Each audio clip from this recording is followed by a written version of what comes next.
Hello? Oh my gosh, why am I orange?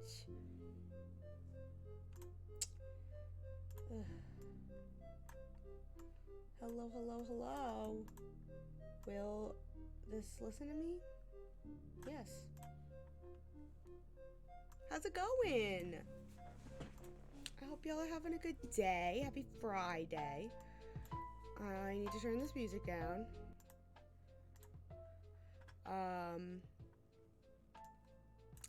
Hope y'all are having a good day. I have just been fucking around with emulator stuff. And we will be able to play Ace Attorney Investigations 2. I downloaded the ROM and a patch, and I had to download a whole new emulator to play it. I think I also got Citra set up. I tried to get Citra set up, but I'm realizing now I don't see it anywhere. Try running this again. Hello. Okay, it's already there. There it is.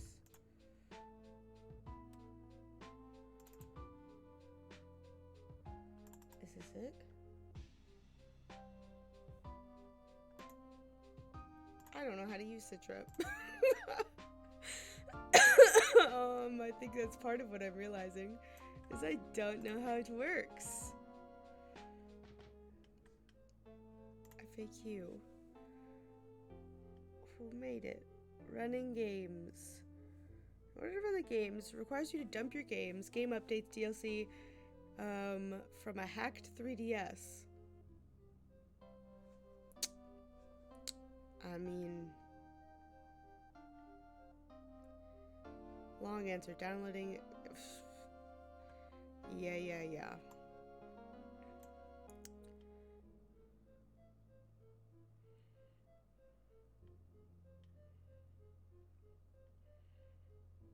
Alright. Might still have to hack my 3DS, which I was planning on doing anyway, but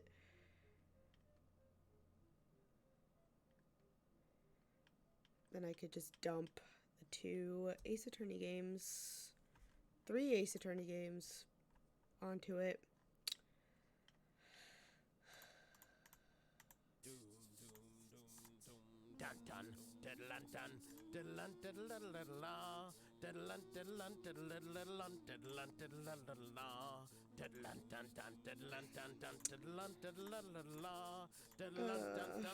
Alright,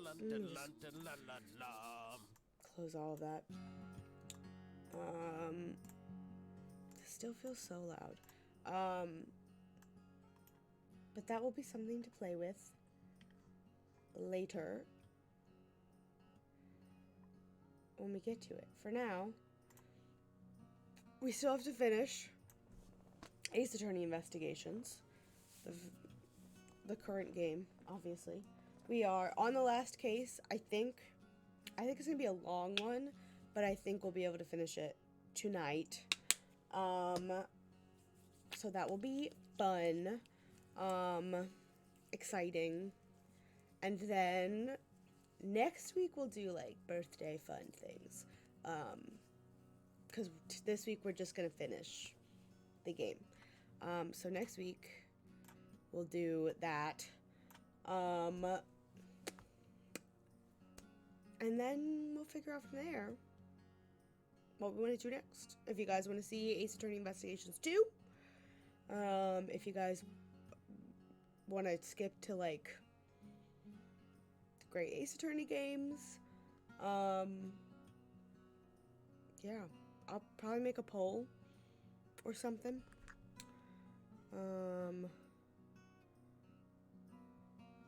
Twitter. Did you not send my tweet?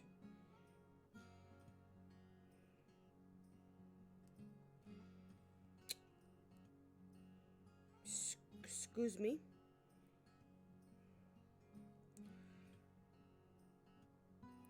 Okay, let me try that again.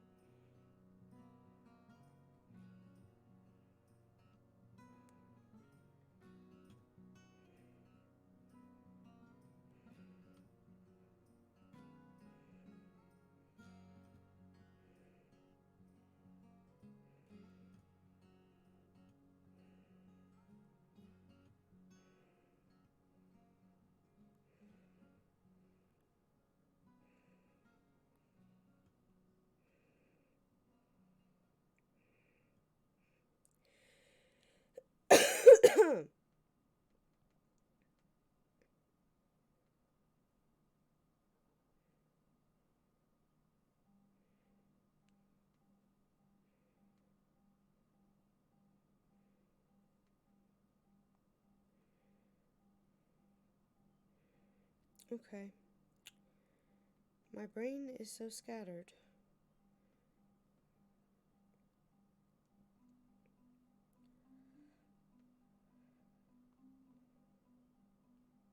Alright, that time it worked. What was different about this time than the last time? I don't know. But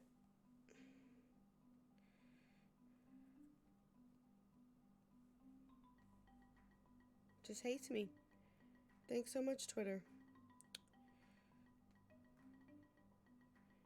Just gonna quickly delete the 400 emails that I seem to have gotten.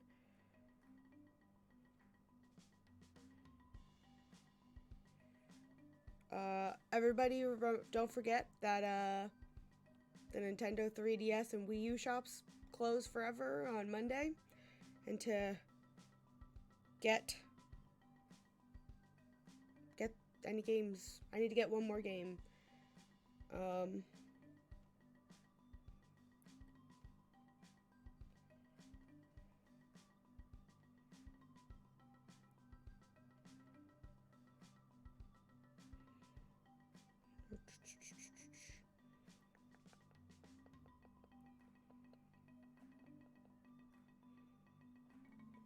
Shipment's on the way. Yeah, I got locked out of using my debit card the other day because I loaded money on my Nintendo account too many times to buy games on my 3DS. I was not like doing math on how much I should have uploaded, so I did it like 3 times. And after the third one, I went to go one more time for one last bit to get me the money I needed. And it said, no more purchases. Absolutely not. So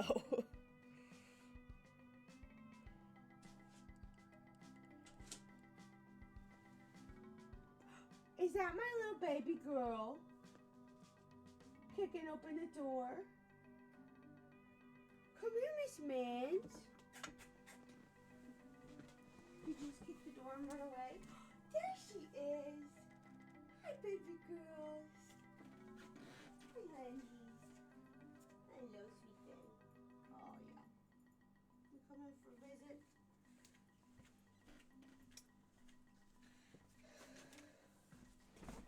And, oh, yes, you can kind of see her back there. There she is. Hi, sweet thing. What's up? You hanging out with Mommy?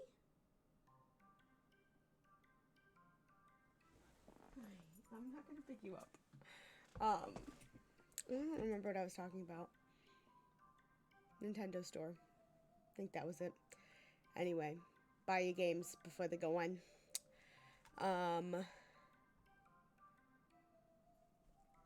Anyway, we're gonna finish this bitch tonight. That's my goal.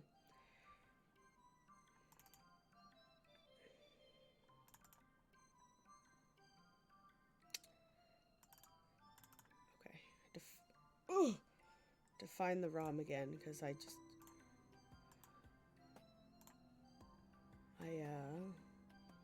moved some shit around and organized things.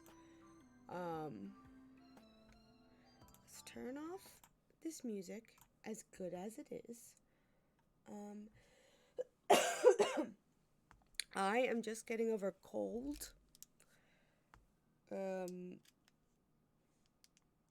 So, pardon me, I'm a little coffee. Actually, I will be right back. I'm gonna go grab a pack of Skittles. I'll be back in a second. Hi.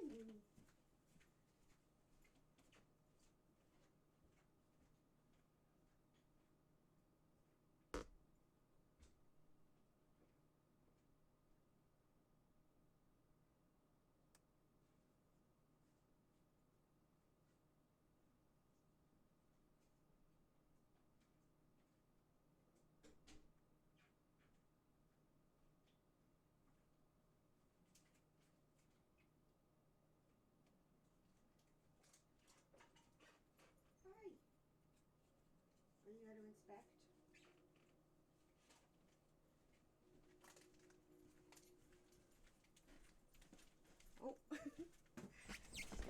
I sniff. Just gotta make sure everything is up to snuff. Thanks for checking. These are my favorite Skittles. They're the best. They're the tropical flavor. Nobody can tell me that these are not the best Skittles, but I hoard them because I can never find them anywhere. Like, they just don't carry them in a lot of places. Like, sometimes they have them at Five Below, and when I, like, once in a blue moon wander into Five Below, if they have them, I'll buy, like, they usually do, like, 5 for $5 sales, or they used to, and I will get 5 of them, or sometimes 10 of them, and, like, hoard them, and I've had a good, like, hoard going, because I just fear the day that they're gonna discontinue them, and I will be left without, but I went to Sam's Club today, and they were selling packs of them, like, boxes of them, and I did buy a box, because, treat myself, my birthday is on Monday, so, as an extension of said treat, I'm now going to eat one of my hoarded packs, because now I have, like, 30, the box had, like, 32 or something, so,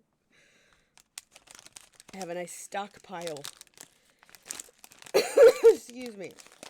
You just open this up for easy accessibility and less rattling of packaging. I did not bring any drink with me, so that will probably prove like a bad idea, but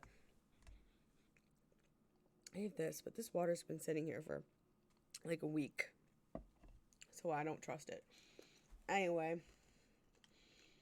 let us do this thing. Last we left off, what did happen? The embassy caught on fire. The Kay got accused of murder. And then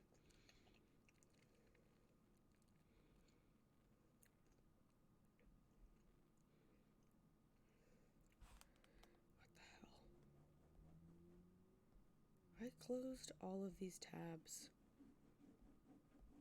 the other day. Why are they open again?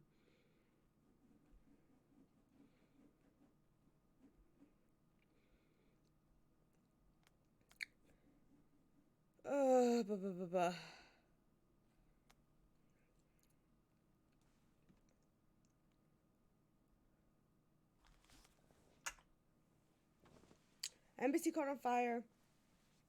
The guy who was the murderer in the first incident is the dead one. Kay got accused of that murder. Obviously, she didn't do it. Then, on the other side of the embassy, at the other country, somebody else was murdered, and Larry got accused. Larry is the one in the samurai suit. And we proved it couldn't be him. He's just a big giant idiot. I think that was it. There's a lot of parts to this one. We're at middle 1. Are we really?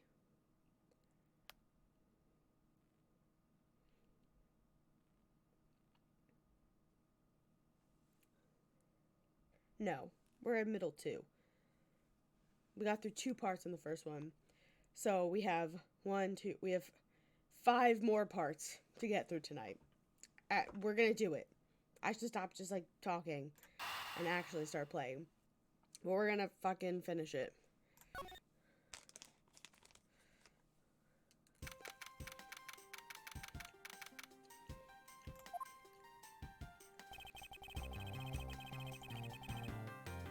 I left the Damask 2 investigation to Francisca and returned to Babel.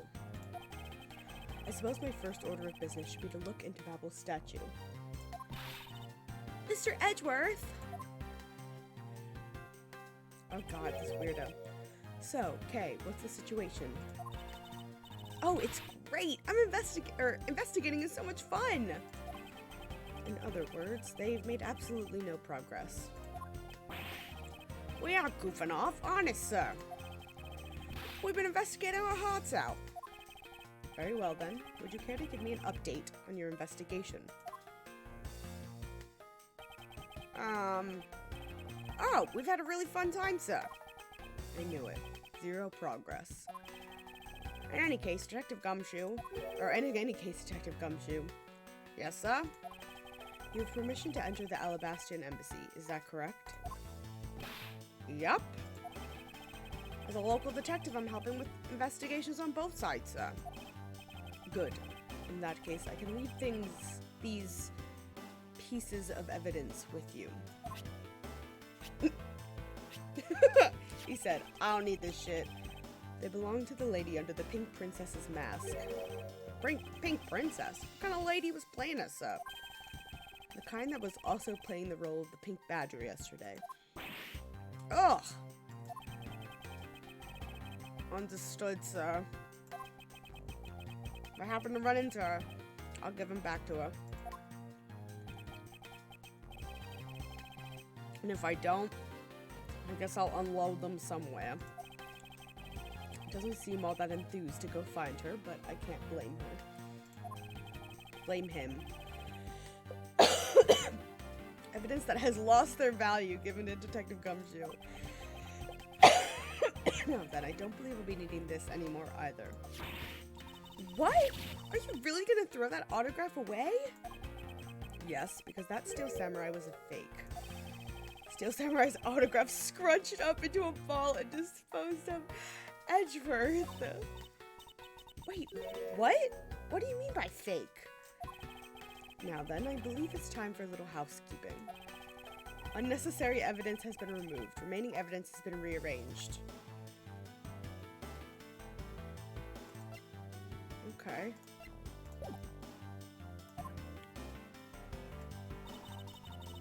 Hey, you're not going back to Alabaster already, are you? No, I didn't mean to. No, not yet. I'm sitting together a bit more information first. I did not intend to go there, so, you know. I guess let's talk to Gumshoe first. Mr. Edgeworth! You look like you're enjoying yourself, Detective. Well, I don't have much else that I enjoy as much as a good investigation, sir. So, what did you find out? Ah, well. Ha ha ha! I take it he has found nothing of any particular use, as usual. Hey, Mr. Edgeworth, I got something really interesting from Ambassador Polano. Oh, and what is this something interesting? This, sir. It's gonna be the tickets. It's gonna be the coupons. Oh, okay. Just kidding. Wow, that's so pretty. I'm so jealous. There's a real treasure. That's a real treasure there. I don't know how to do her voice right now. Why does the flame burn green, Detective? Well, apparently, if you burn the special wit crystal oil that they only make in Babel, it burns this green color, sir. Interesting. So it's a special property of the oil. Suppose this is a ploy to force people to visit Babel should the oil run out. Hey, Gummy, what are these silhouettes? They stuck some cutouts on the outside of the lantern so it'd project the images. Oh, silhouettes, huh? They are rather pretty, aren't they? Wait, what am I doing? We're supposed to be asking for an update on the investigation. Hey, what's wrong, sir?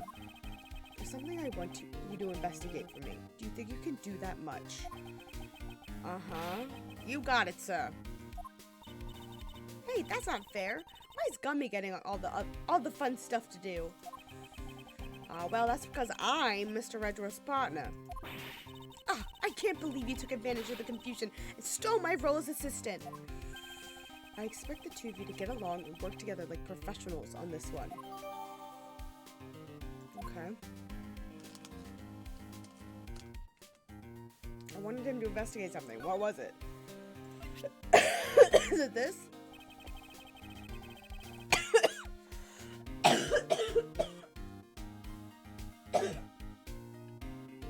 Excuse me.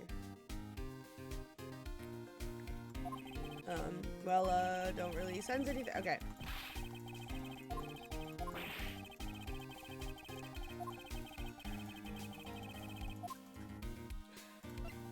Maybe it was the other one.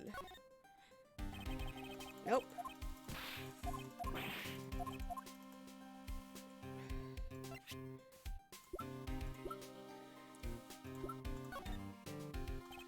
Nope. Okay. Just gonna make sure that there's nothing I need to present.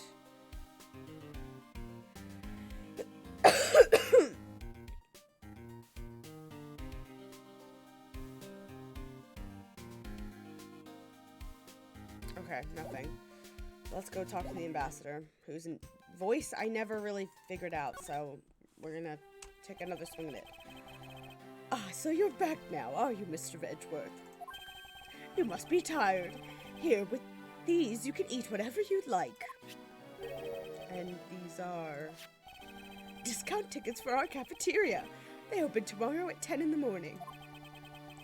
I appreciate the concern. However, these coupons do nothing for me right now. This open-air stage, what function does it serve exactly? Well, normally we use it for a variety of events. It's all to attract that extra bit of attention to Babel. I heard that tonight over the Alabastrian Rose Garden, Ambassador Alba was to give a speech. You know what? Manny told me... Oh my god. Manny told me I really should give a speech too. Mr. Cochin told you that. Oh my god. I'm so sorry, I cannot speak. Yes, he did. Which is why I thought I would give a speech of my own. But unfortunately, I wasn't able to. Hi, Nico. Yeah, me passing away.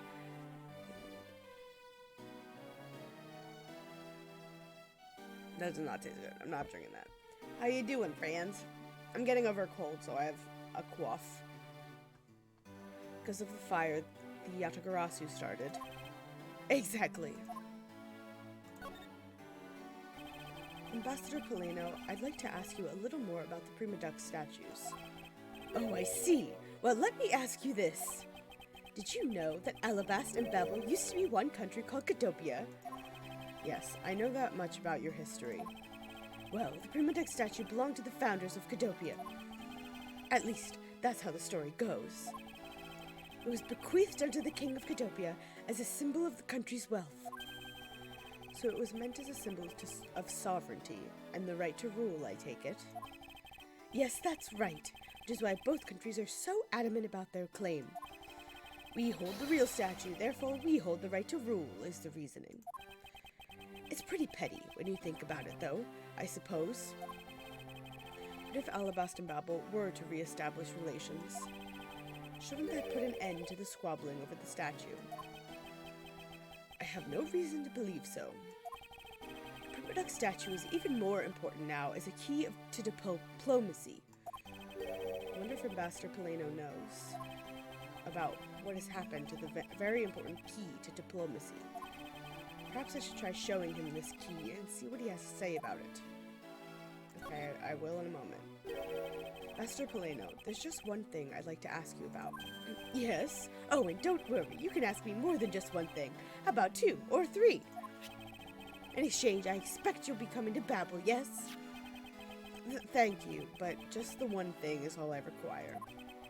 Manny Cochin, I'd like to ask you about this man who was your secretary. Sure, I'll tell you what I know. Thank you for your cooperation, Ambassador. He was, well, if I had to put it in one word, he was an able man. If there was ever anything I needed as an ambassador, he was able to get it from me. To think that a man like that had a hand in a smuggling ring right under my nose, going completely unnoticed. Actually, I suppose it's because he was an able man I was unable to detect his dirty dealings. Sounds like Mr. Cochin had a very sharp mind. Recently, Manny had been really busy. Since I became the Babelese representative at the Country Unification Council, he's been working tirelessly to cover my work for me. I'm sorry, but what is this Country Unification Council? Oh, well, you see, tonight's events proceeded without a hitch. Our two countries were to reunify and become one again. But I guess with how things turned out, that dream won't be realized anytime soon. I suppose not.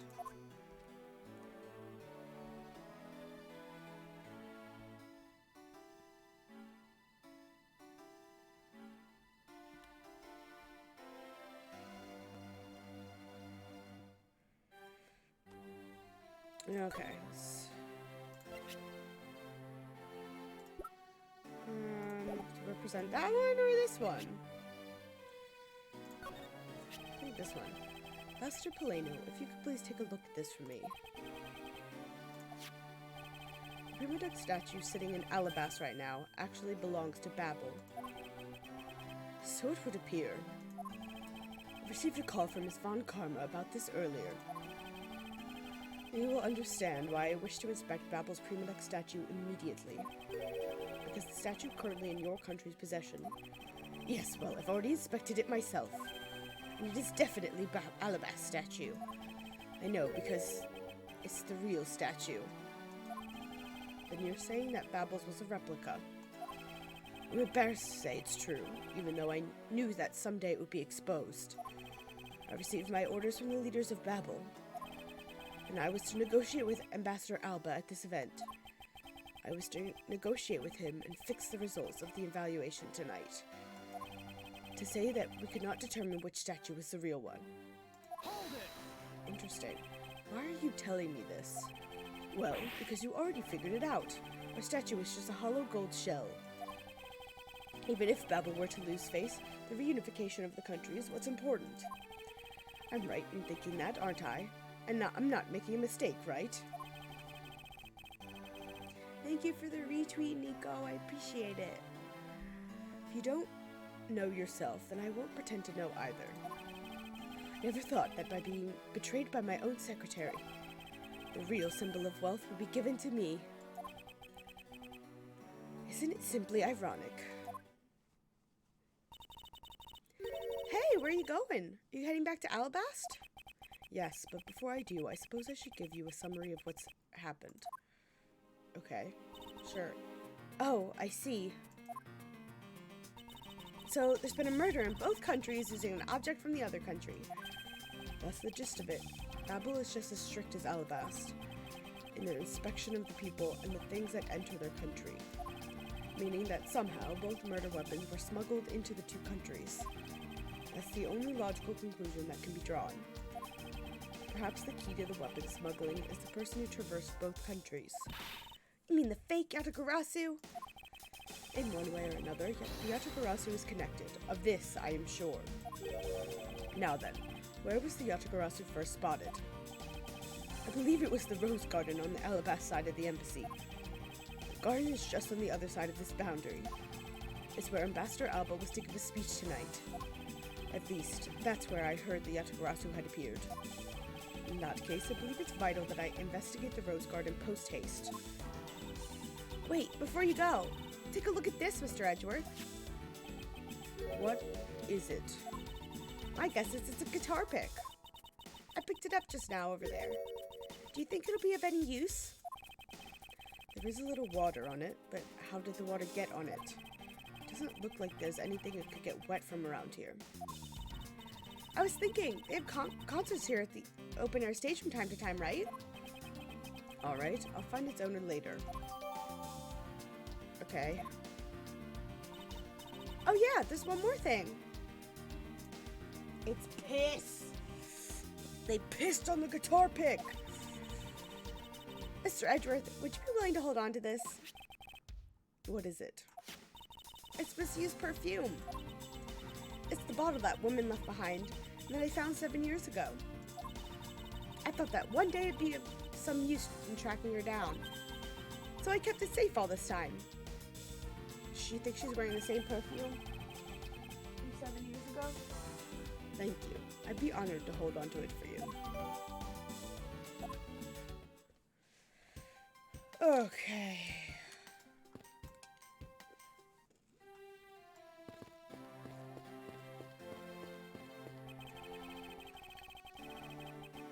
think I'll be returning to the investigation in Alabasta now, but... And now I know. I'll go back to Babel and do some more investigating there. Oh, my back hurts. Oh.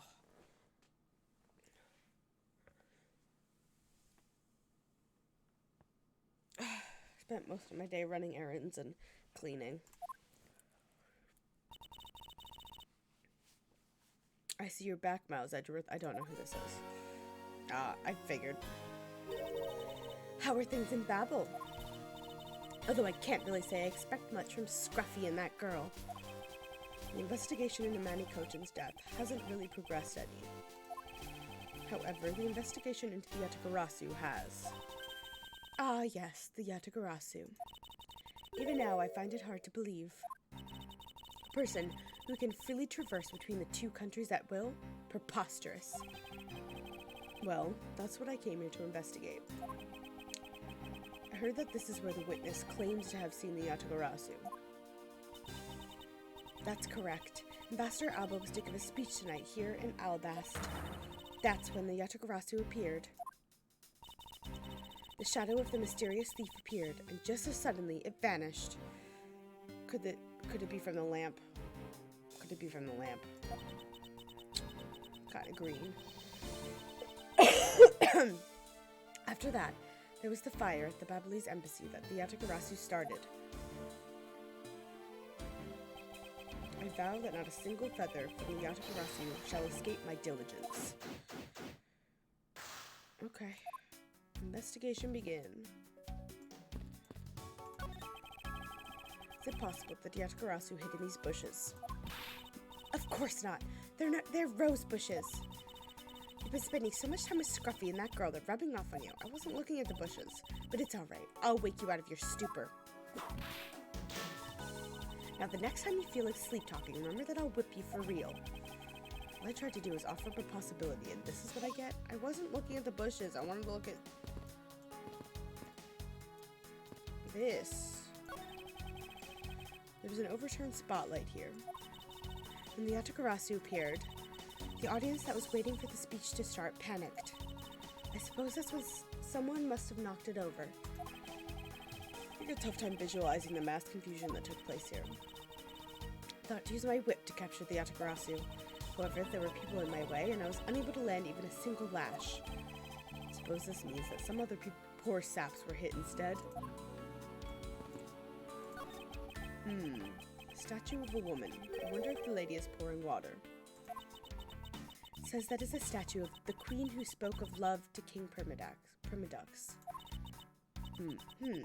Well, Miles Edgeworth, it seems that you are lousy at reading a woman's heart. Opened my mouth about a statue, and she somehow made the leap to that. Well, you definitely are, so...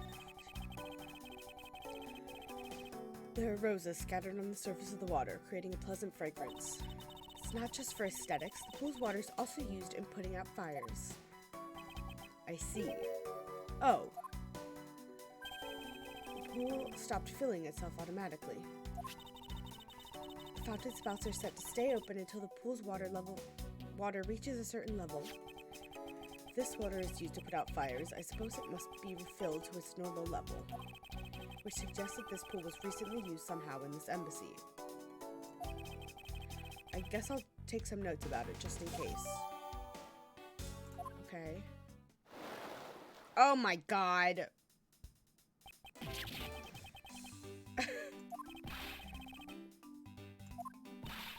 How dare you surprise me like that?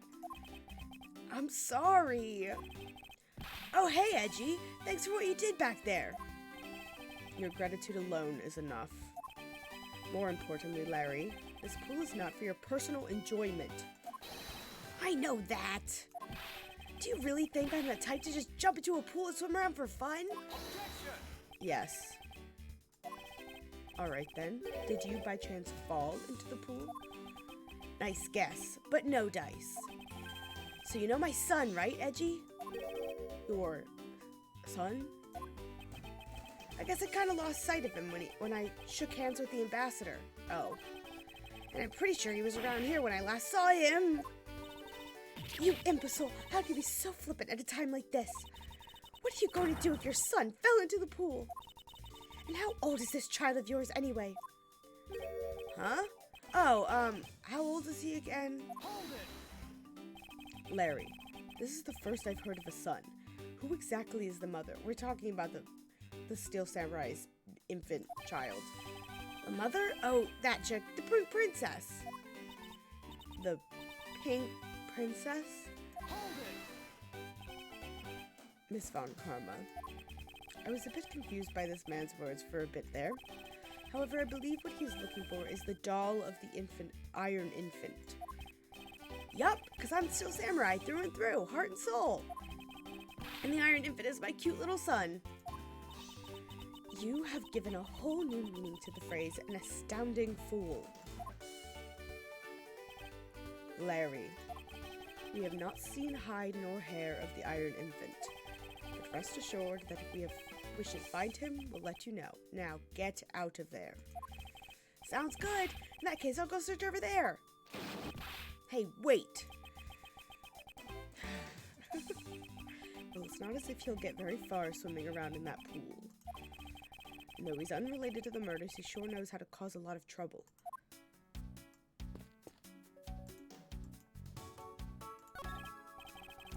The statue bears a resemblance to the Prima Duck statue. The plaque says, King Prima Duck's in the battlefield. In order to save the queen, King Prima Dux put his life on the line and went to war. So Prima Dux was actually a person of royal blood. I thought he was simply someone imitating a character from an ancient legend. Well, what surprises me is that a real person who looked like the Steel Samurai existed. I suppose there's that too. An overturned spotlight. Okay. Didn't know if it would be different. So the Master Alba sat in this chair. Master Alba is very elderly. The chair was prepared for him, so should he have gotten tired during his speech. In that case, why didn't he plan to make his speech sitting down in the first place? The ambassador is also quite prideful, that's why. Sounds like my old principal from grade school who'd speak at assemblies. Okay. This is where Ambassador Alba was to give his speech. The stage was set up nicely, however, where was the audience supposed to sit? Perhaps they were supposed to sit around the edge of the pool. That's such poor planning. If there was no spot other than a spot or two by the pool, they really should have made seating arrangements, like how the gallery is set up in court. Yeah, there's your boy, Nico.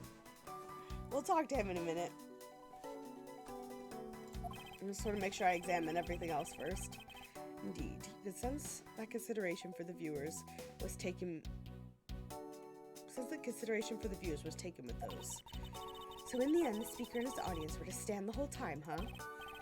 Yes, although I suppose the audience would have liked to sit down after a while. Anything else?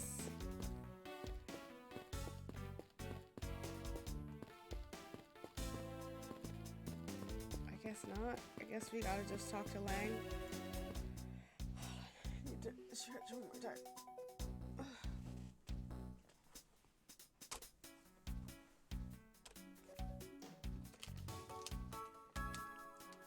Eat another Skittle.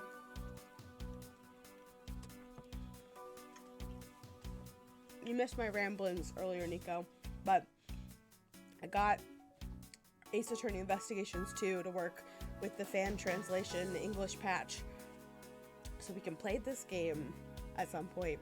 And I downloaded Citra, the 3DS emulator. But now I just have to hack my 3DS.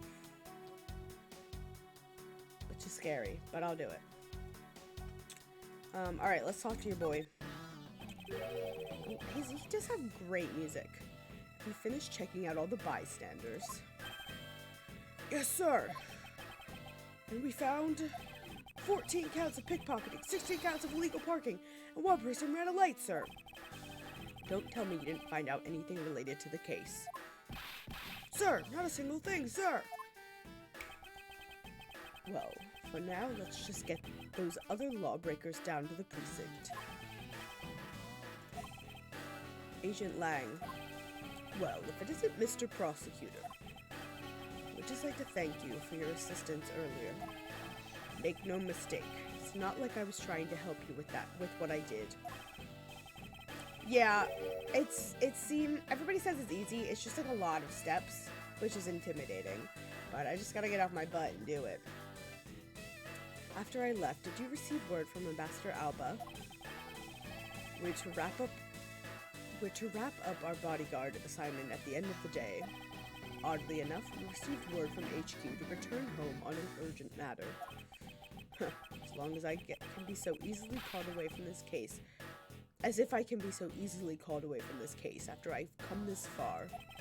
I swear that I'll find the truth and drag it out screaming into the light. It's not like I was trying to help. I missed it. What do you mean? I don't know what you mean by that. My brain has forgotten whatever I said. Not like I was trying to help you. My brain no good. You're with me on that, right, Mr. Prosecutor? Oh, okay, yep. Yes. I get it, Nico. Thank you. You're exactly right.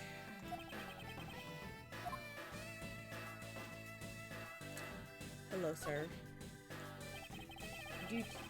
I do appreciate your deep V situation going on. You were working as Ambassador Alba's bodyguard at the time. So naturally, you witnessed when the Yatagarasu appeared, correct? Nico. Yeah, I saw the thief all right, with my own 2 eyes. The Yatagarasu was always there, lurking in the shadows. But when the spotlights were turned on for Ambassador Alba's speech, a shadow appeared. That's when cries of, "It's the Yatagarasu!" rang out. The next second, the spotlight went out, and by the time we got the area lit again, the deft thief had vanished. When we investigated afterwards, we found that the reason the lights went out was because someone had unplugged the extension plug for all the outdoor electronics. Whether it was someone doing it on purpose, or simply a guest who had tripped over it, we don't know. But one thing is for certain. The Yatagarasu was here. So you're saying that basically, after all you saw was the thief's silhouette. Yes. Objection! If all you saw was a shadow, then it's entirely possible that the shadow belonged to someone else. Ha! Good thinking, sis. You just might be right. If it weren't for the fact that there was no one else with that same shape. Not among the staff or the audience members. My men have already done a thorough check of everyone, so I know I'm right. Someone else's shadow? That sounds like a plausible hypothesis. I need tissues, hold on.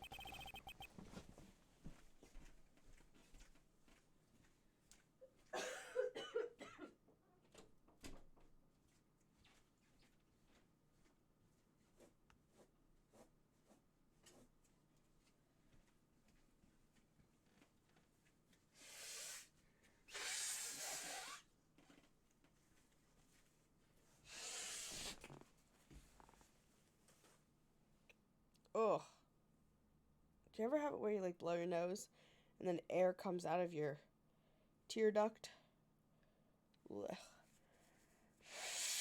I hate that. Alright. The sudden appearing and disappearing shadow of the Yatagarasu. I believe I figured out its true origin. I expected no less from my subordinate. Now, let's hear what you know on the subject. What really casts a shadow? A spotlight? This spotlight, probably? Take that! Francisca, you could take a look at this. Don't you find it to be a bit suspicious? Not at all. Alright. I fucked it up. Oh, wait. It's the fucking statue. Yeah. Shut up. I know I fucked up. Uh-huh.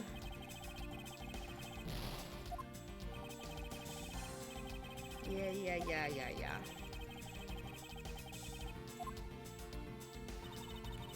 It's one of these statues.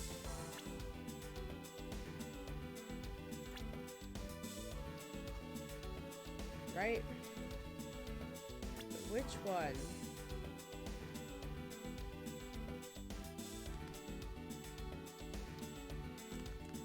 Probably this one, right? It's the only one that's like in the line of Take that! the suddenly appearing and disappearing shadow of the Atakarasu. Is it not possible it was created by this statue? Objection! Are you playing me for a fool, Miles Edgeworth? This statue bears absolutely no resemblance to the shadow of the Atakarasu. You are correct, however, the statue is but one part of the whole picture. What do you mean by only one part? Oh, what is the other part? The leaves? The spouts? These thingies? Take that! Francisca, if you could take a look at this. Oh my god. Did I just pick the fucking wrong one? You suck.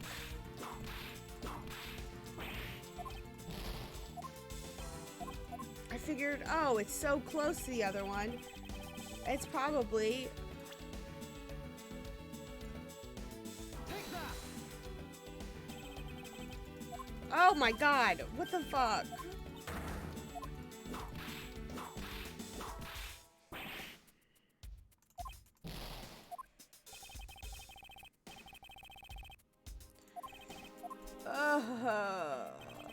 What is it?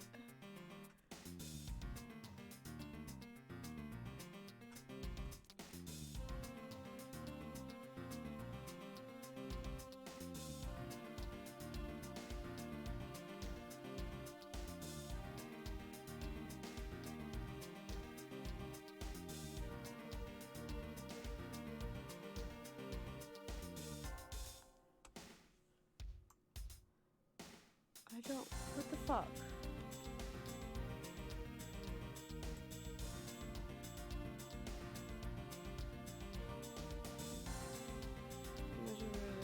Present the right statue. So the spotlights have been moved. However...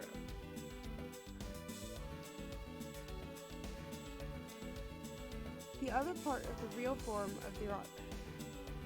I'm just...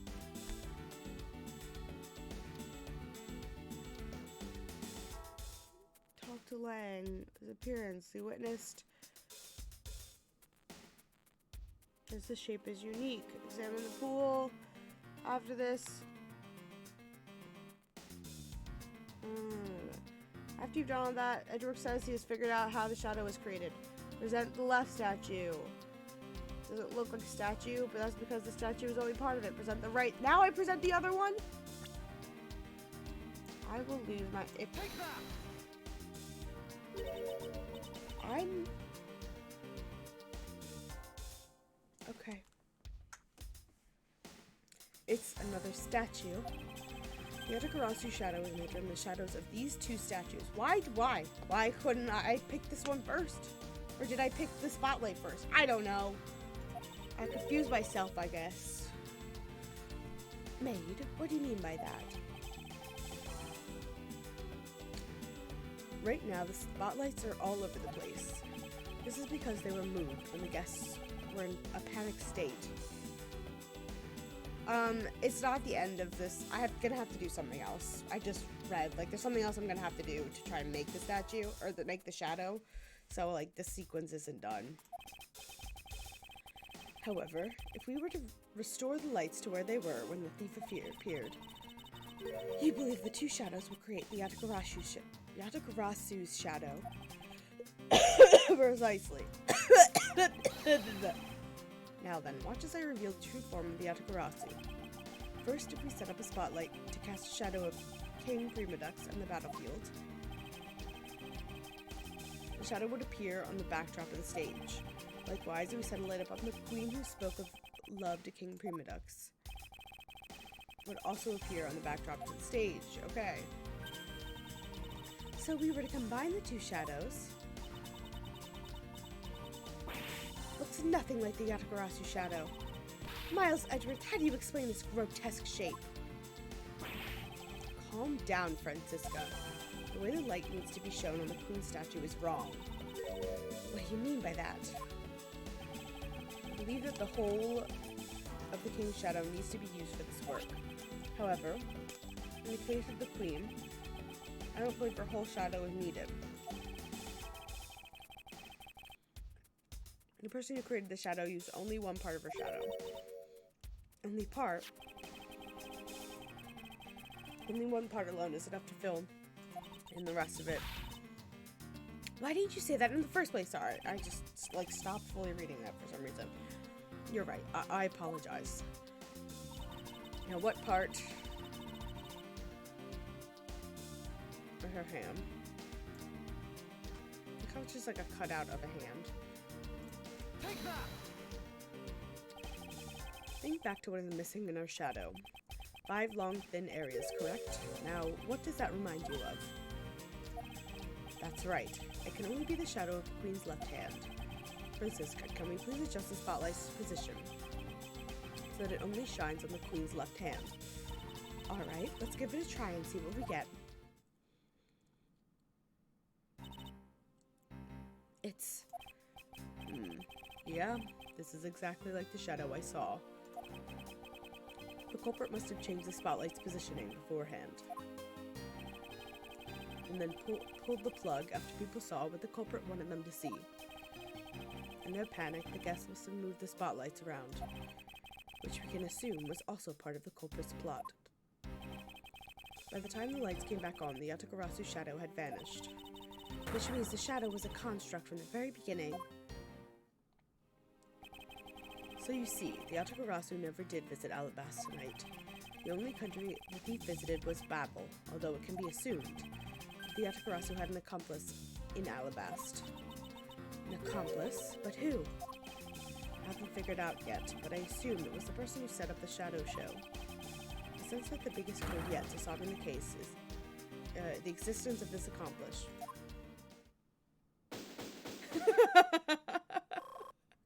Yes, that is correct. How's the investigating going? Who is it? Is it Gumshoe? Nope. Oh, it's you! I hate doing your voice, because I haven't figured one out. Detective Bad, have you come to join us in investigating the Yatagarasu? What is it, just deeper Gumshoe? Is that what it is? I've left the murder in Agent Lang's charge. My only target from the very beginning is the Yatagarasu, so yes. So, what have you found out? Got a piece of evidence. May I see it? Sure, but you might regret it. We're here because we're ready to face whatever may come. So if you please. When people heard the commotion. Wow, that was not. When people heard the commotion, bystanders started gathering. One woman claimed, I'm telling you, I'm a genuine international journalist. She gave me an interesting picture. Oh god, is it a Lotta Hart, a journalist? Well, actually, she's a freelance cameraman. Yes, fucking Lotta. This is the photo I got from her. I hate the way he talks. He's nothing like Gumshoe. Don't hear salary cutting noise around. That's because Bad is an actually competent detective who like gets shit done. What in the world? The Yatagarasu is flying through the air. The times, they are a-changin'. It's not just man, but evidence. Even they lie to us now. When was this photo taken? Apparently, right after the fires, on the 4th and 5th floor. When the... oh my god, I hate the way he talks. right after the fires on the 4th and 5th floor were put out. It was taken from a nearby building that you can see the embassy from. I see. So this was taken after the fire. Are we gonna go talk to Lada? I don't mind doing her voice. The blur in this picture took off from the Babyliss embassy, flew over the boundary, and headed for the embassy of Alabast. Objection! This is simply not possible. People are incapable of flight. Is that a fact? I've heard the pleasure of dealing with a case involving a flying person. I've had the pleasure of dealing with a case involving a flying person once. Did you? Is it...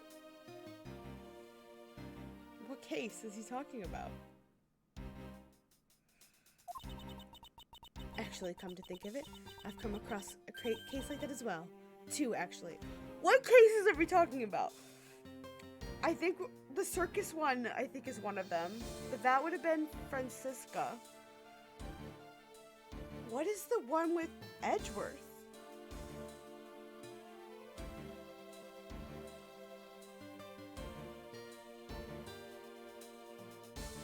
I don't know.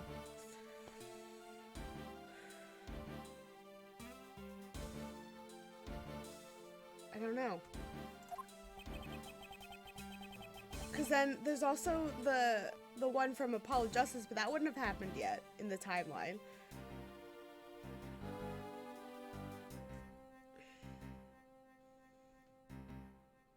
I don't know.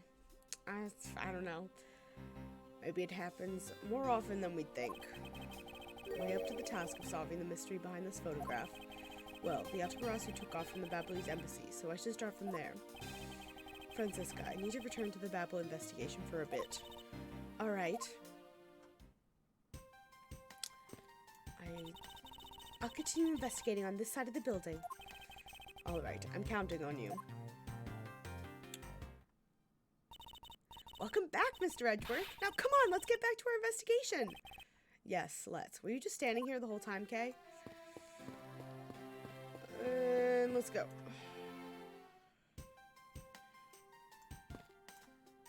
Did I just... Oh my god.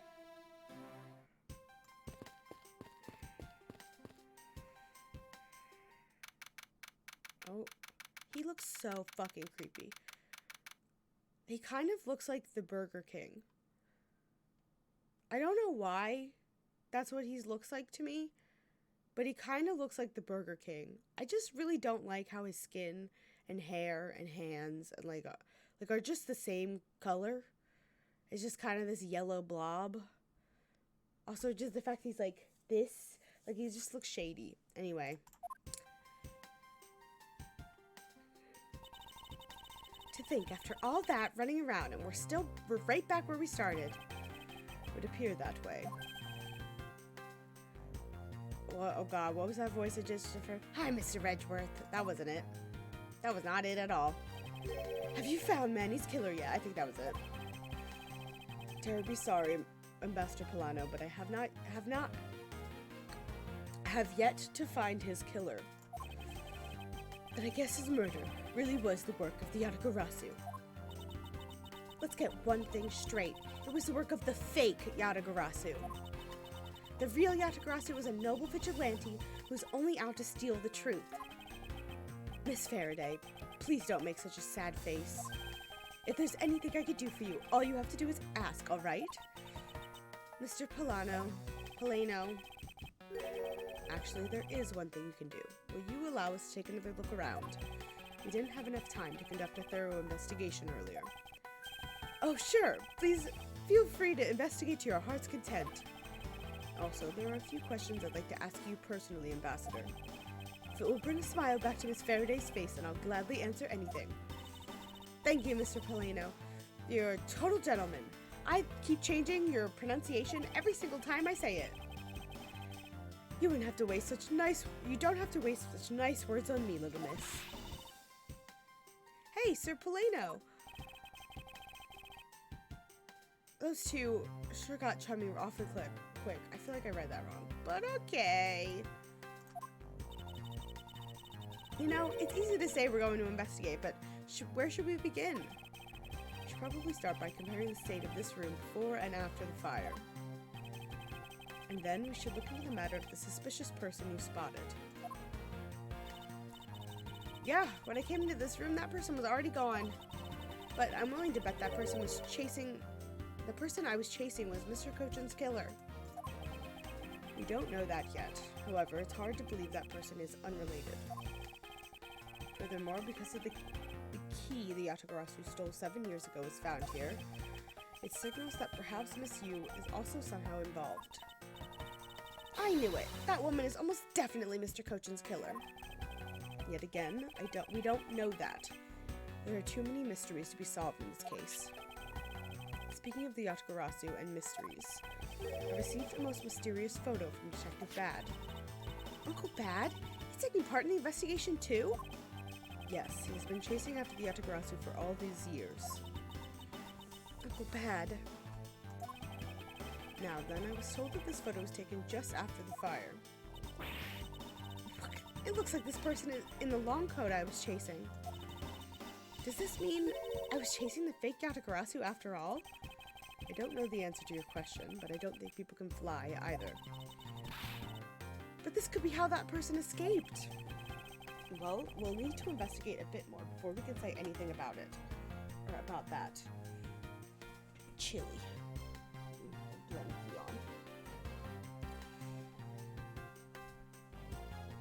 Oh my god, please stop fighting me.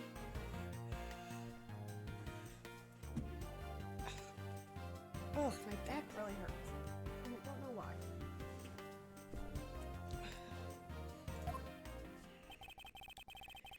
In any case, let's not dawdle anymore and pick up our investigation where we left off. Okay. It appears that Mr. Kochen's body has been taken in for an autopsy. The white outline is all that's left to tell the tale of his murder. Okay. It appears that this area was heavily damaged by the fire. Yeah, I guess we should hurry up and get started examining everything. Yep. Thank you, Edgeworth. Right, let's start at the bottom and... So I guess embassy phones are just like normal phones, huh? Well, what do you imagine them to look like? I thought that Babbles would look like a flower and the receiver be a butterfly. That way, it looked like a butterfly receiver was sucking nectar from the flower base. If any country had a flower phone, it would be Alabasta, don't you think? Oh, then maybe the fun I envisioned would have been from when they were in Cadopia. There's really no point in asking about something that never existed in the first place. You know what you lack, Mr. Edgeworth? Curiosity and an imagination. Okay, you are not wrong.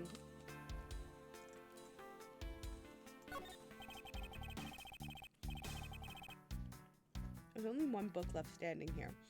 Treasures of the World. Wait, what? Let me see that.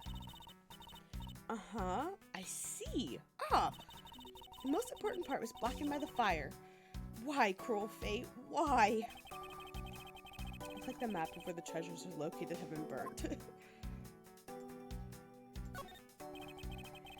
There's a bottle of Babbly's ink on Mr. Kochen's desk. It looks like there's still a lot of ink left inside. The seal is unbroken, so the fire probably couldn't get into the bottle to burn up the ink. Interesting. Hey, Mr. Polino, it looks like your precious Babbly's ink is alright after all. What? That's odd. Ambassador, what do you mean by that? Well, it's just that there was something strange about the ink. Would you mind elaborating on that statement for me, please? Oh, yeah. Can we finish examining the desk first? Looks like a bunch of flyers with coupons attached to them. Bubble sure gives away a lot of different coupons. Maybe I should create one of my own. I could call it the Great Thief Coupon. What kind of discount would that net to you? The 5-finger kind. What else? I'd steal an extra thing or two for the bearer. Things such as the truth. What else would I steal? I wouldn't give you to have a mountain of your coupons right about now. Oh my god. Looks like a bunch of flyers. Oh, okay.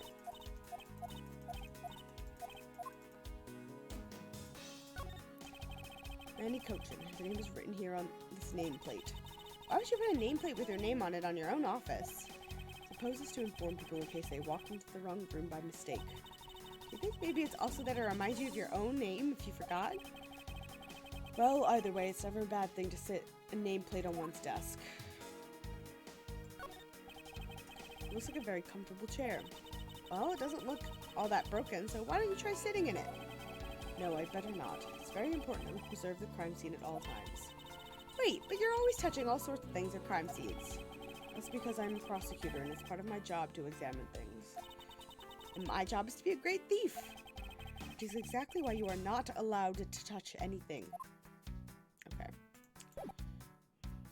I guess we'll go talk to him. Now then, Ambassador, I'd like to ask you about your movements before the fire broke out. Before the fire? Which fire are you talking about? Which one? There was more than one tonight. Huh? Oh, I see. I guess you didn't hear about it. We had 2 fires here at the Bapalese Embassy tonight. What a bother all of that was. Wait, but the only fire we know about is the one after the Jam and Ninja show. Oh, well, the first occurred at the start of the Jam and Ninja show. Luckily, only the 4th and 5th floors of our embassy caught on fire. Oh, only. Not wanting to cause a panic, the theatergoers... Not wanting to cause a panic among the theatergoers, we decided to keep it internal. I don't think that's how fire safety works, but okay. And the fire after the Jam and Ninja show was the second one of the night. Exactly. And the fire I witnessed was the second one.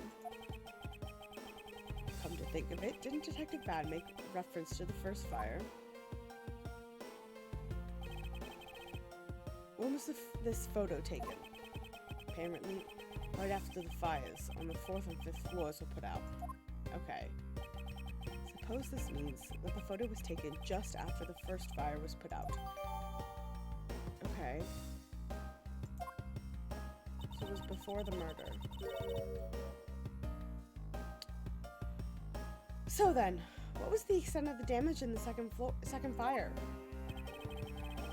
second fire was contained in this floor, the 3rd floor.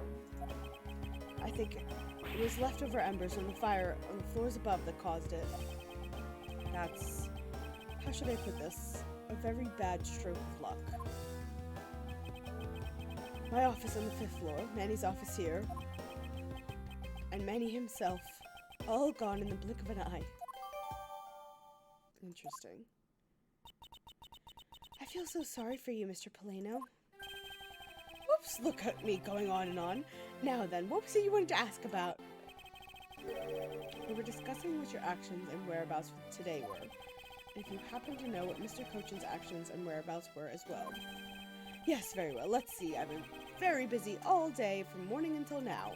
First I woke up and then I brushed my teeth. After that I had a roll for breakfast. Fascinating. How about if you just skip to the relevant parts for me? Oh, you like a condensed version? Alright, I can do that for you. So, what did Mr. Cochin and you do this morning? Well, originally we were supposed to meet and shake hands with the Jam and Ninja. But Manny and I wanted to turn it into a photo op, so we were here tidying up his office. We helped clean Mr. Cochin's office. Why were you not cleaning your own? Oh, I think I forgot to mention this, but my office is currently undergoing renovations. Okay. Which is why both the Primidex statue and the Bapalese knife set are down here. I see. Oh, but the tidying didn't take much, really.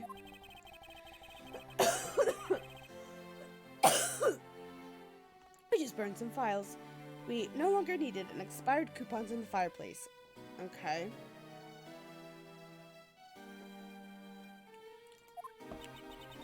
I bet cleaning up the fireplace must have been a real pain, though, huh? About that. Kind of forgot to clean the ashes out. I guess I'm up a creek without Manny here to get angry at me. An ambassador like yourself has been on the receiving end of the Secretary's anger. Oh, he was very good at being very mad. Why, even just this morning he got mad at me. I spilled some Babyliss ink onto the back wall when I was burning the files, you see. And he got mad at me, saying I should treat the ink with more respect. Apparently, orders go up the chain of command around here. That's about it for what we did this morning. Just some cleaning.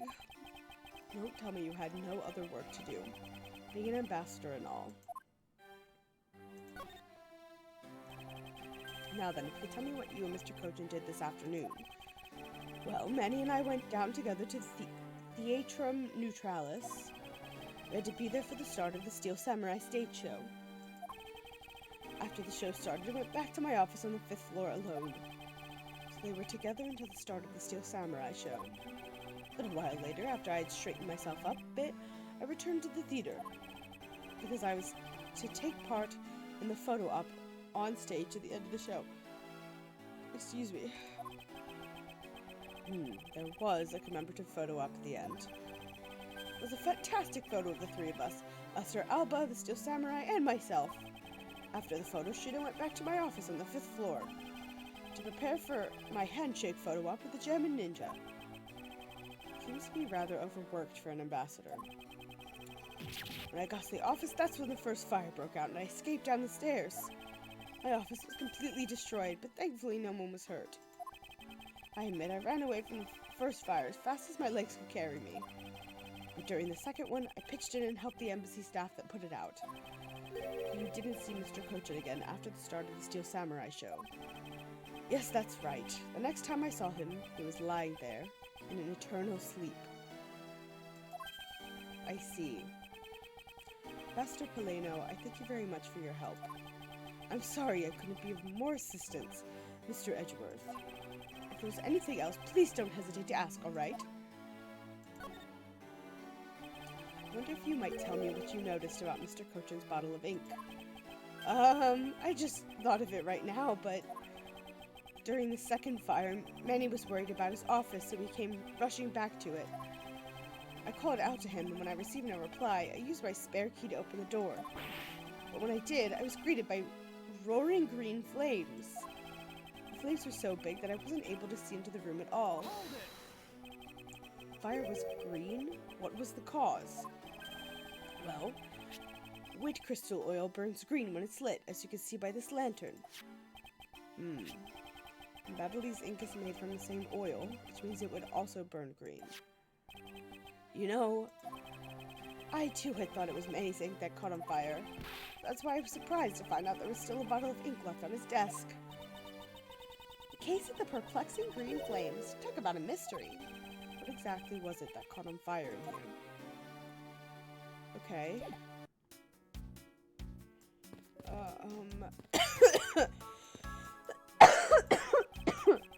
This is the real Prima Duck statue. This is really valuable, right? That's what they say. Hold it! You're not seriously considering the theft of the statue, are you? No way, Mr. Edgeworth. I wasn't thinking about anything like that. I was just calculating in my head how much the statue is worth. Sounds mighty suspicious to me.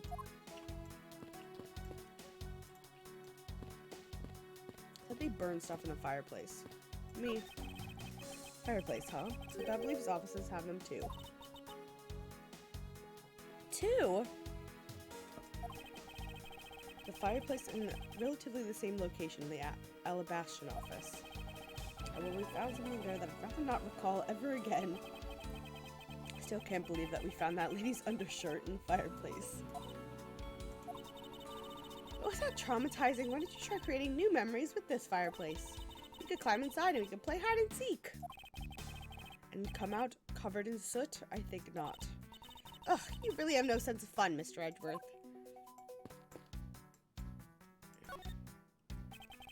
You can see the Alabastion embassy through this window. So, where were you when you were investigating over there, Mr. Edgeworth? Ah, you can see it from here. I was there on the 5th floor. That's where where Damask 2 was killed.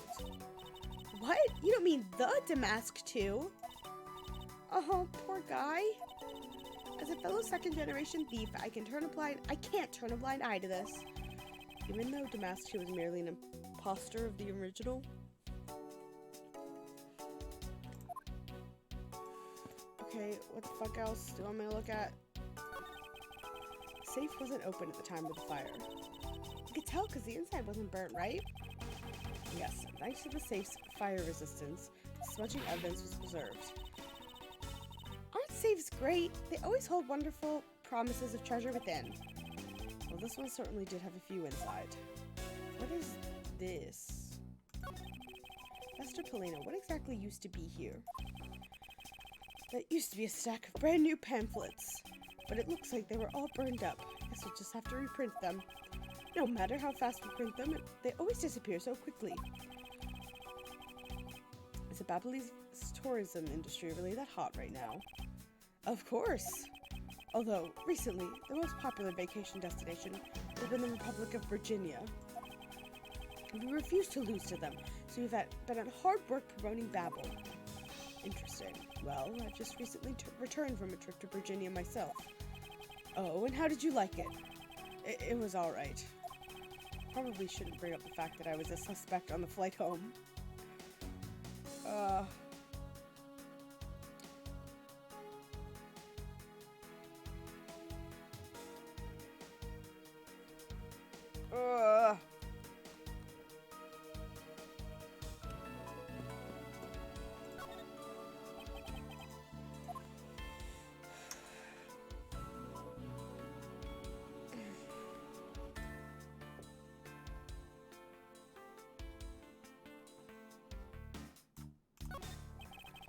It appears that this desk also fell victim to the fire. That doesn't look too damaged. Oh, I think we can rifle through this drawer a bit. Suppose we really should take a look. Oh, that looks familiar. Check what this is first. Seems that the contents of this drawer survived the fire rather well. Now that's a sturdy desk. I guess that's the value of solid wood construction. Let's see if there's anything useful left in here, Mr. Edgeworth. Okay.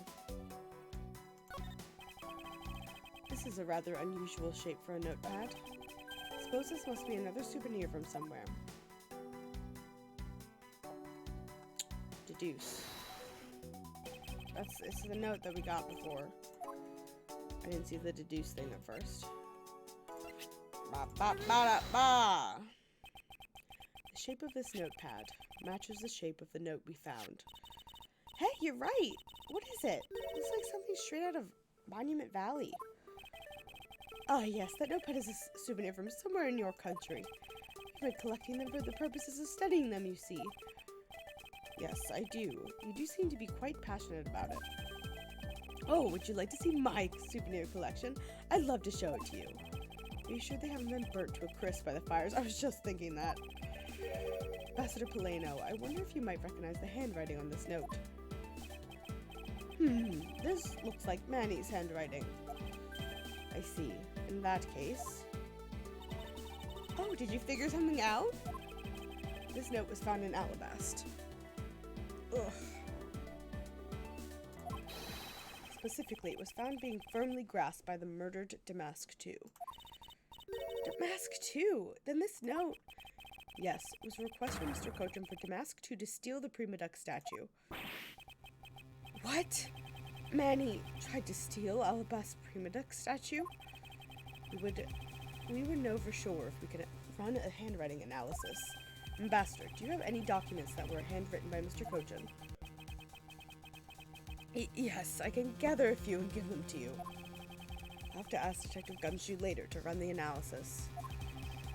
Can't believe that Manny would even think of doing something like this. Do you have any idea as to why he would have requested the theft of the statue? So, there's one possibility, but mind you, it's still just my personal speculation. Anything you could tell me would be of great help, Ambassador. Let's chat. Oh, no, I don't care about the national symbol of Babel. I just want to talk to the yellow man, to the cheeseburger man. Oh my god. Oh my god. I believe that you said you might have an idea as to why Mr. Cochin hired Damask too. Actually, I fear it may be my fault. As I was telling you earlier, we were to determine which statue was the real one as part of today's event. But because of the Yatagarasu and the fire here, that got cancelled, didn't it? I'm actually relieved the rest of the event has been cancelled. For you see, Babble's statue, well, it's just a replica. And did Mr. Cochin know about Babble's Primadux statue? Of course he knew. That's why he was the only person I could consult with. We'd have to do something once our statue was revealed as a replica. And to be expected, I was very nervous today, as this would impact our country's authority. Yes, I understand. Well, when I told Manny my concerns, he said, "Let me handle it. It'll be all right. I'll find a way to make sure you're the ambassador of the reunited Godopia." And at the time, I thought he was just trying to cheer me up. But when I saw that note, I realized he was serious. Hold it! Mr. Cochin conducted a lot of business behind your back. I assume he did all of that to ensure that you are the next Godopian ambassador. Excuse me, but why was he trying so hard, I wonder? He was so much better at getting things done than I ever was or will be. I don't know the answer to why he was trying so hard. He was in love with you. But I suspect he had an ulterior motive in mind beyond just simple kindness. I mean, yes, absolutely.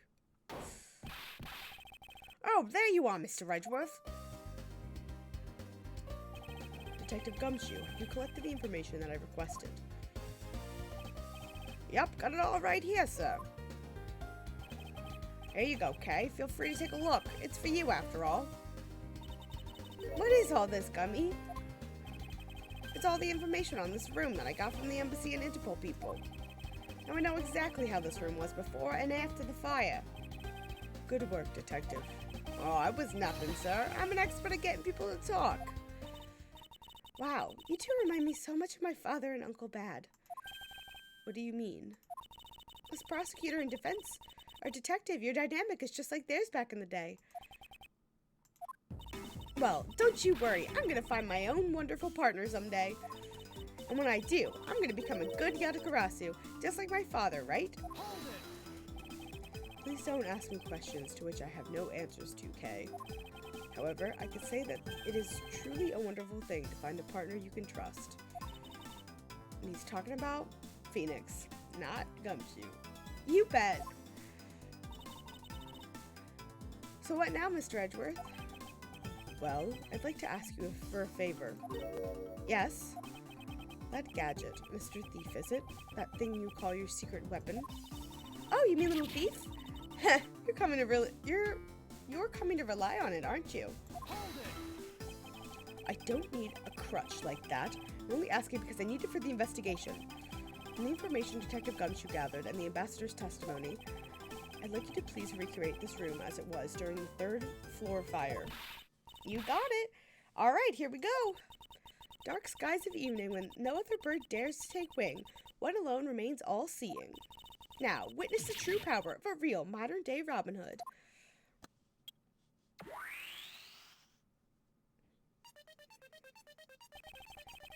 Seems there are other things besides what the ambassador mentioned that have changed.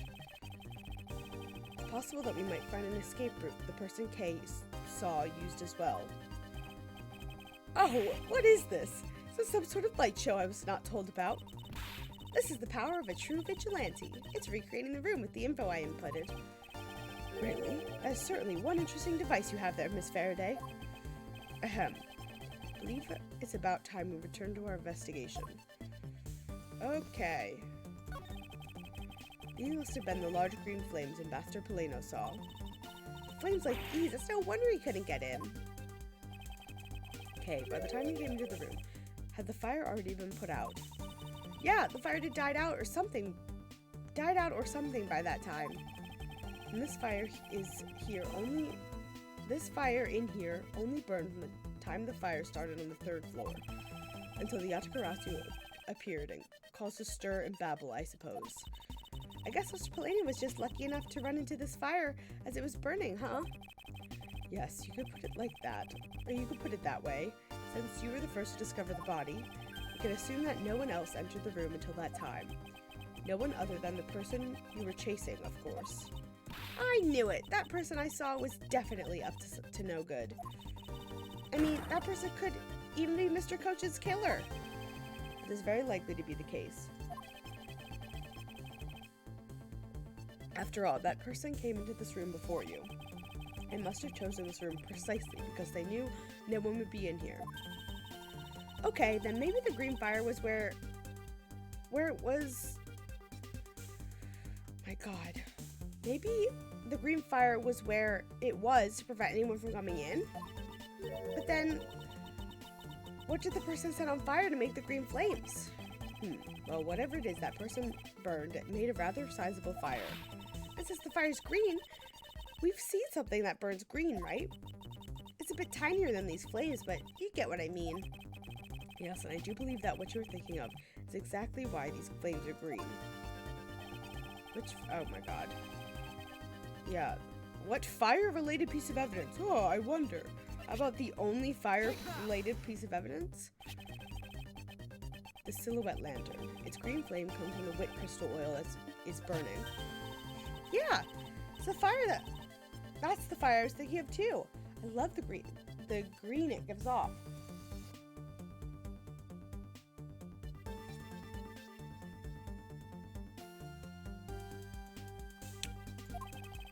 I think we've now established that the green flames were caused by wit crystal oil. Furthermore, we know that there is only one other thing made from wit crystal oil. Oh, you mean that thing Mr. Polino was mistaken about, right? Yes, precisely. As we found out earlier in our investigation. What? I don't get it. Can you fill me in, sir? Fine. I suppose I'll explain it in a way that even you can understand. This is the thing made from... Yeah, is the ink. Take that! Babyliss ink is made from wit crystal oil. Oh! So it should burn just the same color as the flames in the lantern, right? Yes, precisely. However, the green flames in this room were not from a bottle of Babyliss ink. Because we found the ink Mr. Cochin used on his desk, right? Yes. However, we know that Mr. Cochin was smuggling the ink in massive quantities. And what do you suppose he made using all that ink? I believe what he made with that ink is the answer to what gave birth to the green flames. Oh yeah, I'm beginning to really feel the energy coming from you, Mr. Edgeworth. It would appear that I've finally found it. The smuggling ring's real goal. Made of Babyliss ink, this is the source of the green flames.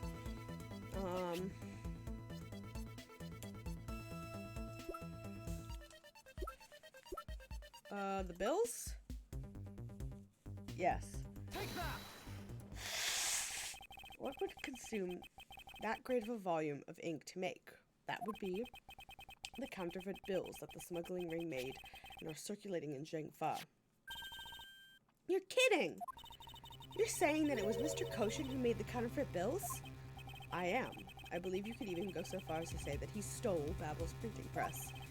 Ambassador, Mr. Cochin had permission to use the printing press freely, correct? Why, yes. I do remember seeing him use it in the middle of the night. But never did I think he was using it for such a foul deed. Ambassador, because of your secretary's crimes, you will need to be investigated as well. Ah, yes, I suppose so. We've caused a bit of trouble for a few countries, haven't we? It's my duty to search out all who shielded Mr. Cochin and concealed his crime. For they are the ones who started the fire in order to destroy the evidence. Okay.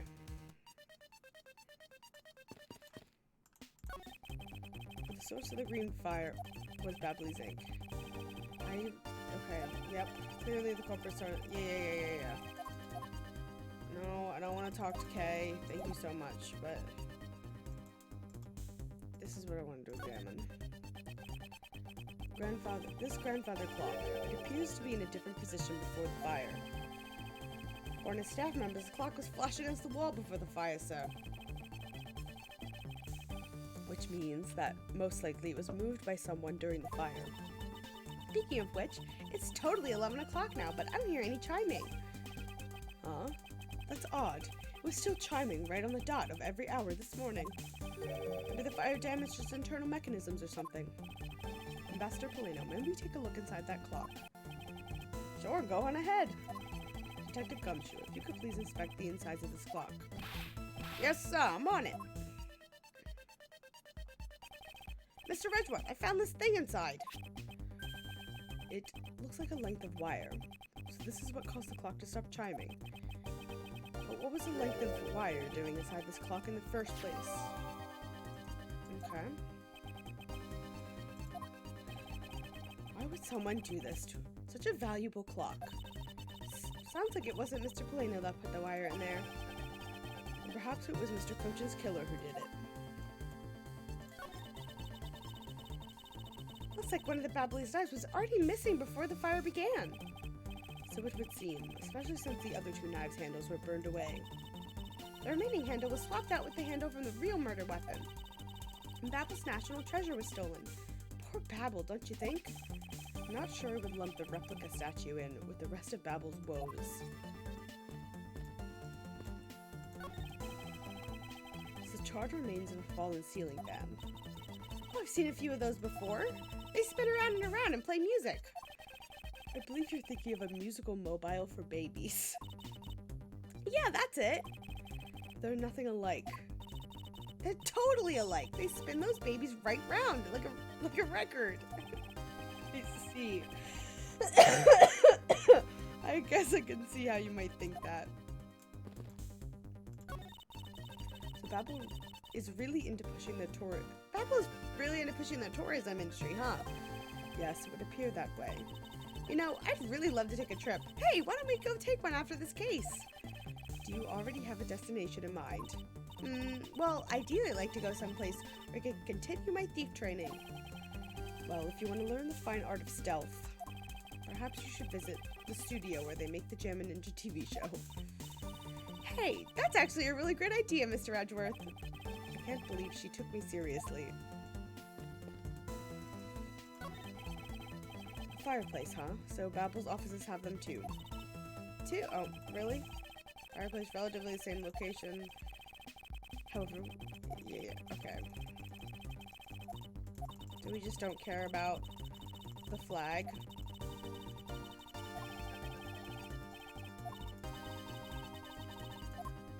Okay. No.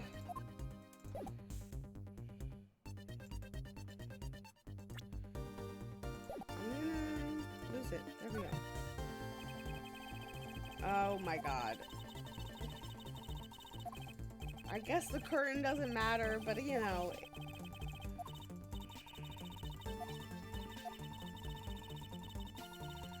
If I've already heard this, I should just be able to click through it. It's like a very comfortable chair. Oh my god.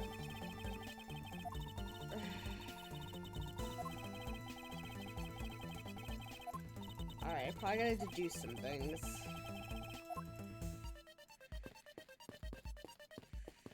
Alright, let's logic some stuff together. Oh. Just kidding. What else does it want me to look at? Do I gotta talk to him again? No.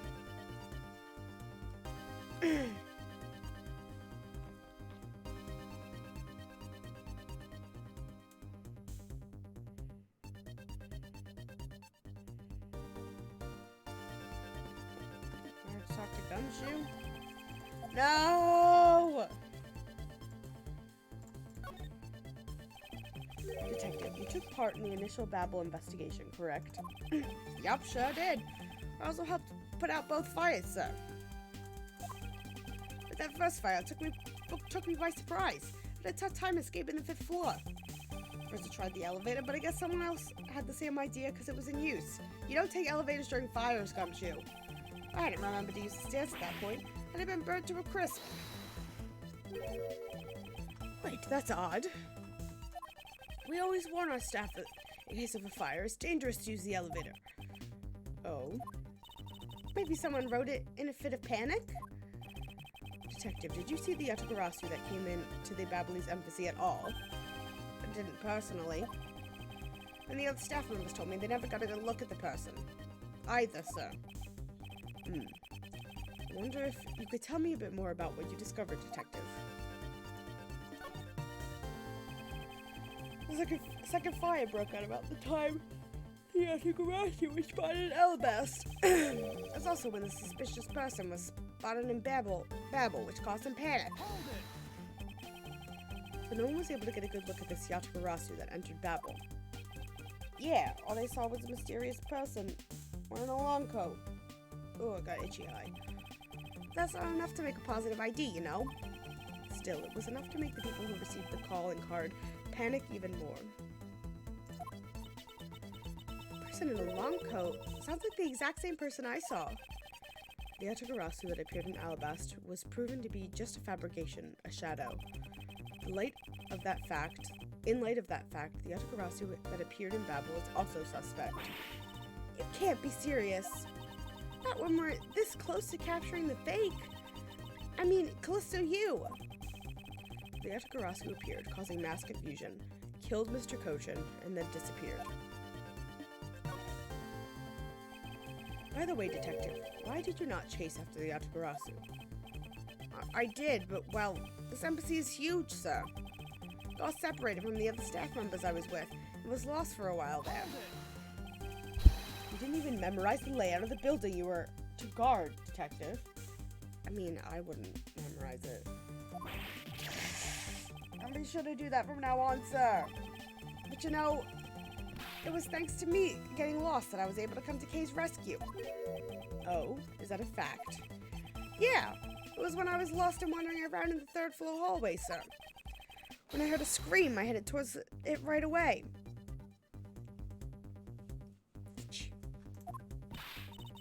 Oh, that's probably from when I found Mr. Kochin's body. Yeah, I thought it sounded like us, so I got real worried and ran as fast as I could. And it was thanks to Gummy that Miss Sheena wasn't able to take me away. He covered for me until you got here, Mr. Edgeworth. Oh, I see. So we can be useful once in a blue moon. Still, it's too bad that Agent Sheena got here before I did. Wonder where Agent Sheena was before you found her here. Well, just before I got to this room, saw her coming out of the room next door. Is Sheena you, Callisto, maybe? Callisto you? It would be smart if I said her name in the correct order. Agent Sheena mentioned something about chasing the Yatagarasu herself earlier. Well, she apparently helped in putting out the first fire. Then during the second fire, I heard she was busy chasing the Yatagarasu. She seemed to be a very dedicated agent. You would do well to learn from her. Why are you pointing at me when you say that, sir? I've examined everything in the office. There's still one thing that bothers me. Perhaps I should ask Ambassador Polino about it. Ambassador Polino, there is something I'd like to ask you about. Yes? About this office, it appears to me to be very similar to Ambassador Alba's office. For example, the location of the fireplace and the position of the grandfather clock. Ah, that's right. You also paid a visit to the Albastons under the embassy. Our two embassies actually used to be one. Yes, I know. Even the pamphlet mentioned that. That's why the building is bilaterally symmetrical. So no matter which room, the location of the fireplace and light are exactly the same. Even where the art is located is the same, as my room is currently under renovation. We worked hard to make Manny's room look like the ambassador's office. You mean for your handshaking photo op with the Gem and Ninja? Yes, that's right. I mean, what's the point of, what's a photo like that worth? What's a photo like that worth if it's not taken in the ambassador's office, right? I can't today. Yet another odd expression of Babel's obsessively competitive spirit with Alabast, I take it. Thank you, Ambassador. That piece of information is all I needed to connect the dots. Connect what dots? Well, anyway, I'm glad I was able to be of some help. Alright.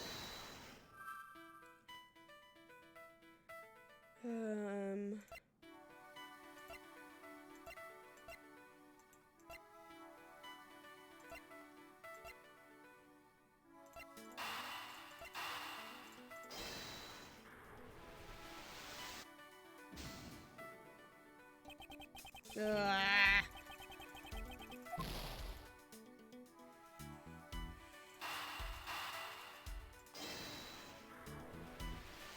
She was in the next room. She could have gotten through the fireplace. The Alabaster and Babaleaf sides of the building are symmetrical to each other, as we know that to be a fact, and this room's fireplace may also hide a secret passageway. A secret passageway? The Alabaster fireplace turned out to have a revolving back wall. A revolving wall? Sounds like something out of a ninja house. Wow, that was a trick like that built into the fireplace, sir? What? This embassy holds that kind of secret? There seems to be a lot about this room you don't know about, Ambassador. As it's time to pay the bill for letting Manny do so much work for me. Please, I really want to know about the real Manny and what you know about this room. What are you waiting for, Mr. Edgeworth? Let's get to the bottom of this. Agreed. My first thought is that it's likely the killer using the revolving fireplace. Okay. Yep. It's like just another fireplace. It looks like just another fireplace, doesn't it? So how do you turn it again? Alabasta had to push where the X was on the far wall of the fireplace. Oh, I see an X back there, sir. Let's see what happens when I push it. You scared me, sir. There is something about this fireplace that lies in contradiction to the facts. Huh? But we found an X where you thought there'd be one, right? We did, but that's not what I was referring to. Something is missing from the scene. What does this contradiction mean for us? What is missing? When we push this X, the fireplace wall should turn. Revolving fireplace wall. That's neat, sir. Should we hurry up and... Wait, detective. There's something we need to examine about this first. Besides which, there's also something I'd like to test. Like what, sir?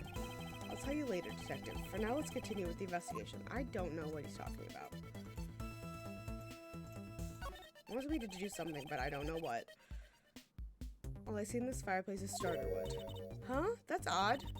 Doesn't match up with what Mr. Polano said earlier. What is the meaning of this contradiction?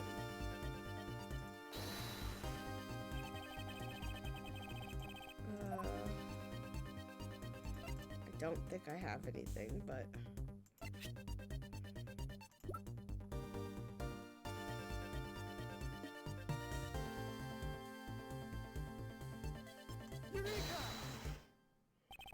Master Polano, you said that you burned some old files in this fireplace today, correct? Yes, I burned quite a few this morning, actually. And after you did, you forgot to clean out the ashes from the fireplace, correct? That's right, but why are you asking me, and why are you making such a scary face? I'm sorry, I admit I'm a bit intimidating when I'm serious. In any case, take a good look at this fireplace and tell me what you find odd about it. Let's see. Huh? Where did all the ashes go?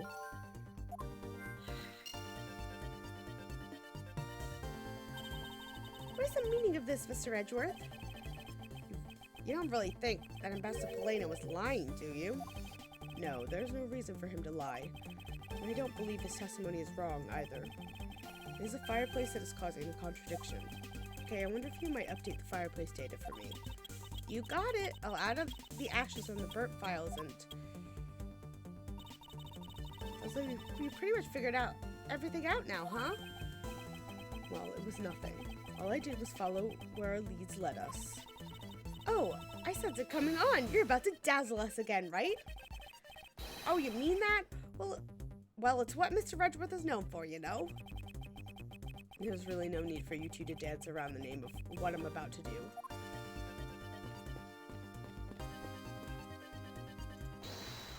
Am I gonna logic something together?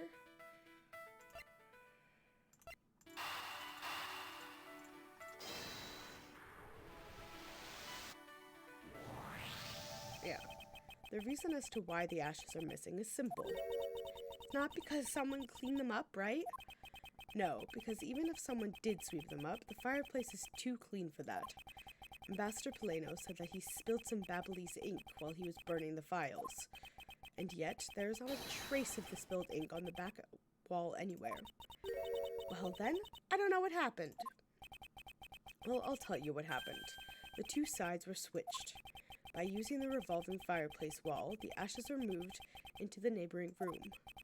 Which means that this is a clear indication that the fireplace was used. Yep.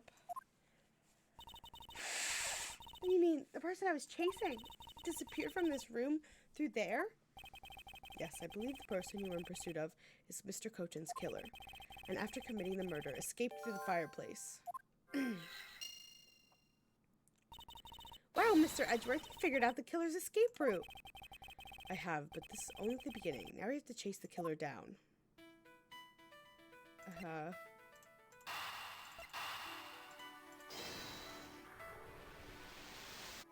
Now will this work? Yes, it will. The killer used the fireplace in this room to escape into the next. And it's only logical for us to talk to the person who was in the neighboring room. Well, the person that was in the next room was... Oh! It was that person, sir. Yes, Detective. Agent Sheena.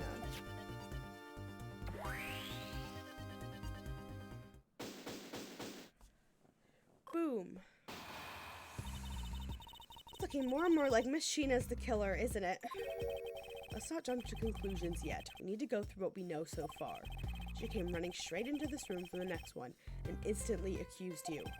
Furthermore, she claimed that it could only have been you that killed Mr. Cochin. Don't have any proof yet. However, I know she is hiding something from us. Okay then, why don't we go ask Miss Sheena herself? No, not yet. There's something that needs to be done first. Detective Gumshoe. Sir, is it my turn to do something, Mr. Edgeworth? Yes, I have a two-part special assignment for you. First, I need you to run a handwriting analysis on Damask 2's note. Okay, I'll get the lab boys on that right away. Second, I want you to see if you can fit through the revolving fireplace wall. Right now, sir? No, next decade. Of course now. We need to test our hypothesis first, don't we? Go on, Gummy, you can do it. Alright, I'm gonna do it like a real man.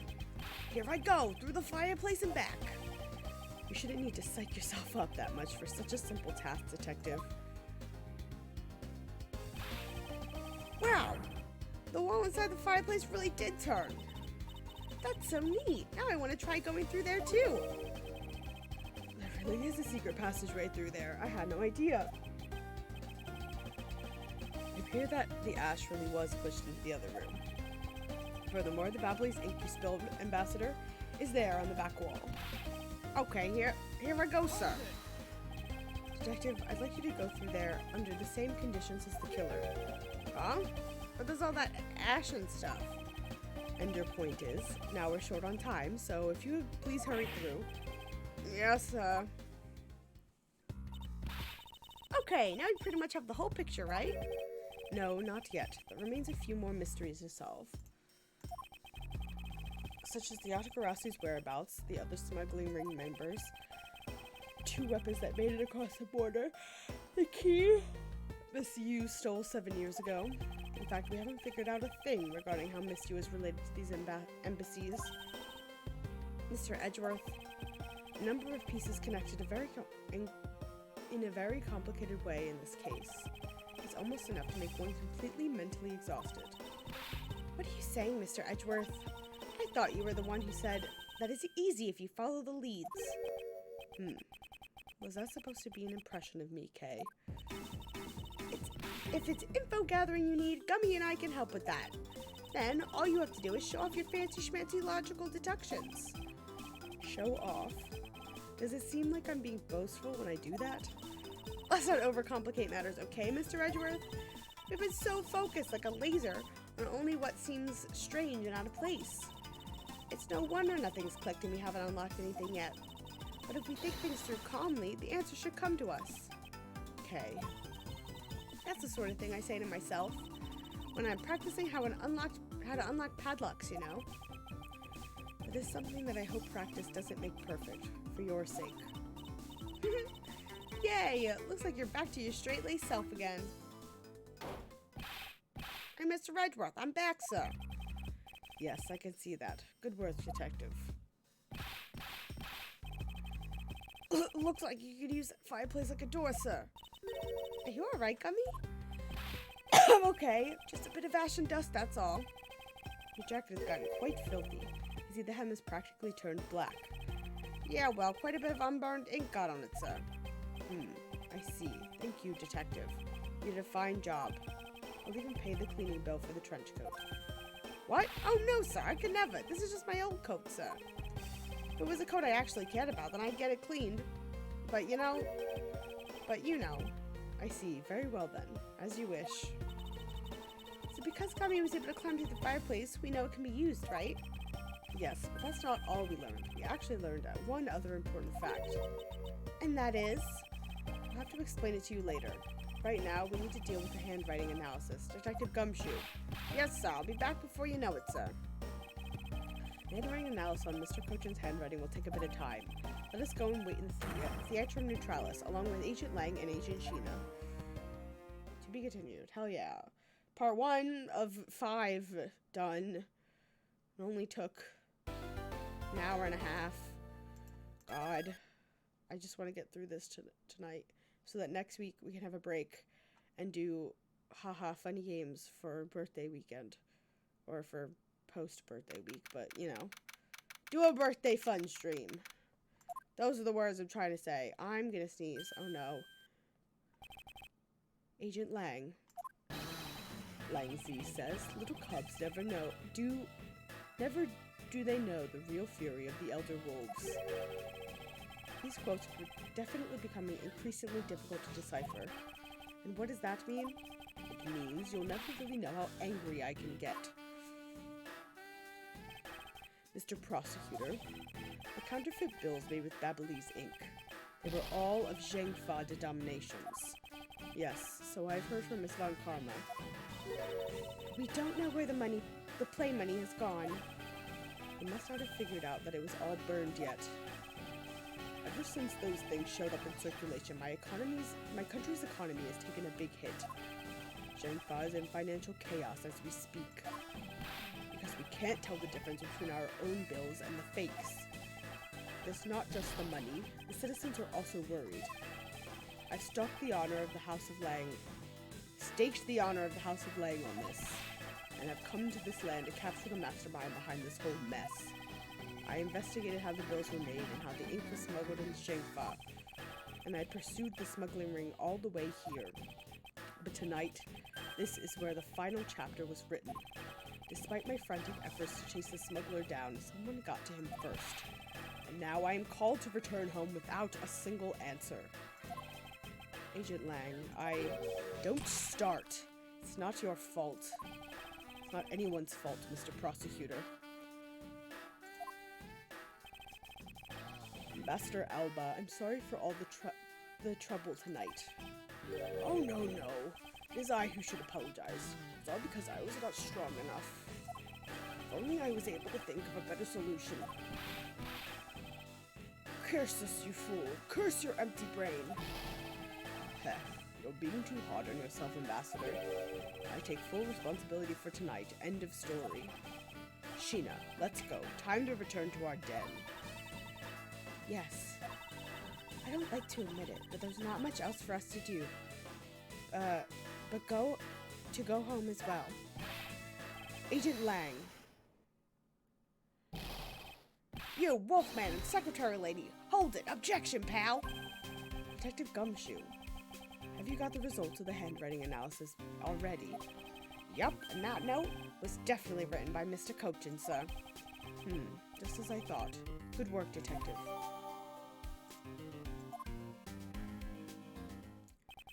Hey, Mr. Prosecutor. How long do you intend to hold us up for? Sorry to have made you wait, but I believe that now everyone is finally here. Agent Sheena, I'd like to ask you something, if you don't mind. Yes. How exactly did you fail to see the Yatagarasu when you were in the neighboring room to where Mr. Cochin was killed? I'd like you to explain that to us. What?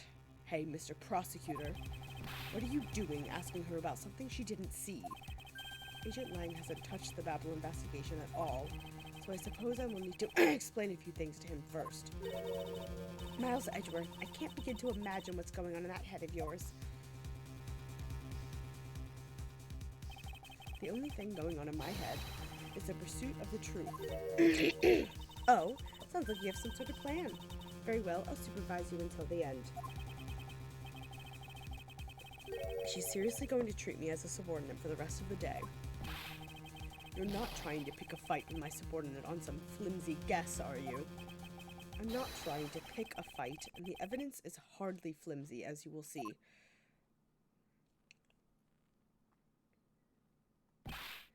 Ha!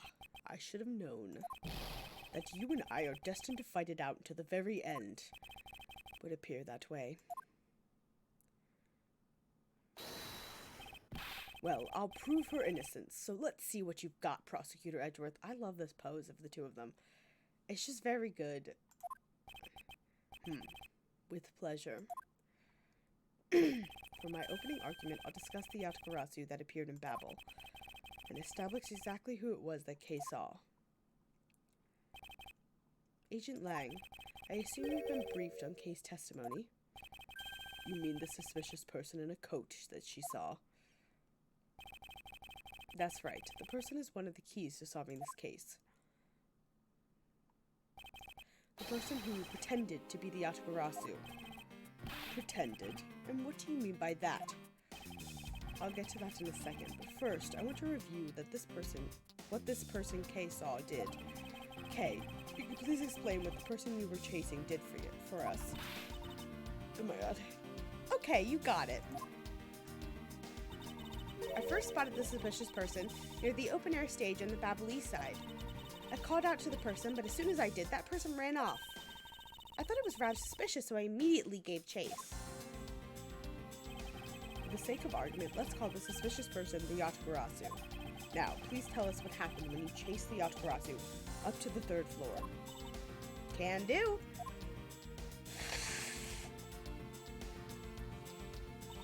I chased the Yatagarasu all the way to the 3rd floor of the Babelese embassy. It was a pretty straight chase down the hallway until the sudden turn.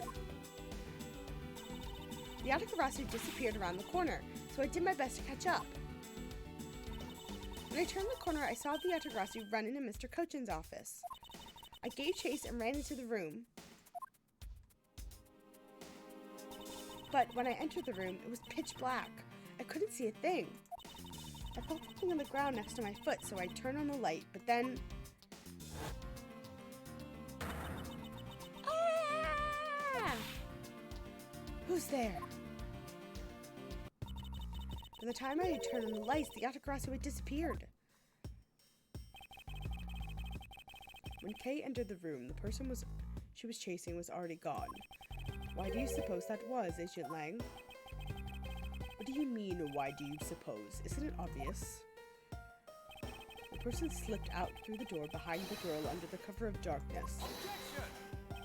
Sorry, but I know for a fact that the person didn't escape through that door.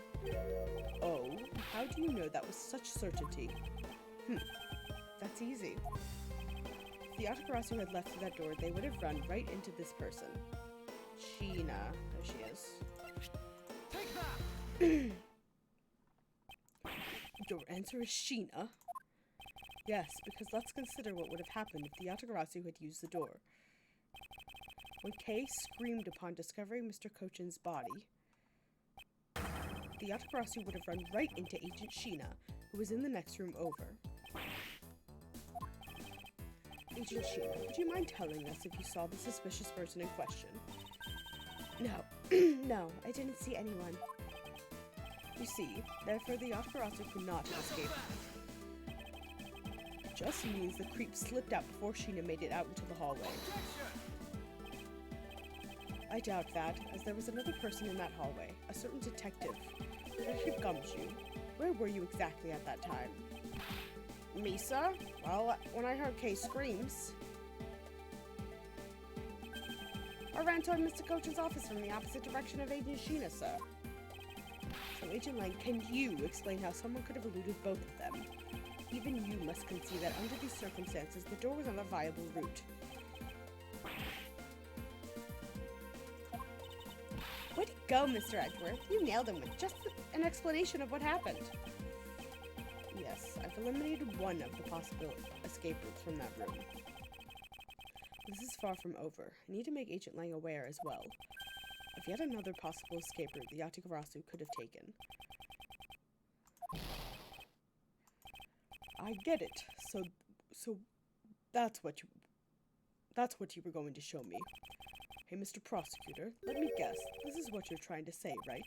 Because the door was not a viable escape route, and there must have been another way out. Precisely. Hey, Mr. Redworth, it's time to bust out with our revolving fireplace wall explanation, right? No, not quite yet. Huh? But why?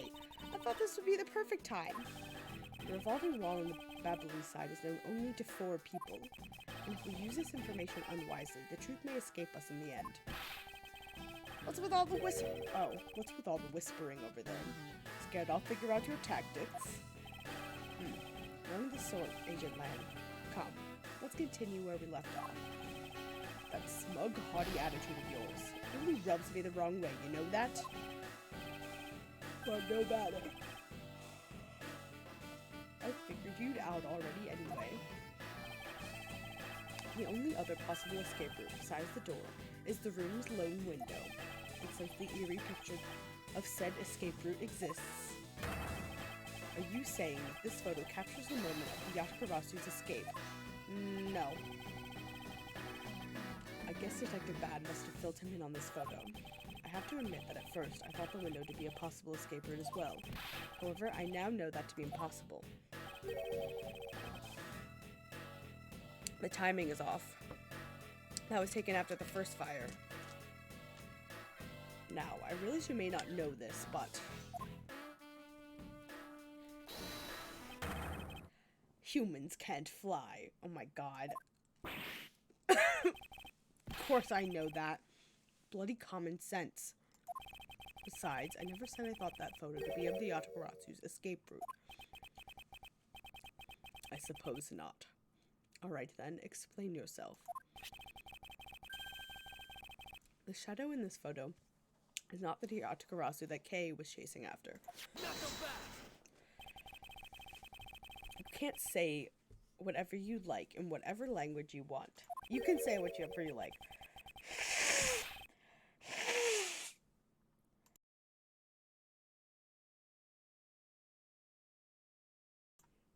There's only one language I really understand. The language of evidence. Very well then. I present to you proof that the person Kay saw is not the same as the one in the room.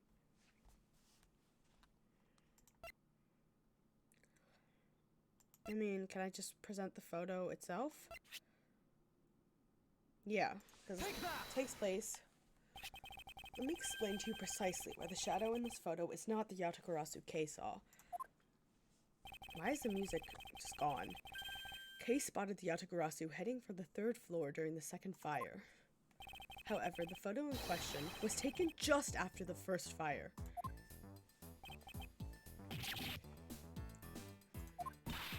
Yeah, where'd he go? That's twice you've bit him in the butt now. We're not done yet. You still have to explain what that shadow is, and how the Yatagarasu escaped. I don't suppose you can answer both, can you? Regarding the photo, I admit that we don't understand what it means quite yet. Ha, as I thought. However, the Yatagarasu's escape route? Now that I can answer. You can? Well then, Mr. Prosecutor, go on. Enlighten me. Even if I explain it, you'll try to find some flaw with what I have to say. You were busy heading up the Alabastion investigation, correct? In that case, I doubt you'd have much knowledge about the Babali side of the case. So, would it be best if the lead on this side, Agent Sheena, explained it in my stead? Sheena is my subordinate. If I don't stick up for her, how can I look her in the eye and call herself my boss? Call myself her boss. Lang, it's alright. I can take care of him. Sheena. You shielded me a lot as my boss. But it's time for me to prove my worth. I think this is almost certainly what's-her-face. Callisto, just with like contacts and a wig. Do you think?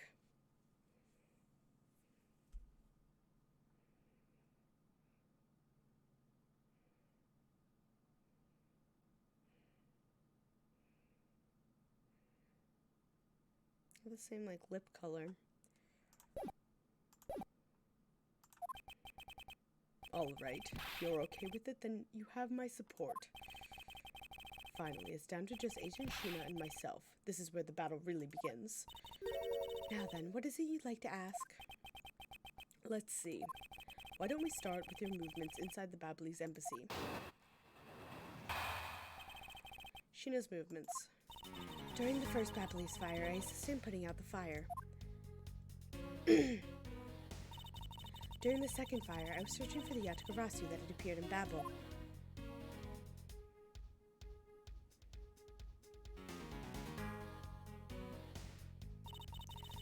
While I was searching, I heard a scream come from the next room over. But while I was in the next room, I was unable to catch a glimpse of the Yatagarasu.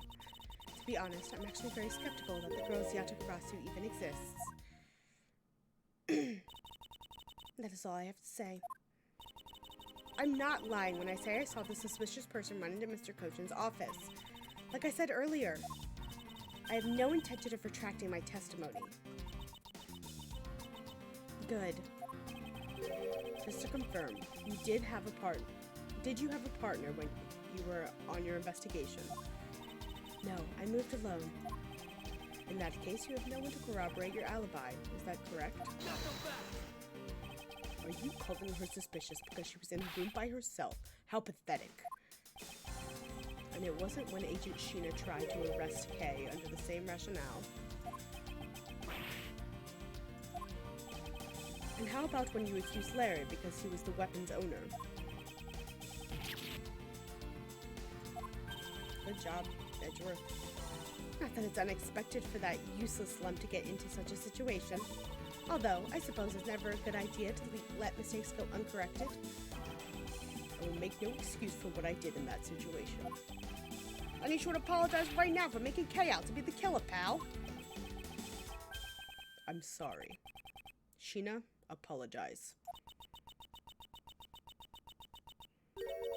I'm sorry. It's really okay. I mean, I'm not under suspicion anymore. Right, Mr. Edgeworth? Well, I never doubted you. Not for 1 second. And the same goes for me. I believe in Sheena. Then let's put that to the test and see if she really is worthy of your trust. This promises to be interesting. Alright, let's see. Assisted in putting out the fire. Searching that appeared in Babel.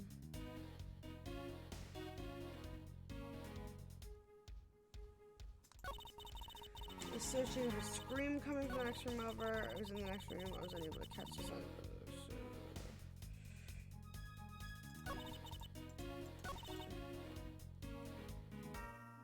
Hold it! The second fire, do you mean the one that consumed the 3rd floor of Babel, correct? Yes. That was where the suspicious person was spotted in Babel. Then you were after the same person in the long coat that I was after. There's no proof that the suspicious person was really the Yatagarasu, because no one was able to get a good look at the person's face. By the way, how was your team's investigation? In order to extinguish the fire, water was pumped to the 3rd floor via the windows, so the majority of the investigators conducted their searches on other floors. Maybe they did, but there was one person who was wandering around lost on the 3rd floor. When the fire was pretty much out, I moved to investigate the 3rd floor. And you did that alone. Yes.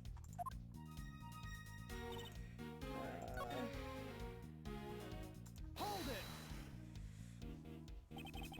You were unable to catch even a glimpse despite being in the next room. Is that true? I really hate to repeat myself. I'm sorry for inconveniencing you. However, I simply wish to make sure that you were not misremembering something. We wouldn't want you to be accused of lying later on, would you? Would we? Hey, Mr. Prosecutor, are you calling Sheena's testimony a lie? Agent Lang, I'm talking with Agent Sheena right now. So I'd appreciate it if you wouldn't interrupt us with superfluous comments. They're gonna fucking fight each other. Aw, you know, I feel kind of bad for him. I understand his pain at watching one of his subordinates being accused. However, I cannot turn my eyes from the truth. Lang, I'm alright. And as for you, I think you should be focusing your doubts on that girl rather than me. And why is that?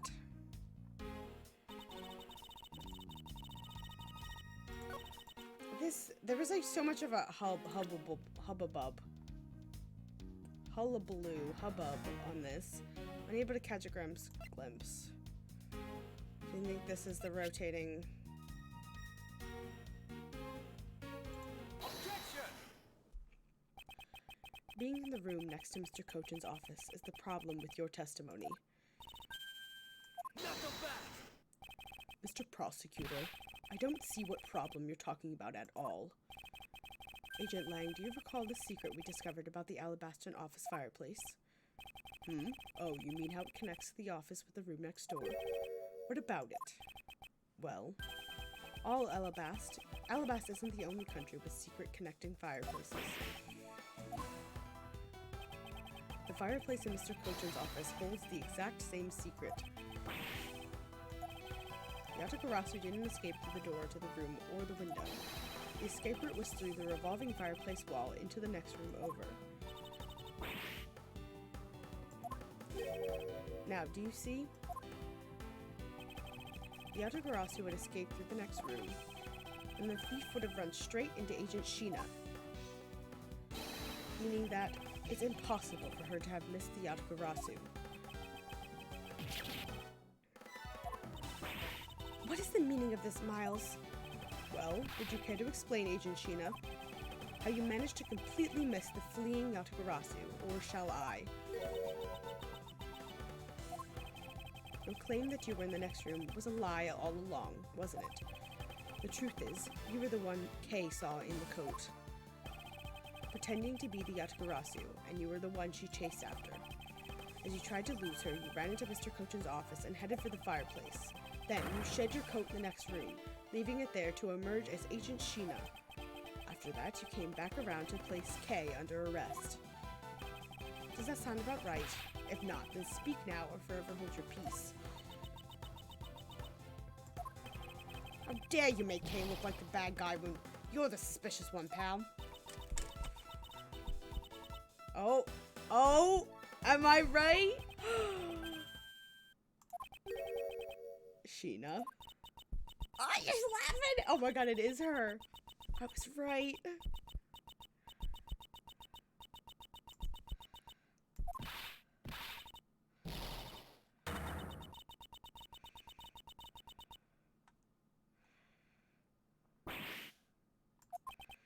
That laugh.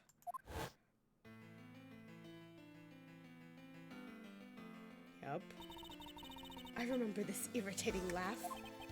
Ugh, getting chills down my spine. It can't be, but it has to be. Sheena, what's wrong with you? I'm sorry. It was so funny that I couldn't help but laugh. Funny, you say? Yes, that you would accuse me of being the Yatagarasu. The prosecutors of this country really are so very strange. Do you think you can get away with this by simply laughing it off? You think I'm taking things too lightly? I think not. It's that prosecutor who is. Look, everything you said earlier is nothing more than mere speculation. The Yatagarasu fled through this fireplace. Do you have any proof to back up your claim? If you don't, then you haven't proven a thing regarding the Yatagarasu's escape route. The tone of your voice you're taking with me now has certainly changed. That's because it's been a while since I've had this much fun. I think I'll let loose, and then we can have a real battle of wits. For an agent of Interpol to show me the true power of her mind, it is a great honor. Don't underestimate me. I'm not some foolish broad, you know. I know. That is why I won't hold anything back either as I answer your question. My question? Here's your proof that the revolving fireplace wall was used recently.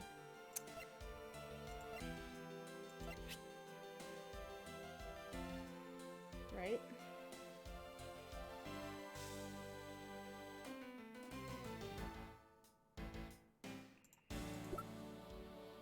This one. This one. Take that! I'm sorry, but is this really your honest answer to my question? Yes.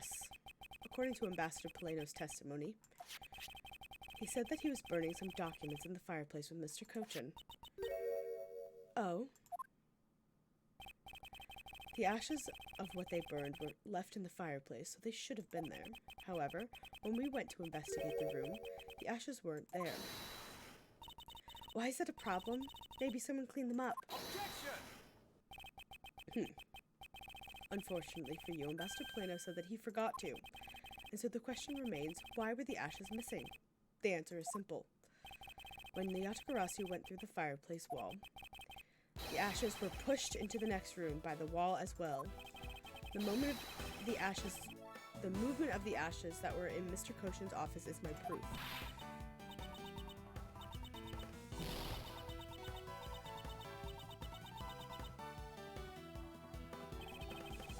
And just what is so funny?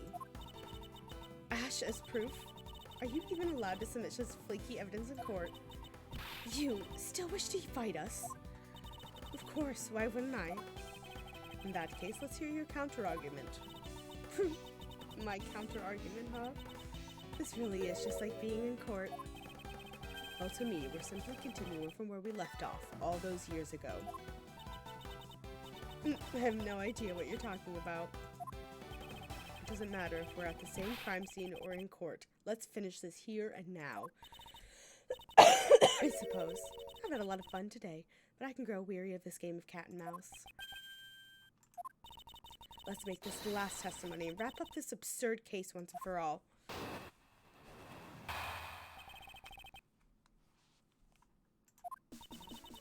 In my eyes, all you've proved is that the rotating fireplace wall was used. But you can't really call that proof that the Yatagarasu used the fireplace, now can you? So then, who was it that used the rotating wall? Show me your answer with real evidence. Remember, we've already finished our very thorough investigation. We found not a single suspicious thing in Mr. Cochin's office. Ugh. There you have it, my counter-argument. What do I have to present? I don't even remember anymore. Okay. The guide. Babel statue, which is a fake. But the one in the Babel office is the real one from Alabast. His body. The knife, which is actually an alabaster knife with the Babelese handle. The Yatagarasu's knife and key.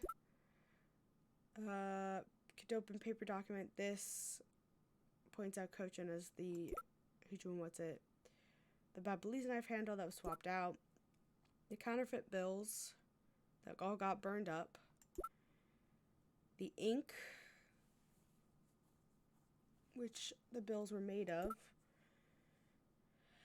The Alabast statue, which is actually the fake Babel statue.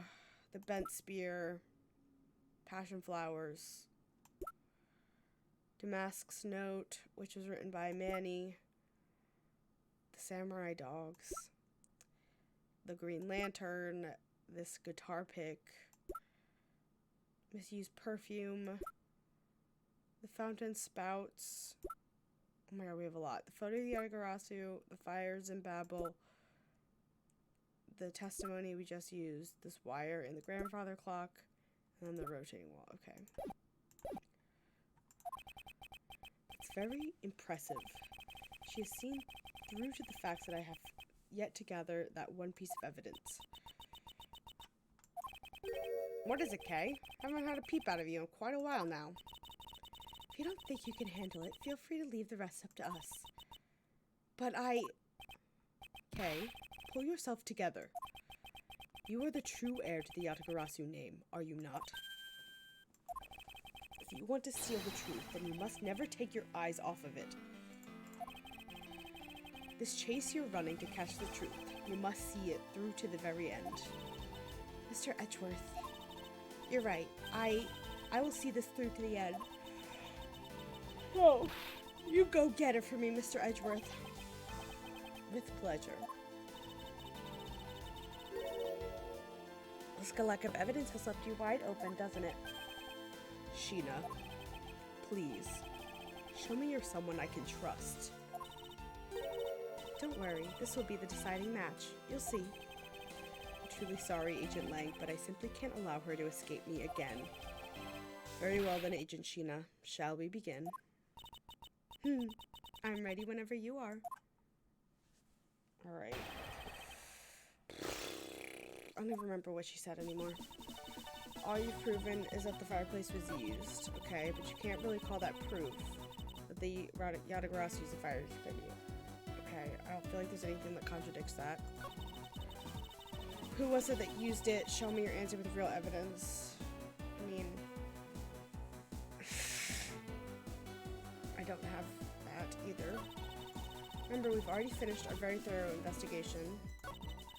We found not a single suspicious thing in Mr. Kochan's office. I mean, this feels like the only statement with any substance. Like, the rest of them are either true or vague.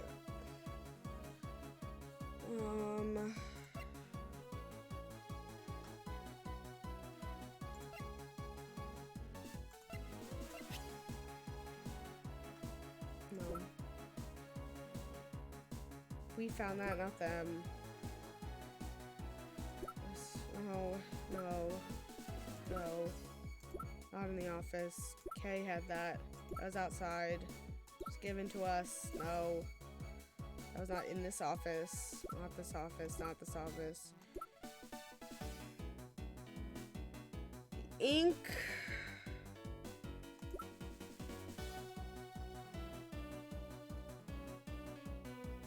Found not a single suspicious thing. Maybe you didn't find it because it burned up. Let me just check.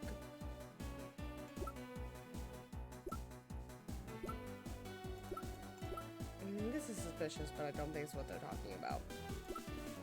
I think it's gonna be this money. Also, they didn't know that it burned up. Miles did say that at the beginning. You didn't find anything suspicious at all. I highly doubt that. But I didn't. You can even ask the other men. Why does my eyeball itch? I don't need to, for I found what you should have a while ago. Excuse me? In Mr. Kochan's office, there were signs that someone had burned counterfeit bills there. What in the...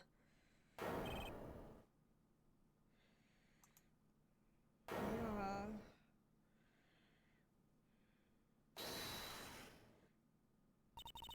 That evidence was something you found through that girl's machine, right? So what if it was? Ah, that's what I thought. But unfortunately for you, a recreation made by a machine is hardly concrete proof. Among the ashes you found in the room, did you happen to find any counterfeit bills? No. You see?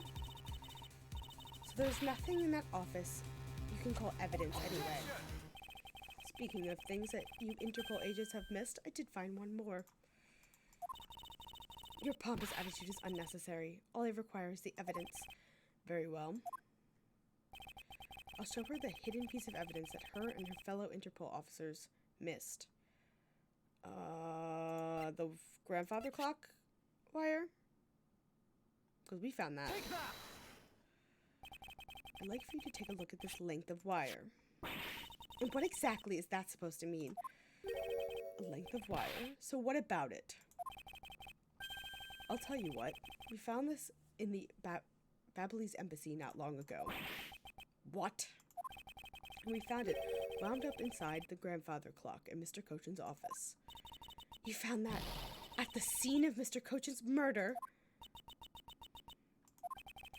So I think you'll agree now that I cannot trust you when I say that Integral has thoroughly checked every room. And this throws doubt on the purity of your investigation into the Yatagarasu. You still suspect me, I see. Alright then, I ask that you point out the part of my investigation. What part is incomplete? The other Interpol agents worked under the command of Agent Sheena. Is it not possible the reason the person K was chasing chose the 3rd floor? Because that person knew there would be no other agents on that floor. Furthermore, we've come to see that Agent Sheena was only pretending to be investigating the Yatagarasu to the point of arresting Ray, K. In that case, there's one location that no one has yet to inspect. Routine investigation was incomplete because they failed to inspect this location. This room. Take that! The other room. The location, Agent Sheena, is of course the room you claim to have examined. I believe the room next to Mr. Cochin's office warrants a thorough inspection. Even if you do that, I doubt you'll find anything of use to you in there. I will be the one to decide that. Detective Gumshoe. Yes, sir. I'm on it. I'll be right back after I check out that room next to the office.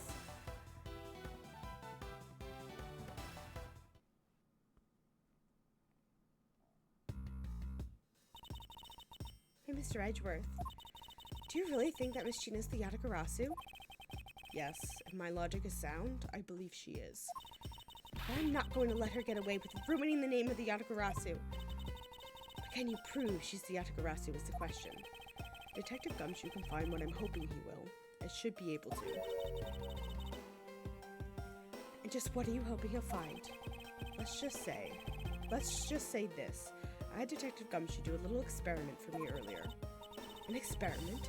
As if that detective has the brains for high science. Wasn't that mentally taxing? I had him use the same escape route as the Yatagarasu. And what did you find out by doing that? First, that it's possible for a person to fit through the revolving wall door. Second, that by going through there, his coat was covered in ash and Babylese ink. Who cares what his coat was covered in? It's not worth that much anyway. But is it really worth so little? I believe that's actually quite a meaningful result, of the value of which I'm about to prove. Mr. Edgeworth, I found some things you really need to see, sir. Oh, so what are these things that you found? Oh, some makeup, a coat, a pair of shoes, sir. You found a coat? You hear that, Mr. Edgeworth? Maybe it's the one the person I was chasing was wearing. Yes, the possibility does exist. Agent Sheena, were these pieces of evidence not in the room when you examined it? Unfortunately for you, those aren't suspicious items of any sort. They all belong to me. They were getting in the way, so I stored them in that room. Aww. Thank you for bringing them to me. Saves me a trip. May I have them back now? No. These items that the detective brought back are incredibly significant. I request that we be allowed to examine them. They're my personal belongings, so you have no right to touch them without my permission. They're at a crime scene, so yes, they do. I wish to examine them for the sake of the investigation, but if you wish to deny us access to them, Agent Lang, let's hear your opinion on this. I say let them look at your stuff, Sheena. Thing. Sheena, let's put it all out in the open. If you're really innocent, then you have nothing to worry about, right? I guess so. Alright, let's go ahead and examine whatever you like. After all, I have nothing to hide. Good. Now let us begin. So which of Agent Sheena's belongings are you going to examine? Which of Agent Sheena's belongings are you going to examine, sir? For the fucking coat, obviously. Let's examine the coat. Yes, sir! Appears you managed to stain your coat rather badly, Agent Sheena. The Yatagarasu that Kay saw was wearing a coat, and I'm beginning to wonder if the stain wasn't created when he went through the fireplace. No, you have it wrong. That soot probably got on my coat when I was helping the police put out the fire. What about this dark substance around the hem of your coat? Oh, I didn't realize that hem was that dirty. I'm sure it's just some water mixed with soot from when I was helping with the fire. I don't think so. Think you can get away with such a transparent lie? Yeah, don't lie to us, pal. This is the same powder dirt I got on my coat when I went through the fireplace. Your words ring hollow in the absence of evidence, you know.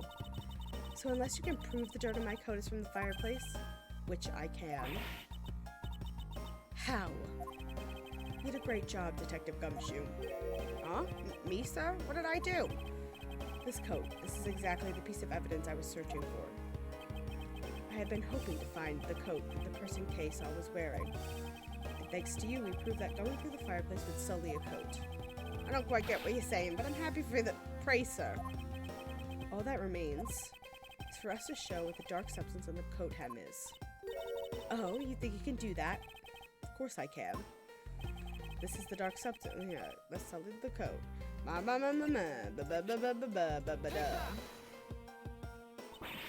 Babyliss ink? Yes, this is what will prove that the coat went through that fireplace. According to Ambassador Polano, he burned some files in the fireplace this morning. You told us about that already, so I don't really see the point in mentioning it again. My point is that he spilled some ink on the back wall of the fireplace at the time. If the dark substance on this coat turns out to be Babyliss ink, it would prove that you and this coat went through the revolving fireplace wall. Sorry to have clipped one of your wings, Yatagarasu, but we're not finished yet. Do you have no way of proving whether or not this Babyliss ink on the coat hem? Oh, but I do, and I intend to show that it is ink in a few seconds. How? Burning it? How, you ask? Well, since you don't seem to know, allow me to show you. This is how we'll prove that the dark substance of the coat is Babyliss ink. Burn the coat! Burn the coat! You'll find out whether Babyliss ink or not by lighting it on fire. That's how you're going to prove it's Babyliss ink? Yes, if you could please cut a section of the dark stained area for me, I'd appreciate it. Because I will show you, here and now, what the dark substance is. Sheena. Sorry to do this, but I'm going to have to cut off a bit of your coat. Go ahead, I wasn't planning on wearing it anymore anyway. Now then, if someone could loan me a lighter or something. Oh, I've got some matches! I always carry them with me so I can light smoke bombs. Then if I could please have 1K, we can get this experiment underway. The flame! It's the same color as the flame's white crystal oil produces, which means Babyliss ink is a product of white crystal oil. When lit, the ink produces a green flame. I believe the time has come to clip the Yatagarasu's other wing. Miss Sheena, you're the fake Yatagarasu! The one who killed my father! It's about time you came clean, Agent Sheena. Or should I say, Callisto you. Hey, Mr. Prosecutor, you're not serious, are you? Do I look like the joking type to you? Callisto you? Never heard that name before in my life. That manner of speaking and that attitude, you haven't changed a bit in 7 years. You're the defense attorney that killed Mr. Faraday and then tried to frame me for it. Oh, really? And you have proof? You insist that I'm this Callisto you woman, but you can't prove it. If you have no proof, then I'm afraid you won't be able to lay a single finger on me. The raven is a very unique bird, one that flies by the darkness of night. Almost at the nightness of dark.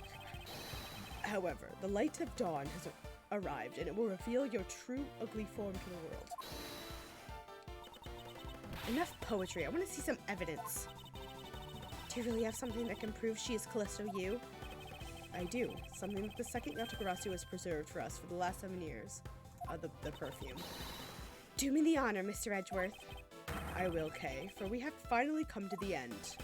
We'll prove to her to be Callisto you with this, and clip this Yatagarasu's wings for good. Oh, no, there was. Take that! This perfume. This will prove you to be Callisto you. It will? Kay has preserved it perfectly for us. Surely you remember this bottle. This belonged to Miss Yu just before she disappeared 7 years ago. Naturally, this means that a few of her fingerprints are on here as well. This is the bottle of perfume you spilled, which I have preserved ever since. I heard from my father, Bernie Faraday, that if stored under the right conditions, a fingerprint can be preserved for decades, which means that your fingerprints are still on here, every last one. We can clear everything up if we were to compare the prints on this to your own. Now come, Agent Sheena, will you submit yourself to a fingerprint test?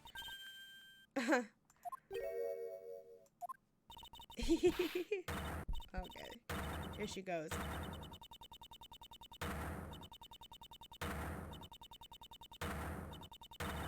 Oh, she's still going.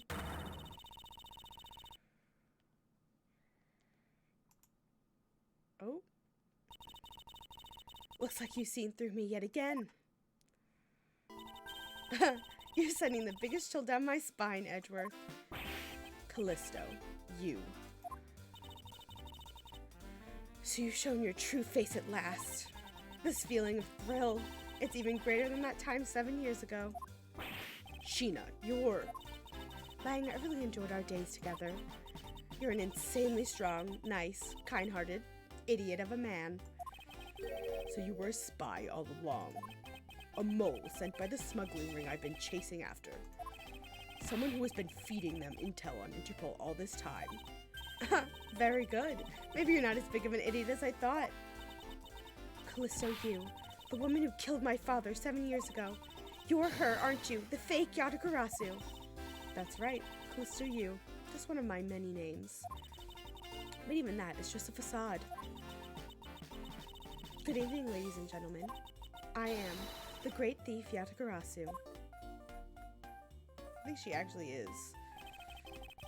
Callisto, you. This time you won't escape, for this is the end of the great road for you. Or of the road for you. Now come along quietly.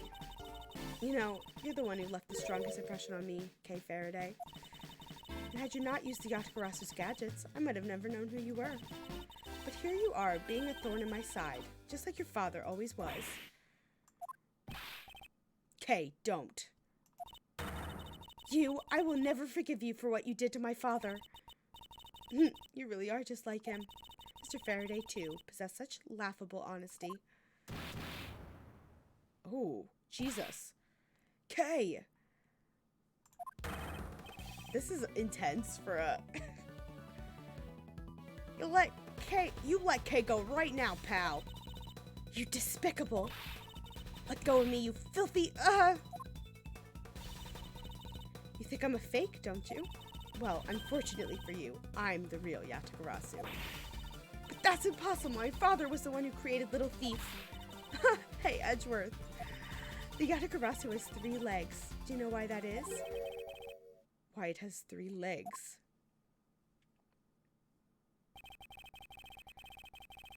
Oh my god, was it all 3 of them?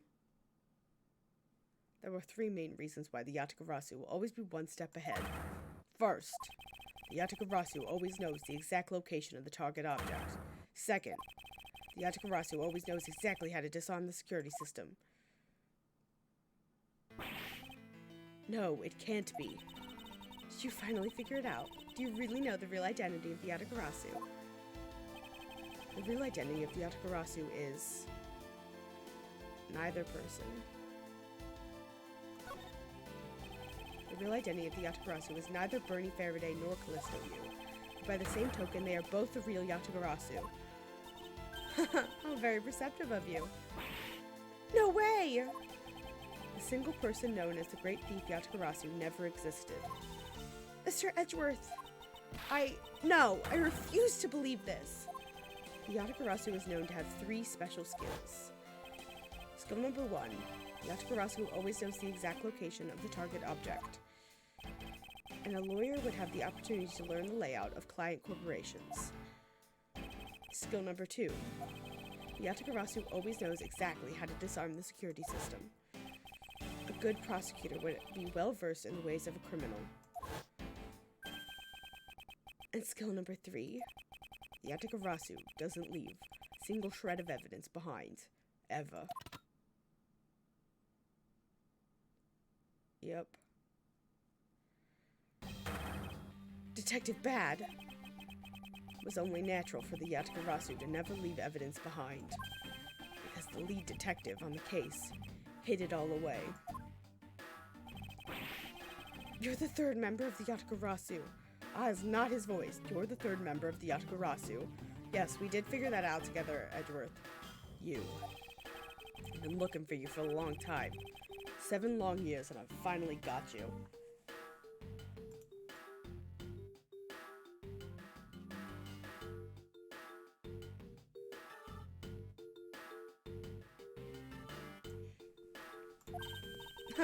Why, Mr. Bad, long time no see.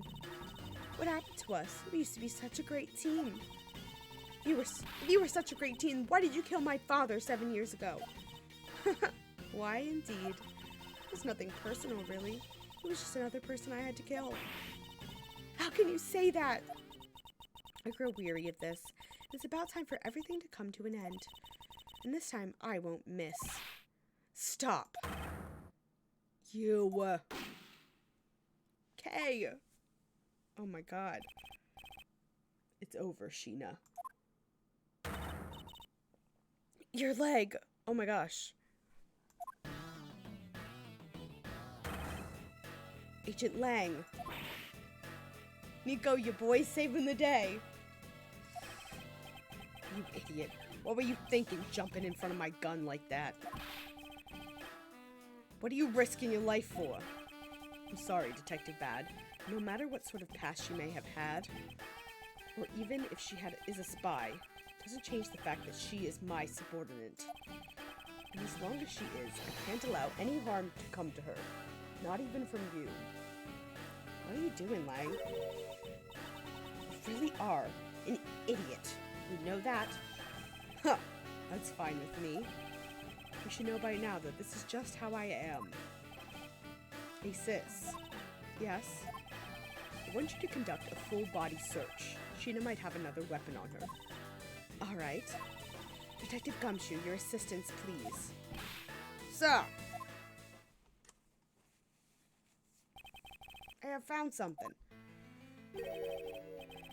What is this, sir? Looks like the blade of a knife, but it doesn't have a handle. This is a great find, Detective. Huh? Is it, sir? Let's try pairing this up with the blade. This blade with this handle. Yep. I believe this blade actually belongs with the handle that was on the murder weapon. Hey, they fit together perfectly. This blade must have been taken from the crime scene when the knife handles were switched. I'm gonna go return this to this Babyliss knife now. Alright. I trust that you'll make sure it is returned to Ambassador Polano. Oh my god. Babyliss knife handle given to Detective Gumshoe. I'm dying. Leaves it makes it perfectly clear who did it. Callisto Yu. For the only time the handles could have been switched is just after Mr. Cochin's murder. Which means that you must be Mr. Cochin's killer. You killed Mr. Cochin with the Alabastin knife. Switched the handles and then took the original blade off the Babyliss knife with you. Later, you allowed yourself to be spotted by Kay near the open-air stage. You used the fireplace to lose her, and when you went back to accuse her of the murder. Let's sum it up. Ha! You craft an engaging tale, Edgeworth, but there are 2 problems with it. Problems? In what respect? Why do you think my real reason wasn't allowing her to chase after me? It was all so I could capture Kay Faraday. What? When I saw you using that device in Gatewater Land, I knew right away that you were Bernie Faraday's daughter. I became curious, so I researched a little into your background. That's how I found out that you were on the trail of the Yatagarasu. So that's why you tried to pin Mr. Cochin's murder on me? Yes, I knew you would show up at the embassy tonight. So I thought to use you, but pinning the murder on you wasn't my only goal. You had another? Yes. Once I had you under arrest, I planned to search you and take back the device that rightfully belongs to me, the true Yatagarasu. You were gonna take Little Thief away from me? 7 years ago, it was thanks to that device that Faraday was able to infiltrate this place. But he stole more than he should have. I had a tough time recovering that precious key. Then, the person who stole the Yatagarasu's key was Mr. Faraday. You, that incident 7 years ago. What was the catalyst behind it? The eyes of the smuggling ring, the Yatagarasu was becoming a bit of a problem. It wasn't an especially pleasant assignment. Then why? Why did you become a member of the Yatagarasu? Why? There is no why. I was destined to betray everyone from the very beginning. From the beginning? What is that supposed to mean? The person I take orders from hasn't changed. Even now, to this day. Does this mean that the leader of the smuggling ring wasn't Mr. Kochin? Then the real ringleader is out there pulling the strings. Still out there. Are you done asking what you need to know? Because if so, we should probably get going. And you're going to tell me everything you did tonight. Do you understand, Sheena? I guess I should tell you then that I was the one who set the Babalese embassy on fire. Why did you do that? I suppose it was to destroy all evidence of the counterfeit bills. That was what the smuggling ring was trying to do? But then why start 2 fires? Sorry, but I can't tell you anything about the ring. It's your job to complete your investigation after all. I've had my fun. Now it's your turn to enjoy the ride. Wait! I mean, Miss Sheena. Yes? When I fell to the floor earlier, these fell at my feet. What about them? They're such pretty hair sticks. I thought, well, that I should return them to you. You can have them. They're of no use to me anymore. If you don't want them, you can always just throw them away. No, I want to keep them. Suit yourself. What is the point of this? Oh, that's right. I almost forgot, Edgeworth. About the second problem I had with your story. I didn't kill anyone tonight. What? I'm not saying that as a sore loser. Think of it as a hint, if you will. Mr. Prosecutor. Yes, Agent Lang. Mark my words, I'm not done here and I'll be back. And it's got nothing to do with duty or anything, because this has become my personal case. I may have been shot, but I'll show you just how dangerous a wounded wolf can be. His anger appears to have negated the sensation of pain as in his injured leg.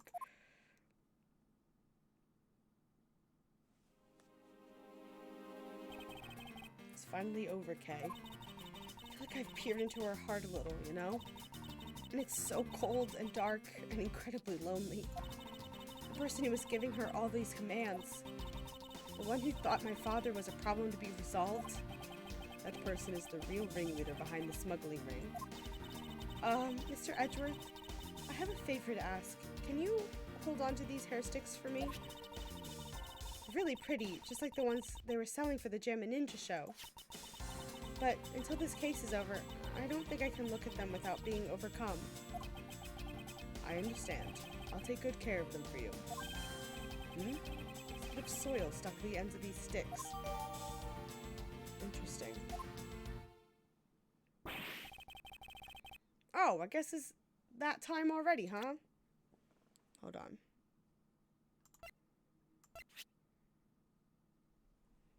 It's these. Is it not? Is it not these?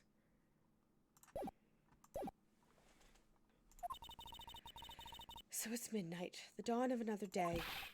Hey, Pops, thanks a bunch. You've really done a lot for everyone all these years. Detective Bad, don't tell me today is the day. Yeah, it is. With this, I can retire in peace.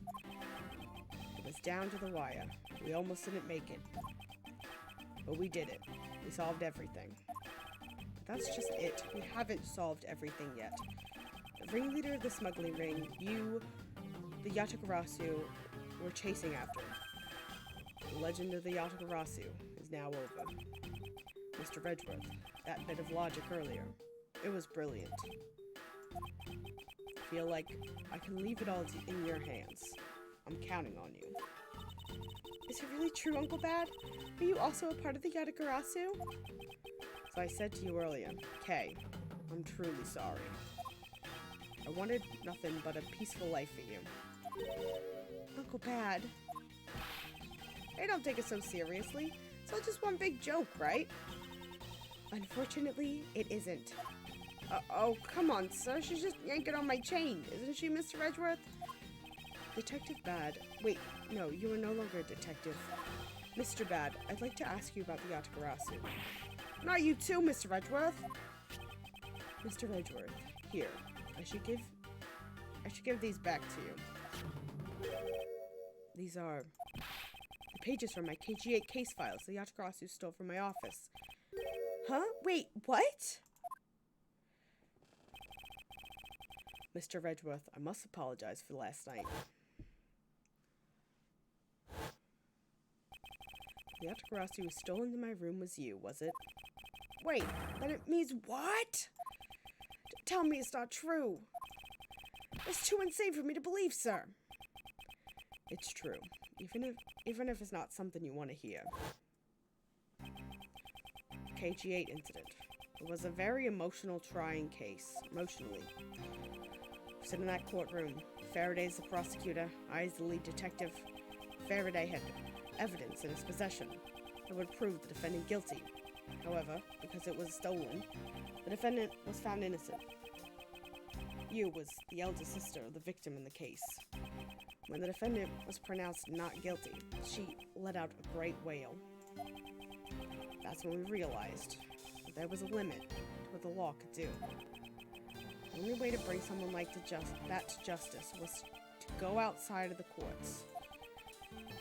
That's what we thought at the time. That's how we formed the Yatagarasu and vowed to bring to light any dirty dealings companies had with the ring, including companies that dealt with the Amano group. Mr. Amano's conglomerate.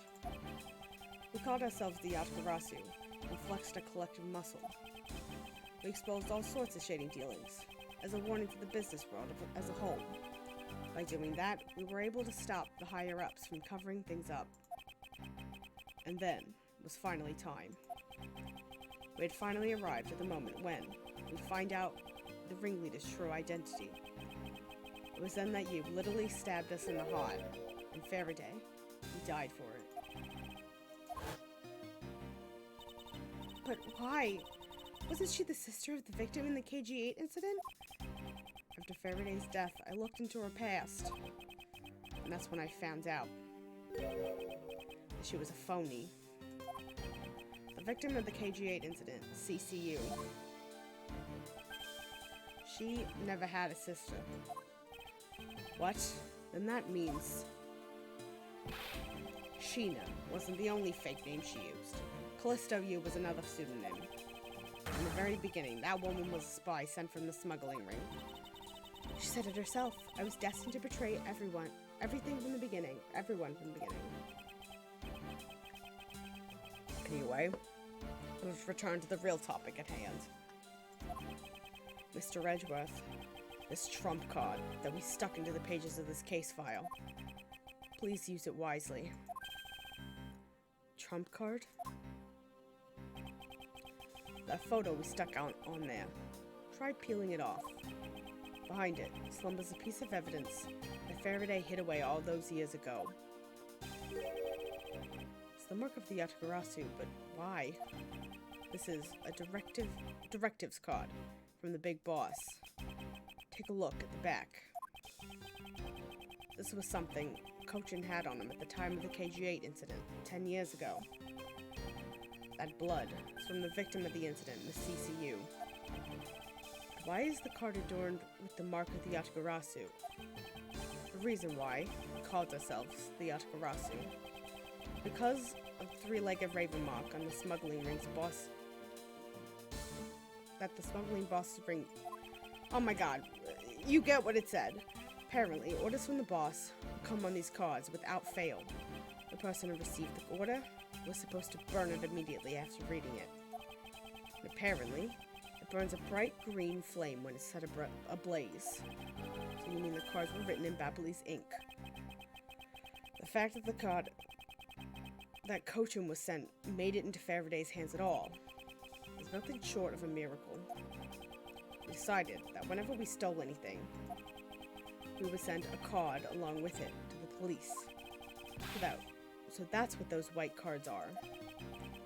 The great thief that used the mark, only those within the ring would know. That was our message to the ringleader, that we were only a few steps behind. Interesting. One more thing, Detective Gumshoe. I'm entrusting this to you. I thought he was gonna hand him the lollipop. I was like, oh, that's pretty gross. What is it, sir? This is what I was talking about earlier. During the KG8 incident, Faraday had this in his possession. This important, definitive piece of evidence. But I thought it was stolen. How do you have it? The person who stole it from us 10 years ago was a man by the name of Ernest Amano. And he had it locked and hidden away for all this time. But we forced him to tell us where it was, finally, after the other day's kidnapping case.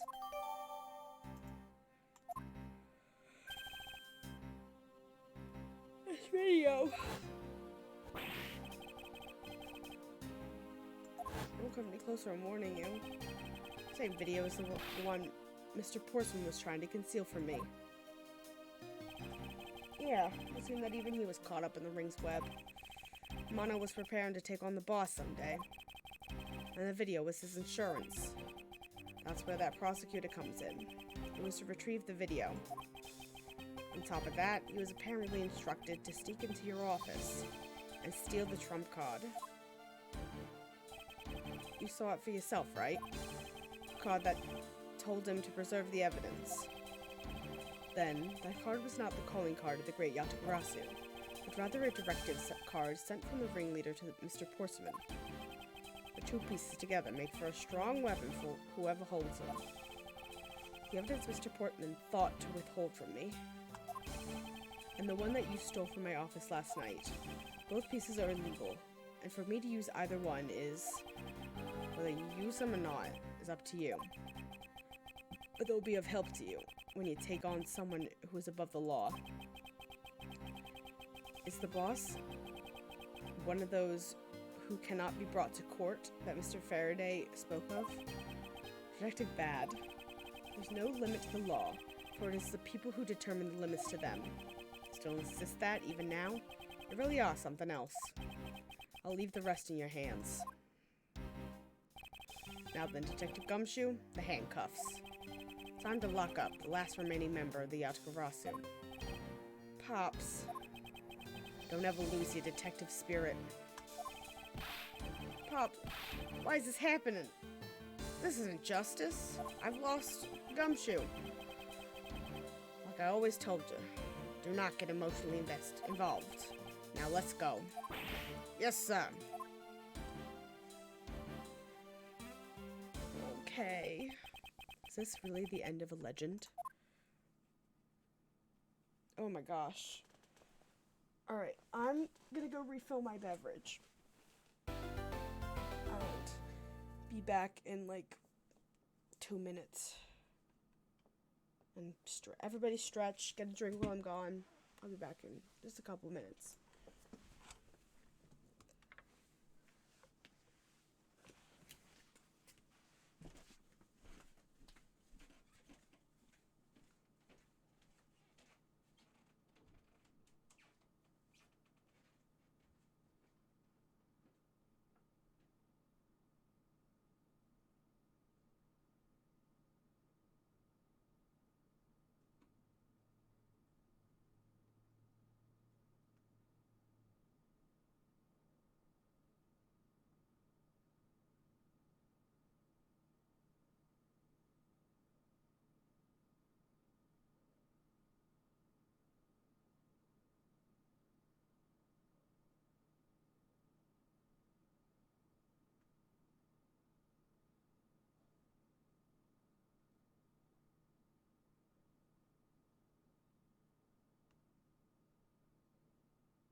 have returned.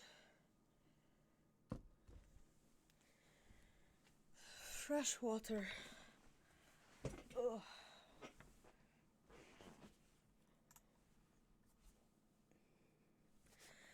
Okay.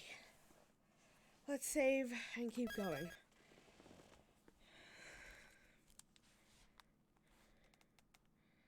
We have fucking like 3 more parts left.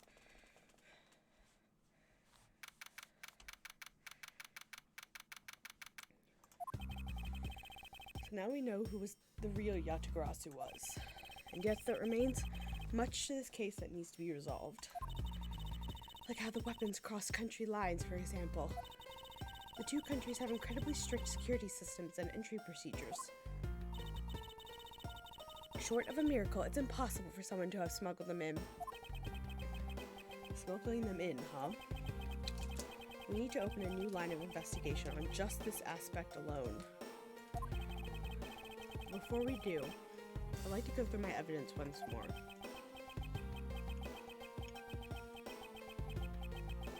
Okay, what did we get rid of?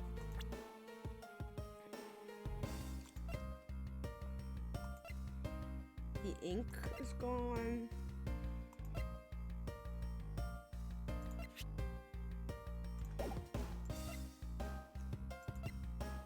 Things like the ambassador's testimony is gone.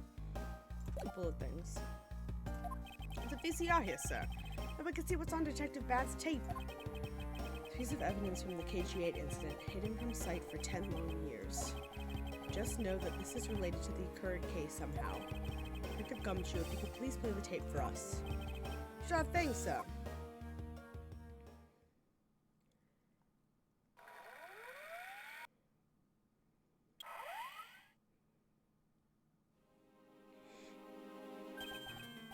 This man, it's Manny Cochin.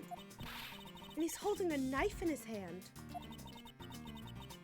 It's like footage from a security camera at the entrance of an apartment building. An apartment building? How do you figure that? Unlike you, I actually read the summary file in the KG-8 incident.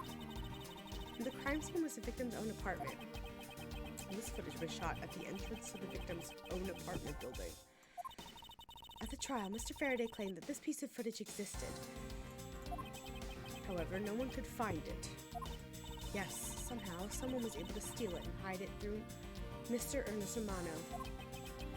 You can see how this would have been a definitive piece, and why someone would want to hide it. Oh. I'm cold and uncomfortable. I apologize for being antsy. My fingies are very cold. And my feet. This piece of evidence from a 10-year-old case. There's no way it's related to this case we're working on now, sir. Actually, I believe it has everything to do with the case we're working on now. The ringleader even went so far as to use Mr. Portsman to retrieve it. Which means, and in this video lies a very convenient bit of footage to the inconvenient footage to the ringleader. Where? Wait, what was that? Huh? That bit you played just now. Please, show it to me again.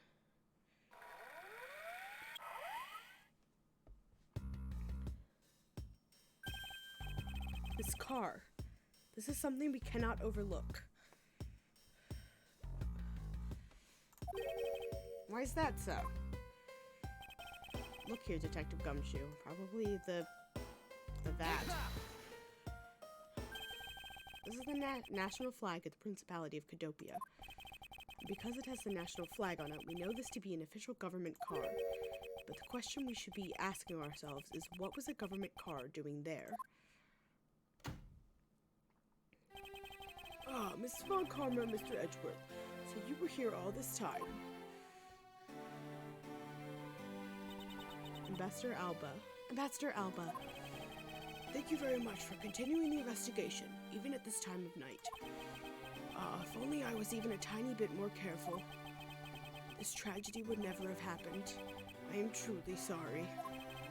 This wasn't your fault, sir. This had nothing to do with how careful you were. You idiot, Quercus! couldn't chase after a simple thief. Now then, let's get down to the real reason why I came looking for the two of you. I would like you to put the investigation on hold for a while. Can you do that? Excuse me? I hear you've apprehended the thief that turned this embassy upside down. And we were in the middle of an event celebrating our country's reconciliation. We can't exactly have the police and detectives walking around here forever. You're scaring the visitors away, so I hope that you can understand how I feel. But we must finish our investigation, resolve the remaining issues. Why don't we leave the rest of the Alabastion and Babyliss police? Ambassador, we're so close, just a little more, and... Miss Von Karma, I'm afraid I made up my mind. And without my permission, you cannot proceed with your investigation anyway, right? That's true, however... As he said at the very beginning, this area can be considered to be Alabastion soil, in which case we are nothing but foreigners in their land. Is this really where our investigation ends? Shifu, we found Mr. Edgeworth, sir. Shifu, this way. Oh, he's back. Yo. I like the snap. And he's limping a little bit now. Agent Lang, we're back on the scene rather quickly. If I laid back and took a break, I'd lose the scent of my prey, Mr. Prosecutor. Agent Lang, why have you returned? Because I have to solve this case, no matter what. Well, I'm sorry to inform you. And don't take this the wrong way, I don't suspect you personally. However, a member of Interpol was just found to be a thief, and so... Under these circumstances, I wish to put your investigation on hold. After all, I believe our own police can handle things from here. They are quite capable. At this rate, our investigation really will come to a close.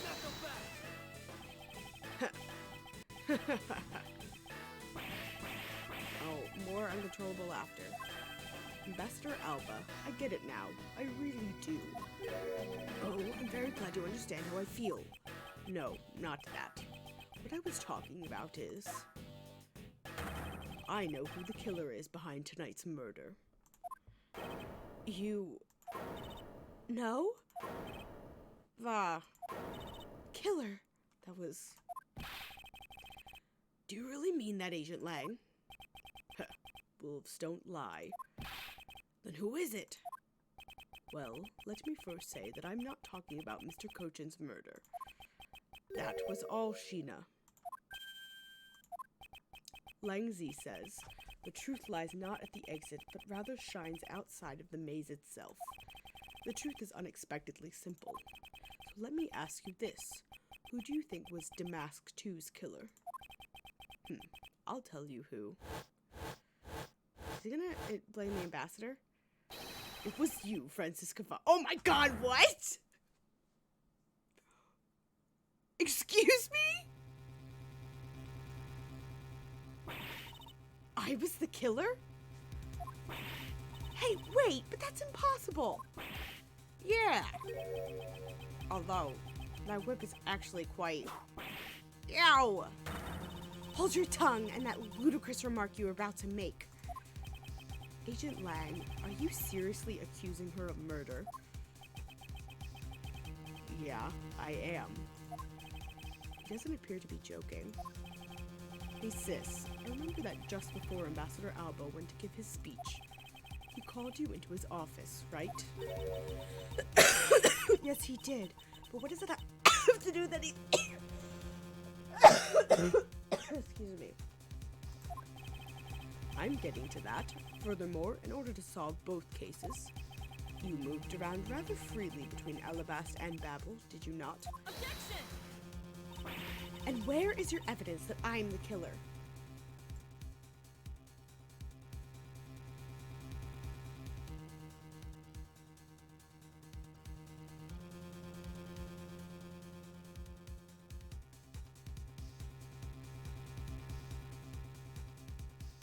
Sorry, really need to blow my nose.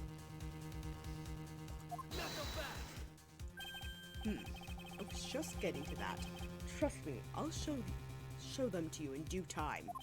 Ambassador Alba, in order for me to bring this case to a close, I'll need to inspect your office one more time. Will you grant me permission? With things as they are, I suppose I don't have much of a choice, do I? Good, then let's move out. Oh, and don't even think about running away, sis. My pack will be keeping a close eye on you. You can bet your bottom dollar on that. As if I would have any reason to flee. But just so we're clear, your logic had better be sound. Because I'll accept nothing short of a perfect explanation. She seems rather upset. Not that I blame her. Well, yeah. I expected that. You would accept no less. But we'll see how long you can keep that nose of yours stuck up in the air like that. Hold it! Agent Lang, as someone related to tonight's case, I request that you allow me to take part. So that I may clean up my superior's mess. You want a big boy? I guess I should. A little boy. Hi, Carly. Thank you for the 25-month resub. How you doing, friend? Hope you're having a good day. I meant to respond to your message in the Discord, and then I got caught up doing this, so I will do that at some point, I promise. Guess I should. The more the merrier, especially when it's the peanut gallery. Oh, in that case, I want to join in too. I still haven't seen what it looks like in Alabasta yet. You doing okay? How about you? I'm doing good. Hanging in there. Just hanging. Drinking water. Feel like Kayin, you gotta let me in too, pal. In too, pal. I can't sit around and do nothing when Miss Von Calm is in trouble. Hey, Gummy, let's have a competition to see who can save her first, okay? Okay, I'll take you up on that. Oh yeah, I'm fired up and raring to go. Okay, so Carly, what you missed is that Sheena was Callisto Yu, the murderer from the flashback case, which I started to suspect. She, like, tricked everybody, but she is claiming that she did not kill the ambassador, or didn't kill Manny Kochin. And then, what was the other thing? Also, the Great Yatakarasu, the original, was actually a trio of Callisto, Faraday, and Detective Bad. All three of them were the Yatakarasu, but Callisto, the whole time, was a spy for the Smuggler's Ring. Yeah, I think that's pretty much everything. As a detective, I don't believe this is something you're supposed to be excited over. Sounds like this is going to get real interesting. Also, Lang got shot, but you got arrested, / Sheena. Also, she's not actually the sister of the girl who got murdered in that very first case. The first, I want to say the KGL incident. It's not the KGL incident. KG8 incident. She was just lying that she was the sister. He got better, yes.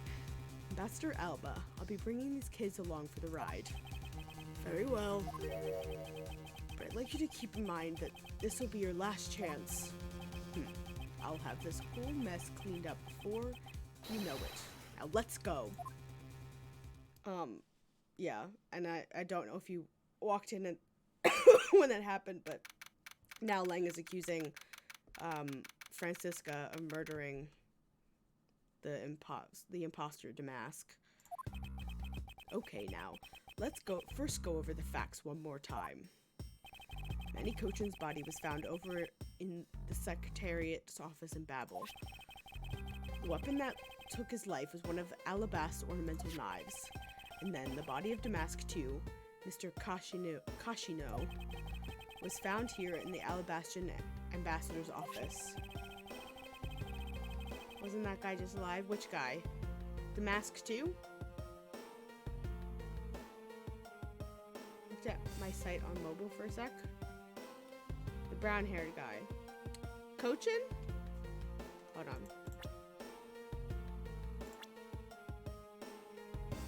This one? Was this one? No, he has been dead. He was like the first body that we found in the on fire office. And right now we think that Sheena killed him, but Sheena is saying like I didn't do it. But you know, she is a murdering asshole already, so who knows? But the way that this game goes, it's gonna mean she actually did not kill man, Kochin, and it was somebody else. Also, I'm getting over a cold, so you went on mobile earlier to look at my stream. I thought you were talking to him. Oh, you might have seen, we got a videotape. So, in that original KG8 incident, the reason that Manny Kochin did not get convicted of his murder, accusation, was because there was a piece of evidence, that videotape, that got stolen and went missing, and it would have been, the definitive proof. When we arrested, the Amano guy from the theme park case, they were able to search him, and they found the tape. He had been hiding it, as evidence against the big boss of the smuggling ring, which apparently was not Manny Kochin. And so they took it back from him. So Bad had it and gave it to us before he willingly turned himself in to be arrested for being a thief.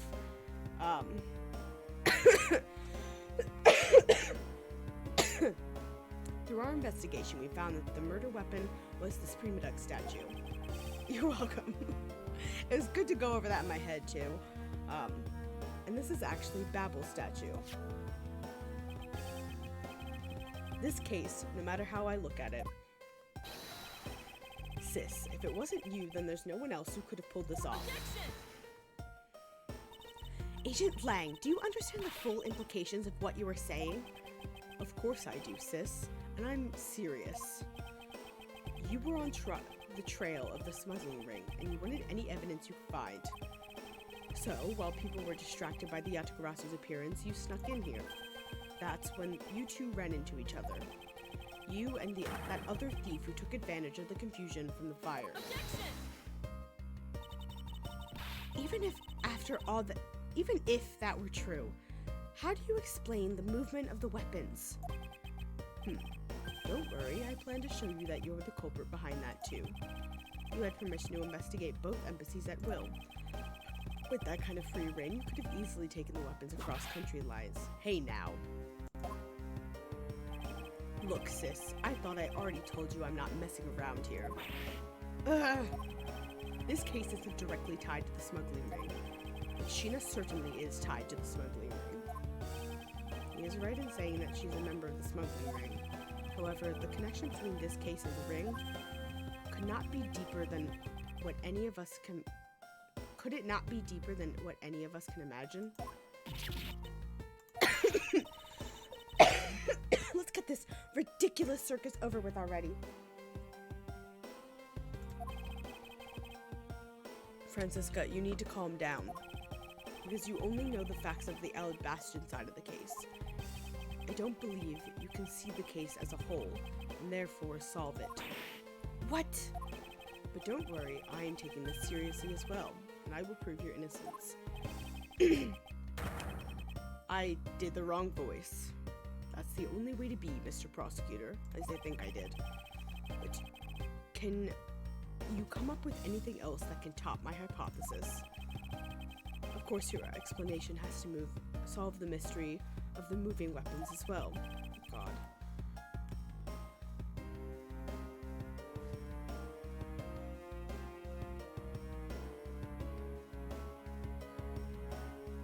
Respond to that at some point. Of course, and I will.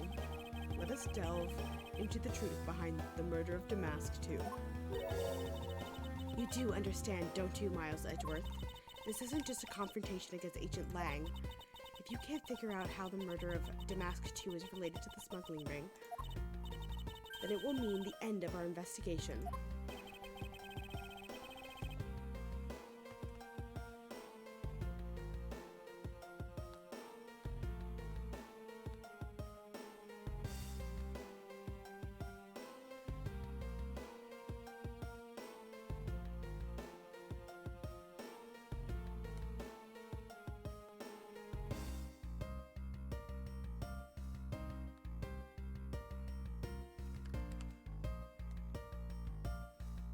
One second, sorry.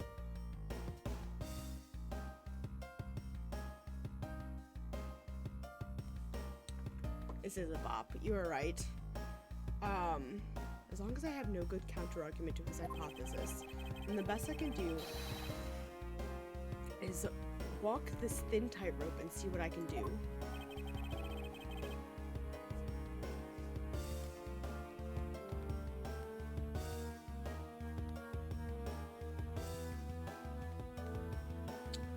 Now, come on, Mr. Prosecutor, let's get started. Yes, let's.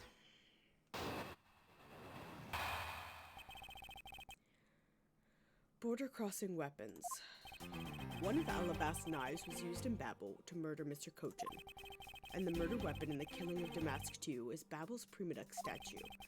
Somehow, these two objects were able to penetrate the two countries' impenetrable security. The only one who traversed the two countries just before and after the crimes was you. Okay.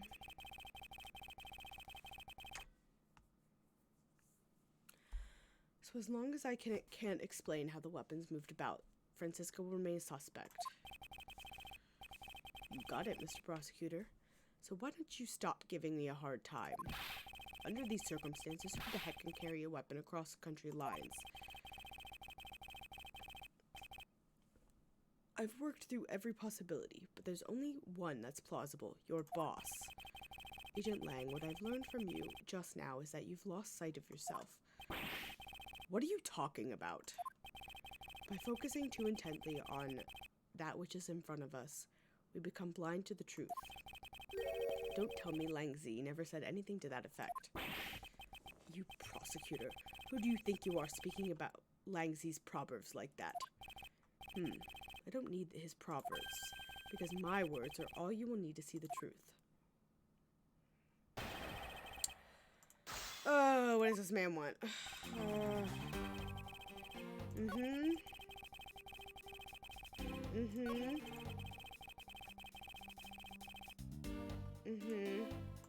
Hold it! Impenetrable?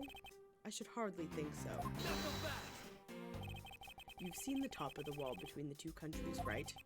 Who in the world could cross over that? Yeah, not even I could climb over that thing with all the barbed wire. The only way into either embassy is through the doors in the Theatrum Neutralis.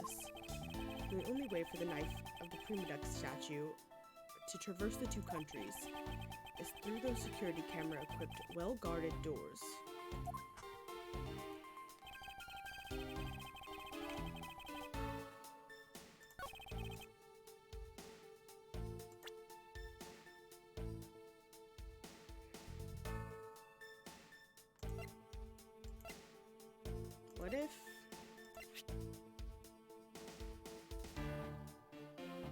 What if it was smuggled, like the knife was put inside the fake statue?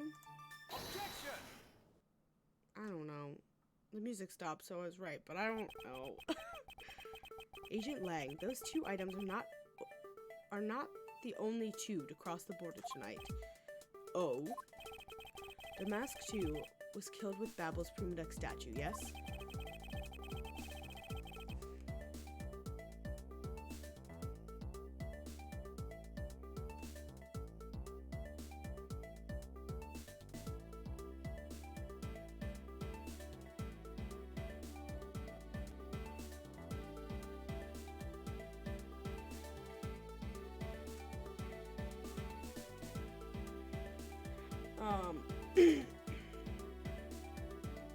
Sorry.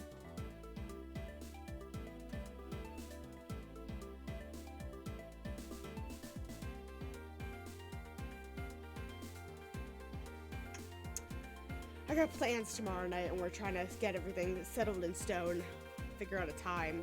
But if that's the case, then tell me, where is Alabaster Prima Duck statue? Where did Alabaster Prima Duck statue go?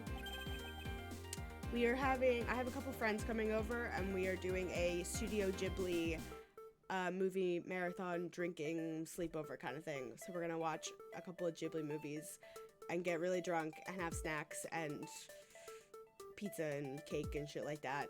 And then just get really drunk and pass out. That is the goal of tomorrow night. So we're figuring out what time the people should come over.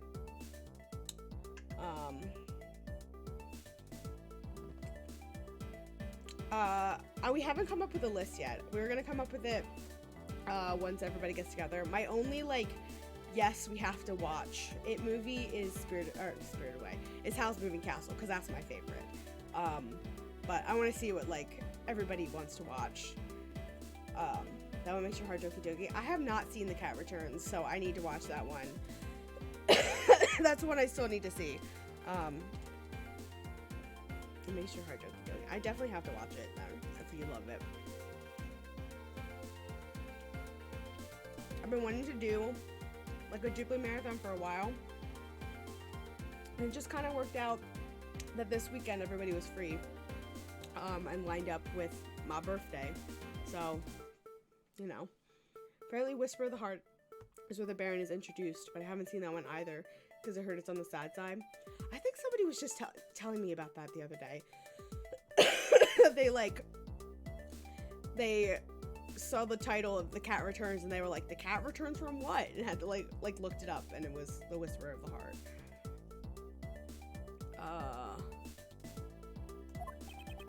Precisely.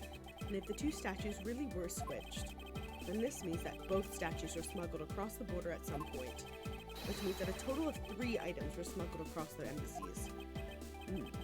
I guess so. But you know what? It doesn't matter the number of items, only that the sis is the only one who could have done it. Because the only person who went back and forth between Alabast and Babel is her.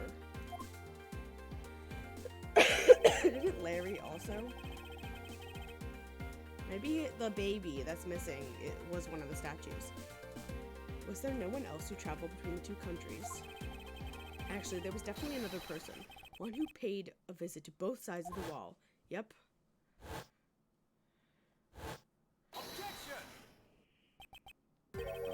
Is that really so, Agent Lang? What a lousy time to try and bluff your way out of this. I checked out what the guards said, along with the security camera footage. You're not going to overturn my hypothesis that easy. Objection! But suppose there was some other way than through the theater doors. What other way? Another entry that managed to cross the border unharmed. If I pointed out, it would open up a whole new possibility.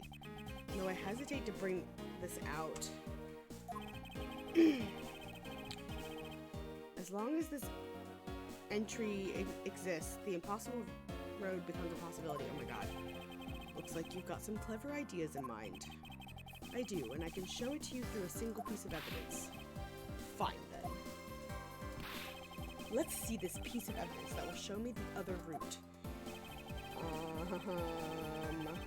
Is it the flying Yatagarasu picture? It's the only one that makes sense.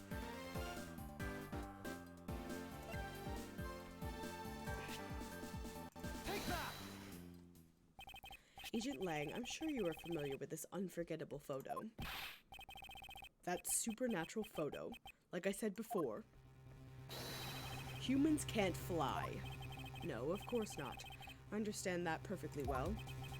And don't start claiming that Sheena somehow grew wings either. I wouldn't dream of claiming that. And I won't allow you to take back what you've said either. I'll say it again, it's not humanly possible to fly through the air without wings. So you better have a good explanation for this, Mr. Prosecutor. But how can I prove who it was that flew through the air in this photo? Wait, not humanly possible? Eureka. Very well. You have your explanation. You will have your explanation. sounds like you have a good idea simmering inside that head of yours. Let's hear it. The face hidden within this photo's blurry, trailed shadow is, the statue. Did they fucking, like, swing the statue over to the side? It would have to be this one, right? The real one?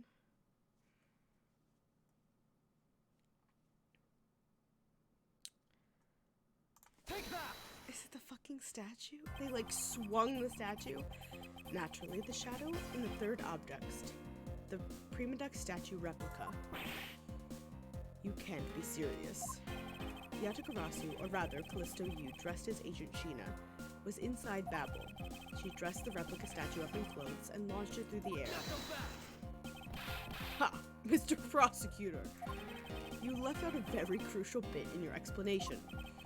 I know I did. She launched it through the air? Ha! And how exactly did she do that? Okay, that was very dramatic. Yang. Lang. Okay, Carly, I hope you guys have good foods. I hope your foods you make are delicious. He's literally baring his fangs at me. But he has a point. How exactly did it move through the air like that? As long as this remains unsolved, we won't be able to move any closer to the truth. Which reminds me, didn't he say this earlier? Hey sis, I remember that just before Ambassador Alba went to give a speech, he called you into his office, right? So just before the murder, Francisca was called here, right into this very room. If that's the case, then that may be another avenue I can pursue. Agent Lang, in order for me to answer that question, I will need to hear testimony from Ms. Von Karma. Oh, what are you up to now, pretty boy? Earlier you mentioned something of interest to me. You saw that just before the murder occurred. Ms. Von Karma had been in this room before Ambassador Alba had called for her. And for that reason alone, you believe her to be the killer. Yeah, I guess I did say something like that. In that case, I believe it is my duty to ask her what her side of the story is. Ha! Do you really think a criminal would tell us the honest truth? How dare you! As I've said numerous times, there's absolutely no proof that I'm the killer. Miles Edgeworth, don't tell me you suspect me too. I don't. However, I can't ignore the fact that you were in this room at one point in time. Which is why I would like to hear about your movements in this room. Francisca, I feel that I still don't have enough information. Which is why your testimony is incredibly important to the outcome of this case. Alright. So, what would you like me to talk about? I'd like you to please testify your movements in this room until the murder occurred. Alright, let's try this your way for a change.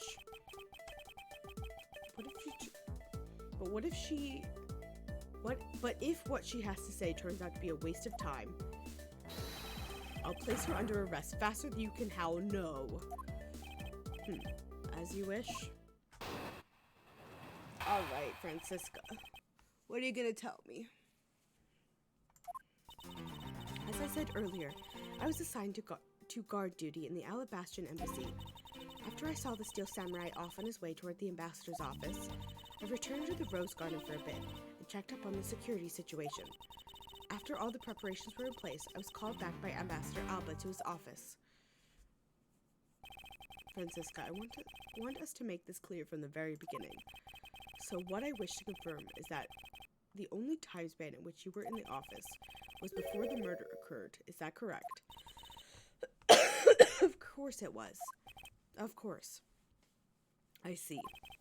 For now, the only way that I can see for us to break out of this situation is to ask Francisca about her testimony in more detail. Alright. Let's press some shit. I'm assigned to guard duty. Hold it! Thought your duty was to fact-find anything you could about the smuggling ring. Yes, that was my job. But upon hearing that the Yatagarasu was sent a calling card to the embassy, Ambassador Alba called upon us to protect the embassy instead. That incident 7 years ago. Or have you forgotten what happened here back then?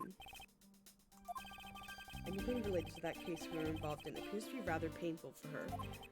It's not exactly one I can readily forget myself. Looks like you remember the case after all. I mean, I will say in her defense of, like, not forgetting this case, she was 13, maybe 12, and, you let her see a dead body. There's some traumatic things that happened there. I don't know. She saw her first dead body. That's pretty traumatic. I would probably stick with me. Of course I do. I inspected every location, every possible escape route, every aspect of the police's security detail. I did all of that, and then after that... I don't care about that statement, honestly. Hold it! I mean, at that point, Miles had seen a dead body too, before the one they both saw, though. Yes, you're right. Miles had a little bit more experience, but Miles was also, well, yeah, no. Miles saw his first dead body much earlier than Franziska did. Hi, Cody. Yes.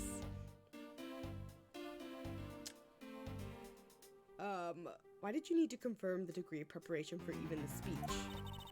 For security's sake, of course. What other reason could I have had? No one knew just how the Yatagrasu planned on getting in, right? Yes, I suppose you're right. And in the end, the Yatagrasu did choose to appear in the Rose Garden, even if it did turn out to be nothing more than a shadow. Who would have thought that she would use a shadow? Calm down, Franziska. She must still be nursing a grudge over the fact that she couldn't figure it out herself. Anyway, there was no one in the Rose Garden. We were aware the speech was set to start soon thereafter. After that, the preparations were in place. It was called back to his office. At that time, the masked Chu's body had yet to be found in this room. Is that correct? That's right. But Ambassador Alba was here. One could hardly miss his rather large presence. A criminal will say anything to get out of getting arrested. How do we know you're not lying? Well, if you need proof, I'd be happy to oblige you. Seriously? Like I keep telling you. When I arrived at this office, Ambassador Alba was already here. He was standing by the flower box on the windowsill, watering his plants. I can attest to that. I remember speaking with the lovely lady around that time, here in my office. All right then, add that statement to your testimony. Let's hear some details. So Ambassador Alba wasn't in this room at the time, was he?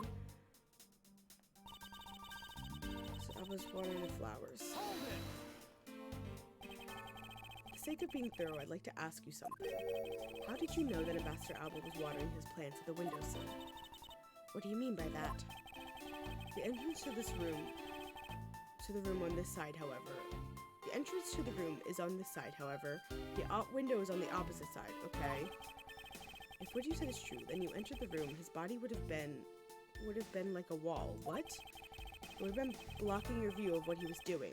Isn't that not correct? Okay. I suppose it was a bit hard to see around him. But fortunately for me, Ambassador Alba is not an immovable wall. I knocked before I entered, and as I did, he turned around to greet me, with a watering can in his hands. It was only natural to believe that he was watering his plants, right? I suppose. After his greeting, we spent a little time talking about his flowers. He had obtained them himself, and is growing them with the utmost care, you know? Yes. The plants in this room, they are all like my children. The passion flowers in the flower box on the windowsill are growing beautifully too. All 4 of them are in full bloom. 4 of them! Ms. Von Karma, what did you just say now? I said that the flowers are growing beautifully. What about that statement do you not understand? What do I not understand? I do not understand why a certain thing is the way it is. There's only 2 of them. I'd like for you to append that statement to your testimony. Very well. There were 4 passion flowers. No, there was not. There was 2. Ba-da-ba. Objection! That's what the 2 hair sticks are. It's 2 stakes of passion flowers. But why do we use passion flowers for something else? I have no idea. Francisca. For some odd reason, your testimony contradicts with this piece of evidence. It does appear that way. Ha, I knew it. I knew we couldn't trust your word, sis. Mr. Edgeworth, what are you doing discrediting Miss Von Karma like this? Yes, sir. If you keep this up, she's gonna get taken away, sir. All I've done is state what I saw. I have made not a single mistake in my testimony. And for this, I am still under suspicion for murder. Is the number of flowers really all that important at this juncture, Miles? At the very least, it is a contradiction in this enigmatic case. One that I find hard to dismiss as irrelevant. Ha, and let's hear it, Mr. Prosecutor. What does the number of flowers have to do with anything? What does it prove? I believe the answer to that will become clear for me to examine that flower box. How did this contradiction come about? There must be something behind this discrepancy. They're my beloved flowers. I've grown them with the utmost care. So I ask that you please be gentle with them as you examine them, Mr. Edgeworth. I understand.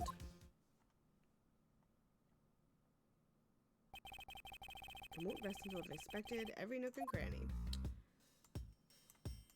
This patch of soil looks as though it has something removed from it. Ha, what are you doing, Mr. Prosecutor? Why do you clam up all of a sudden? I'm still here waiting for an explanation, you know. Did you know, Agent Lang, flowers are best appreciated in silence? It's like 2 things were pulled out of this flower box. Can I deduce? No.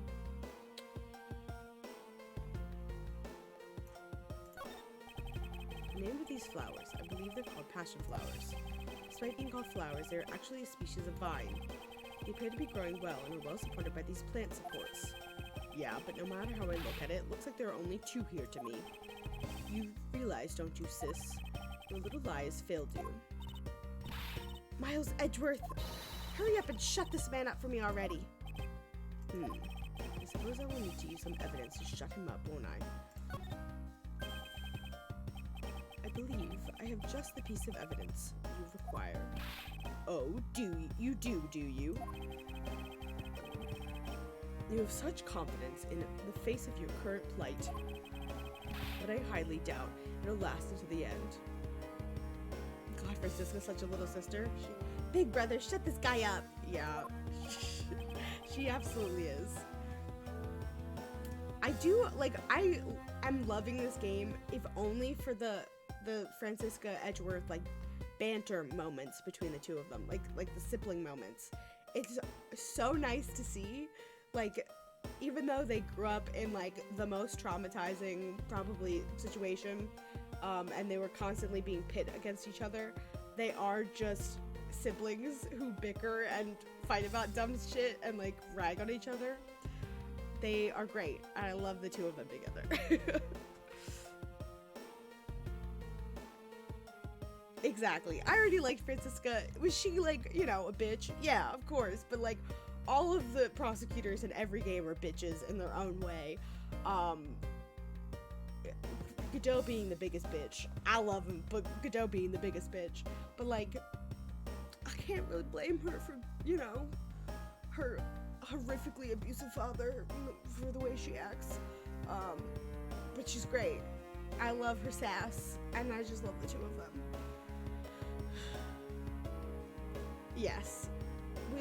The exceptions to the we love all the prosecutors rule is Manfred von Karma and Gavin. Oh, Christoph Gavin. We hate that man. We hate that man. I also don't like what the tutorial guy is, whatever his name is. The, like, whiny one. But we hate 2 people in this world.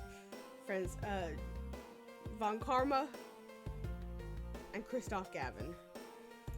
You howl like a wolf, Agent Lang, but we'll see if you have any bite to back up that bark after you see the evidence. The truth the passion flowers reveal can be seen in this evidence. Ba-ba-da-ba-ba-ba-ba-ba-ba-ba-ba-ba. Take that! Sheena, who was supposedly in Babel the entire time, had these hair sticks on her that look exactly like the plant supports in the flower box. Okay, any prosecutors who haven't committed murder. Godot has committed murder, though, Cody! Did you forget? Godot killed Maya's mom! Godot is a murderer.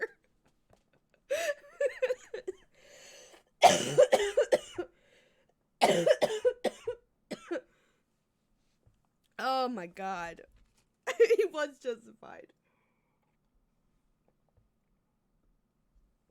He did it for a reason, but he killed the wrong person. I think. I don't remember actually the whole everything. Hold on. Mean Skittles. The best Skittles. Tropical Skittles. I forget the details of that case and why he did it. It was like something to support, to like save Maya, I think. But I don't remember exactly what. In other words, I believe it can be said that these hair sticks are, in actuality, support sticks for the passion flowers. And so what? Is this really all that important to the case?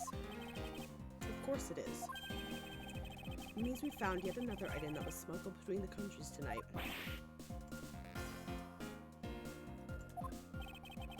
Think about it logically, Agent Lang. These sticks were originally in Alabasta. Basically making up for not being able to save Mia, if I recall. Yeah. And she killed... But he killed Mia's mom. But I forget why she was involved. Like, I forget, they were like trying to protect something or someone, and there was like a whole thing on that side of the island or like the cliff.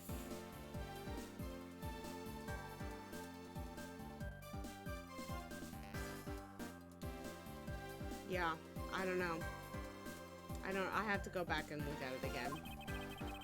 But somehow they wound up in Sheena's hands, who was in Babel the whole night. So make no mistake, these sticks were smuggled somehow, just like the knife and statue. Very well then. I want to hear from you exactly how they wound up in Babel. How did these support sticks find their way to Babel and why? There must be some reason as to why they ended up there. So that's why. Agent Lang, if you would please take a look at this and tell me its shape. It's just another stick, isn't it?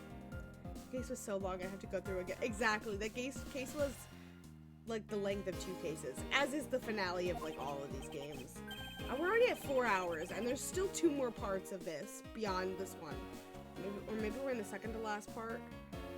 This is gonna be a really long one tonight.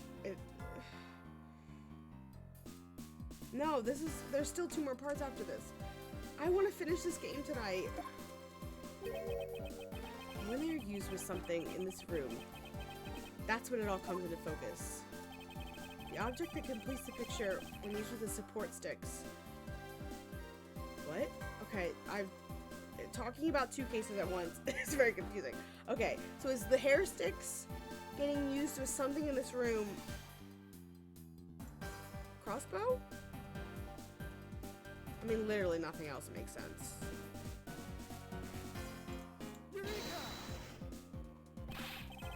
It's a crossbow. Wait, you're not really suggesting.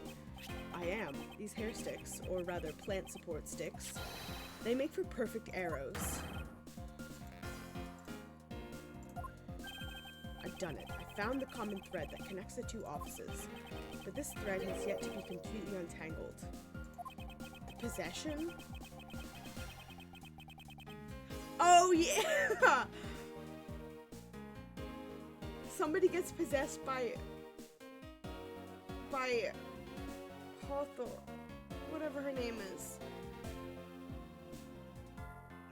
No, who got possessed by her? I don't remember. How did... blah, blah, blah. Furthermore, who could it have been who fired these sticks as arrows? There must be a common thread that ties all of these things together. Mr. Prosecutor, hold up a second. You do realize what happens when you tie a statue to an arrow, right? They don't fly at all. Dahlia possesses Misty Faye. Right. Godot defends Maya by killing her mom because he's overwhelmed with rage against Dahlia. Yeah, okay. Yep, that's... Yes, they did, like, the Curate channeling technique.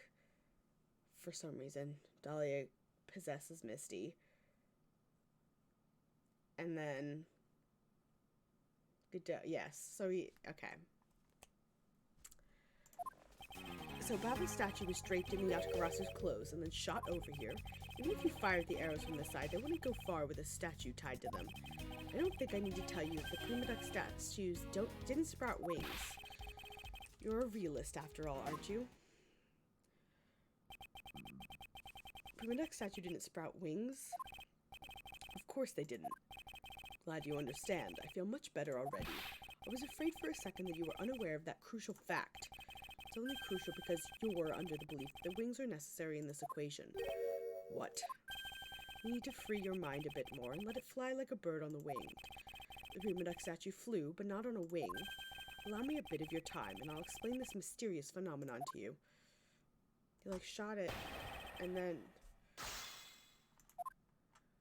So, what rope did they use? No. Oh, the fucking wire! Oh my god, it's a wire. Yeah, this statue's stupid. Okay, let me do another quick recap, Cody. Here's the things that you've missed so far in this case. Sheena, the chick we love, who is Shang's assistant, was Callisto Yu the whole time. The lady who killed Kei's father. Also, the original Yatagarasu was not one person, it was 3 people. It was Callisto Yu, Faraday, and Detective Bad. All 3 of them were working together as the Great Yatagarasu. Callisto Yu also was not actually Callisto Yu. That was a fake name. She was not actually the sister of the girl who got murdered in that very first case. She was pretending to be. She was actually working with the smuggling ring the entire time. What else? She killed, yeah. She's been arrested.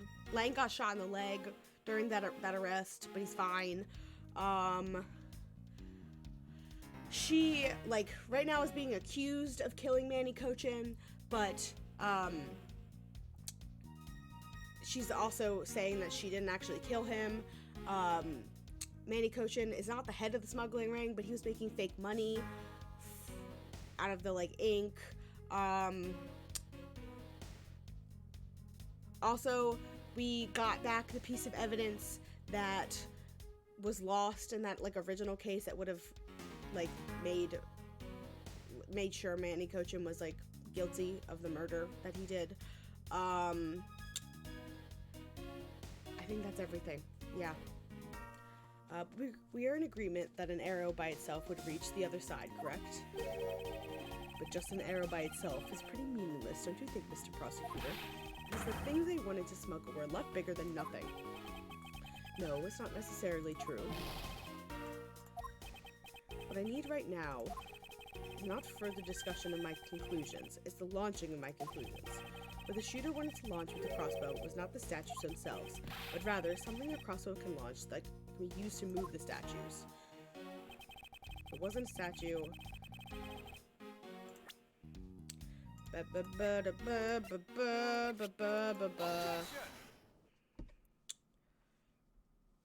Dude, we don't have time. Stop with your animations. Finally, we have reached this point in our discussion. For I present to you that which was carried by the arrow of the crossbow. I get it now, Mr. Prosecutor. I can see exactly what you're trying to say. You're saying that the wire was tied to an arrow and then shot into Mr. Kochin's office. All the way from the 5th floor of the Alabastian Embassy down to the 3rd floor of the Babalese Embassy. If what you're claiming is really what happened, I can see how Alabast's Prima Duck statue could be moved. Gravity could be used to move the statue down from the wire to the 5th floor to the 3rd floor. But then, what about Babble's Prima Duck statue? Or Babble's Prima Duck statue? Dark Shadow's photo is clearly flying away from Babble. Going in the opposite way of gravity from the 3rd floor to the embassy up to the 5th floor. How do you explain that? I think I finally see how the gears behind this whole trick work. Agent Lang, the motion used behind this trick. I wonder if perhaps you have yet to envision how it works in your head. Motion? What motion? This is the motion. That was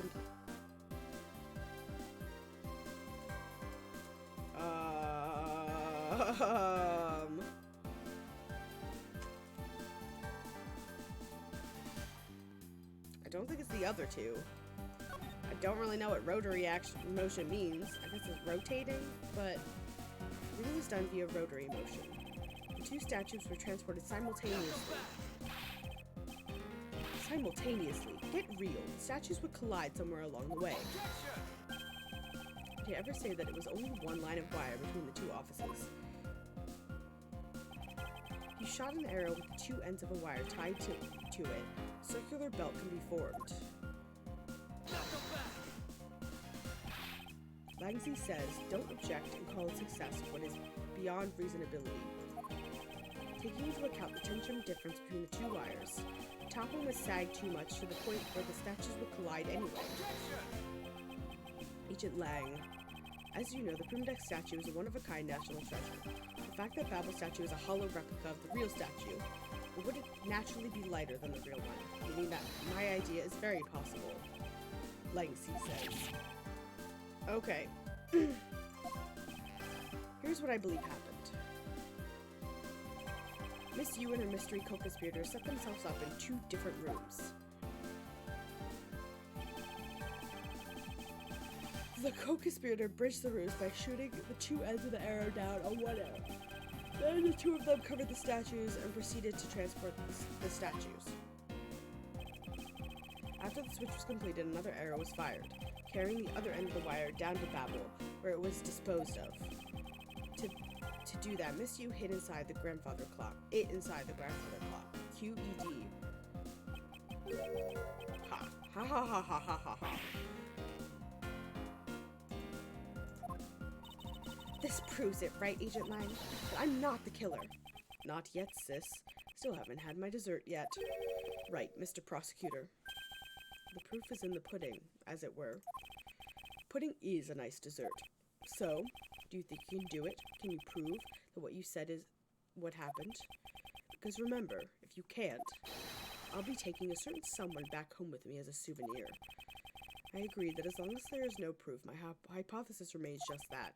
However, what I have laid out is no mere hypothesis, for there is one more piece of evidence. One more? This should be interesting. Think you have a piece of evidence that will turn your hypothesis into fact. Let's see it, Mr. Prosecutor. Something that made it possible to create a circular belt out of a length of wire. I believe that is right here in this very room.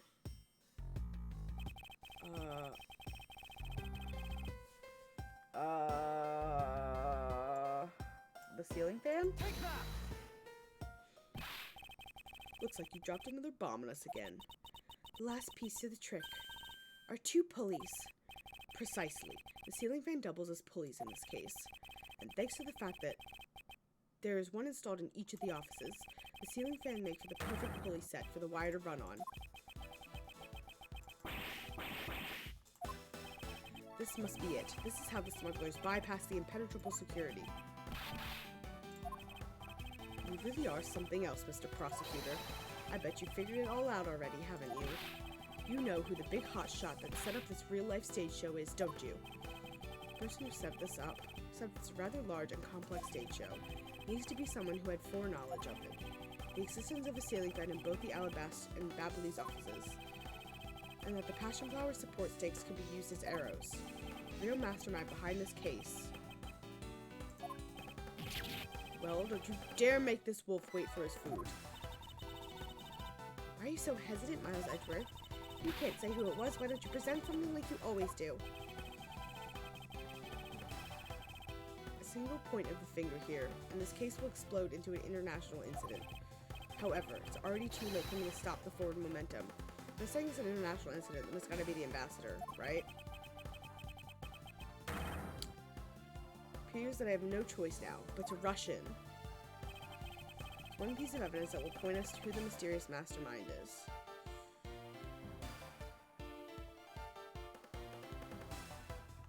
I mean, it's gotta be, if it's the ambassador, then it has to be the flowers. Or the sticks. Take that! The smuggling could not have been possible without the use of the crossbow. Furthermore, the arrows that were shot by the crossbow were plucked, as it were, from the flower box in this very room. They were planted so long ago that passion flowers had the time to grow so big that Miss Von Karma didn't even notice the arrows when she visited this room today. On top of all this, the fact that the culprit knew that both offices had ceiling fans tells us the person has very detailed information on the embassy's layout. As you may have already guessed, the person I am accused of hatching this plan is the person who grew the flowers in the flower box with the utmost care.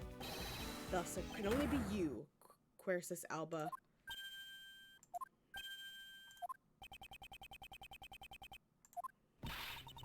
Are you out of your mind, Miles Edgeworth? I'm certain of what I am saying, and I'm sure that he is the culprit. Tell me, Mr. Prosecutor, what was the ambassador trying to accomplish by doing all that stuff you just outlined? Why in the world would he need to use a trick like that? I understand your need to doubt me. However, there is one thing that stands out to me as very odd. Just one thing, huh? The one single end result Ambassador Alba sought to obtain. If we were to examine the focus of this complex trick, I believe we will finally find the answer to everything.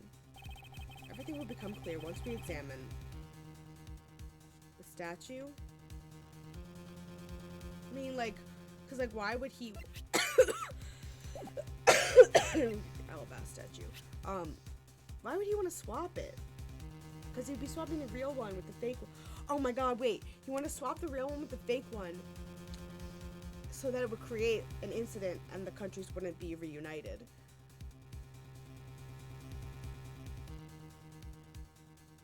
And they wouldn't trust each other. That's my guess. I would fully understand the reasoning had the situation been in reverse. However, to go through the trouble of swapping the real statue for the fake, I sense a very shady reason for such a bizarre action. And who better to ask for that reason than the King Primadux himself? I see. Ambassador will be examining that statue now, with or without your permission.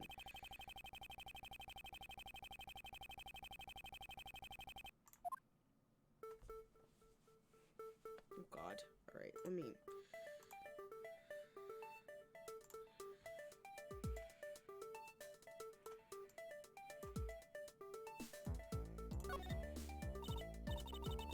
This guy kind of looks like the Steel Samurai, don't you think? Maybe it's because they look alike he was picked to be the Goodwill Ambassador? Suppose it's possible. Take a look at this area around the base of his neck. Looks like a gap. Hey, you're right! Maybe it's meant to be some kind of secret. Perhaps it's possible to open the statue from this gap in its construction. What? Hurry up and open it, Miles. Alright, here goes.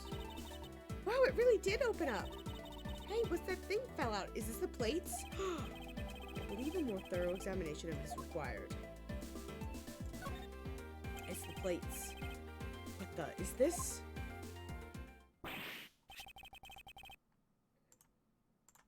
Is that what I think it is? It's a plate for making counterfeit bills. Somehow, it appears that we've at long last arrived at the exit of this complex labyrinth. We finally hold within our hands one of the counterfeit money plates, and the reason why the replica was smuggled into Alabasta to begin with.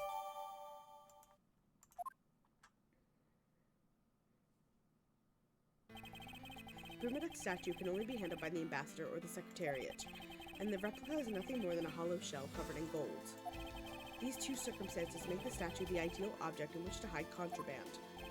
After receiving the statue containing the counterfeit plates from Sheena, the ambassador had the misfortune of accidentally running into Damask II. Surprised by the thief, the ambassador raised the replica statue of Damask II, and then, in order to frame the Steel Samurai of the murder, Cover the samurai sword in blood. Well, Ambassador Alba. Oh my god, please. You're the leader of the smuggling ring? My country is a mess, and it's all because of you? You're the one who killed Damask too? There's still 2 more parts after this, guys. Answer us. I never thought that you would figure things out to this level. However, there is one point I disagree with you on. The head of the smuggling ring was Mr. Kochin. Quit screwing around. I have no sympathy for someone who would try to pass the guilt onto a dead man. If there's one thing I'm sure of, is that you're the real ringleader, Quercus Alba. It's no good to speak with such subjectivity, you know, Agent Lang. Subjectivity? My conclusion is anything but, and is the result of logic and investigation. Logic and investigation? Only seconds ago, you were ready to arrest Miss Von Karma. I don't think we can give such flippity-flop logic any real weight, do you?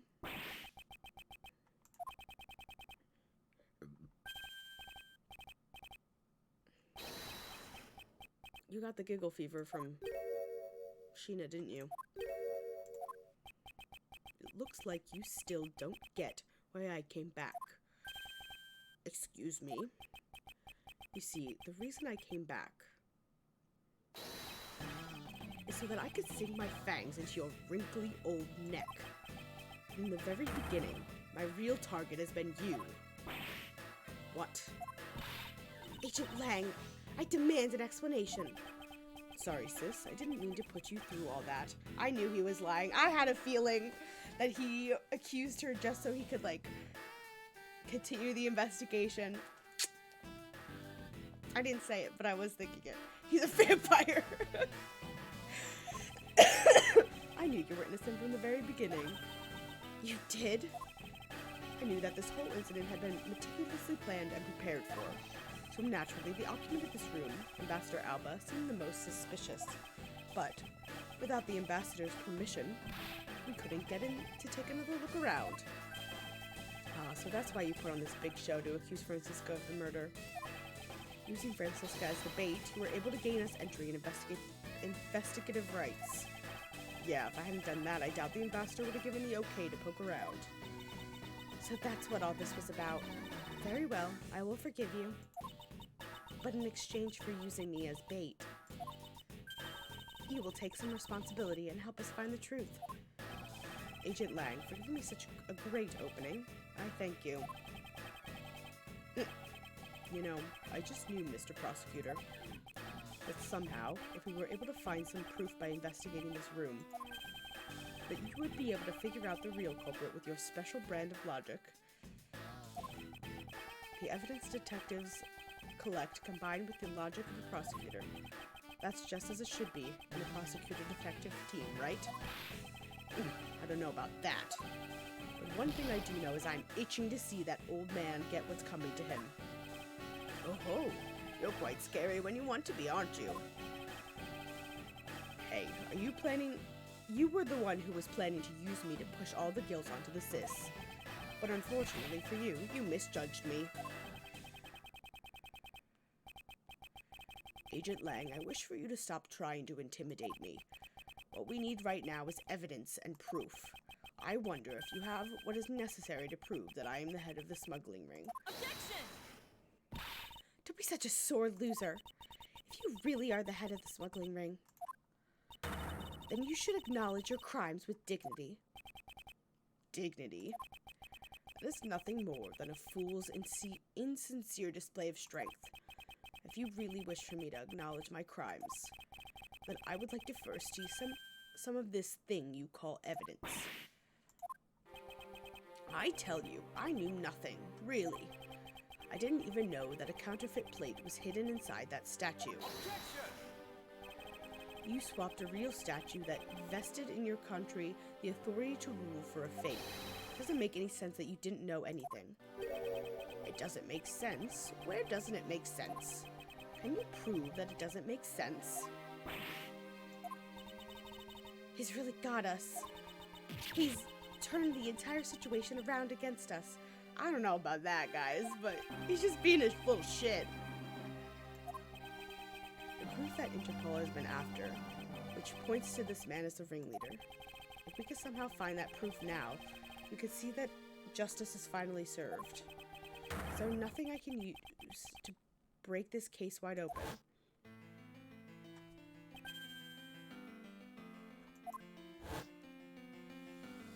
Yeah, what about, you know, the trump card and the videotape? With these two items, we might be able to finally bring this man down. But the card is evidence from a case that Mr. Faraday hid away in secret.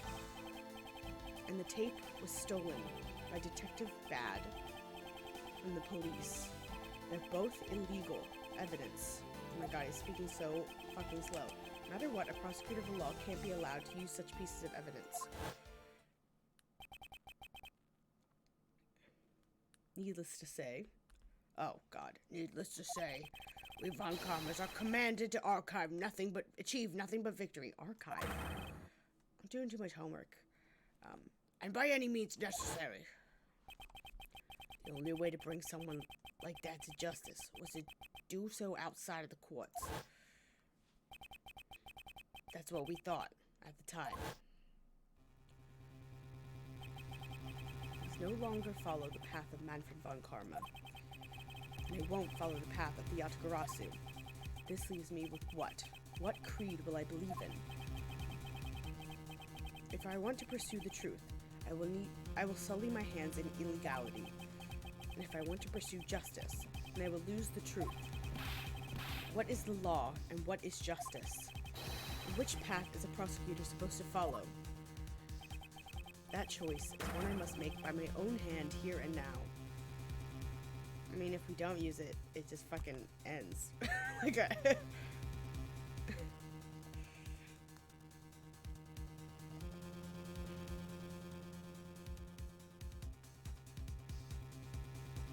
Yeah.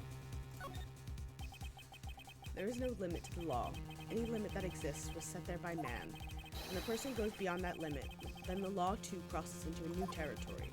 For what reason were laws invented? The answer to that is what I must now show. Ambassador Alba, I wonder if you might recognize this. Oh, I wonder what that card is. I've never seen that before in my life. It's a directives card used by the leader of the ring to relay instructions to his subordinates.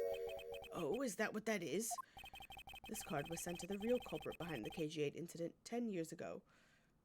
A man by the name of Manny Cochin. Oh, why do you have such a card in your possession? Because it was hand-delivered to me by a certain great thief, the Yatagarasu. The Yatagarasu gave that to you? Don't talk nonsense and let's be serious, Mr. Edgeworth. Do you have any proof that the card contains directions from the ringleader? I'll have you know the card is not the only thing I was given. What? This contains security footage that was shot just before the start of the KG-8 incident. KG-8 incident? The card and the video. These two pieces of evidence are what will seal your fate. Oh, very interesting. I must admit I am very curious now. Very curious indeed in these case-deciding pieces of evidence you presented. The prey the Yatagarasu has been chasing all this time now stands before me. I can't allow this man, who has had free reign for 10 long years, to simply walk away. Don't look. Now is the time for me to bring to fruition the valiant spirit that was given to me. Oh God, there's 2 more parts after this. I need this to go faster. So what is this interesting thing you wanted to show me? The trump card and the videotape. These 2 pieces of evidence together make for the ultimate hand. And this is where the real meaning behind Detective Bad's words will be realized. Detective Gumshoe. Yes, sir. What do you see here is security footage shot just before the KG-8 murder occurred. From this footage, we know that the card is a directives card from the smuggling. Yeah, he's holding it. Looks like he's got his fingernails painted too. Nope. This is the section that proves that the card was used to relay the order. I mean, the one in his hand, I imagine. As you can see, Mr. Kochin is holding the card in his right hand. I see. The killer is indeed holding a card with the exact same design on it. But that card and the one you have, just because they look the same doesn't mean that they are, does it now? But there's a very easy way for me to prove that they are in fact one and the same. All we have to do is simply take a look at this. It's bloody! Dark red blood. Yes, this is your proof. Proof the orders on this card were played out in that terrible tragedy. The blood belonged to the victim of the KG-8 incident. With a bit of DNA testing, we can easily verify this. If you have no objections, then I'd like for you to take a look at this next piece of footage. This car that passed by in the front of the victim's apartment building. It's an official Cadopian government car. What? Detective Gumshoe, if you please magnify this footage. This area of the footage directly links to smuggling with Cadopia.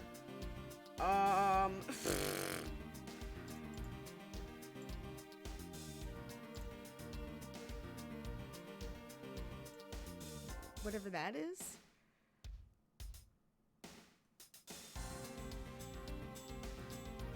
It's gotta be this. It's like the only notable thing. Nope. This section will make it all clear to us. You must be very tired, Mr. Edgeworth. You continue to presenting completely I'm afraid your investigation may fall apart. Perhaps it is time for you to retire. Wait, oh my god. Are you fucking kidding me?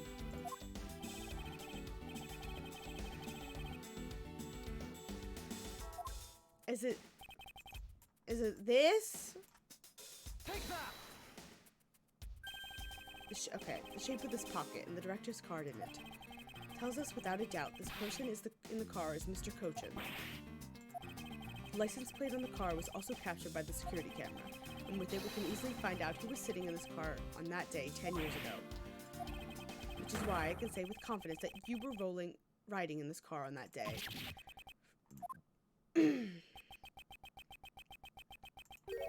Ha.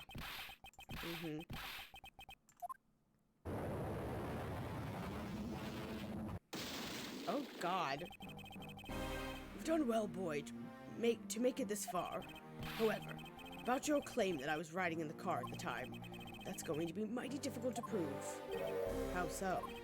The Principality of Cadopia no longer exists, so naturally all records from that time period also no longer exist. That arrogance. What he really means is he's already erased all traces of them. Are we finished here, boy? The only weapon I have left to me now is this piece of footage. Okay, now it's that reflection. Take that! What the? Ambassador Alba. Yes, what is it? You were once an army man in the service of Cadopia, and it was you who made the many missions you participated in successes, correct? Why the sudden backhanded praise, boy? Although to be sure, the brilliant medals on my breast were awarded to me during the era of Cadopia, but now I am the only one who owns this particular medal. In that case, the only person it could be who was sitting in this car is you. How do you figure that? By the medal captured here in this footage. It is clearly the same exact medal as the one in your chest.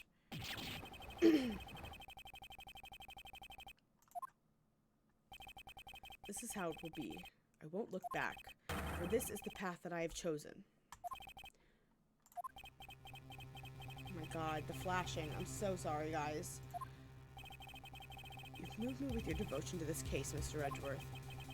Why is he taking such an arrogant stance with me? It's almost looking possible, isn't it? For the lot of you to have come this far. It looks like I just might lose our little game this time. You might lose the game this time? You don't get another round, Mr. Ambassador. Is that a fact? Very well. I've decided to confess and admit my guilt. You're going to confess? And I will accept whatever punishment that may come as a result. What the? Regarding the Damask Tube murder, I admit it. I did it out of self-defense. While claiming it was justified self-defense, Damastu attacked me, and I felt that my life was in danger. If I hadn't done what I did, I might be the one you found dead instead of him. What a pathetic performance. I'm not giving you one. Wow, you two really know how to laugh at inappropriate times. If you wish to claim it was justified self-defense, then you will need some evidence. It's always evidence with you, isn't it? But if that's what you require, I'll prove it. That man who left a mark on me when he attacked. What? I don't particularly want to show it off, but this is proof that I was in self-defense. I'm an old man, and sometimes I don't pay enough attention when I should. But Damastu didn't have a single weapon on his body. I thought he was going to tap her head for a second, and I was about to get very offended on behalf of Franziska. Hold on. It's nothing to get worked over because I hid the weapon. You hid it? Sorry, but as you know, murder is a murder, even if it's in self-defense. I couldn't let it become public, seeing as how I am an ambassador. This is the weapon you see, my special bonsai trimming spears. It's covered in blood. He was trembling quite badly during our struggle, but that's when he grabbed the shears that were sitting in my office and attacked. So you see, it was an act of self-defense. Is he right, Mr. Edgeworth?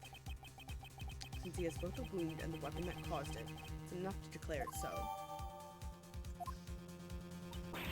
No way! Oh, which reminds me, I guess there's still one more accusation I need to resolve. Smuggling and counterfeiting. Unfortunately, all of that is my secretary's doing. I had no knowledge it was going on. Can the game stop flashing? Stop spewing nonsense. You're trying to throw my investigation under the bus in your desperation. If you want to get real honest, everything in this case can be considered connected to you. Murder of Damastu was done in self-defense?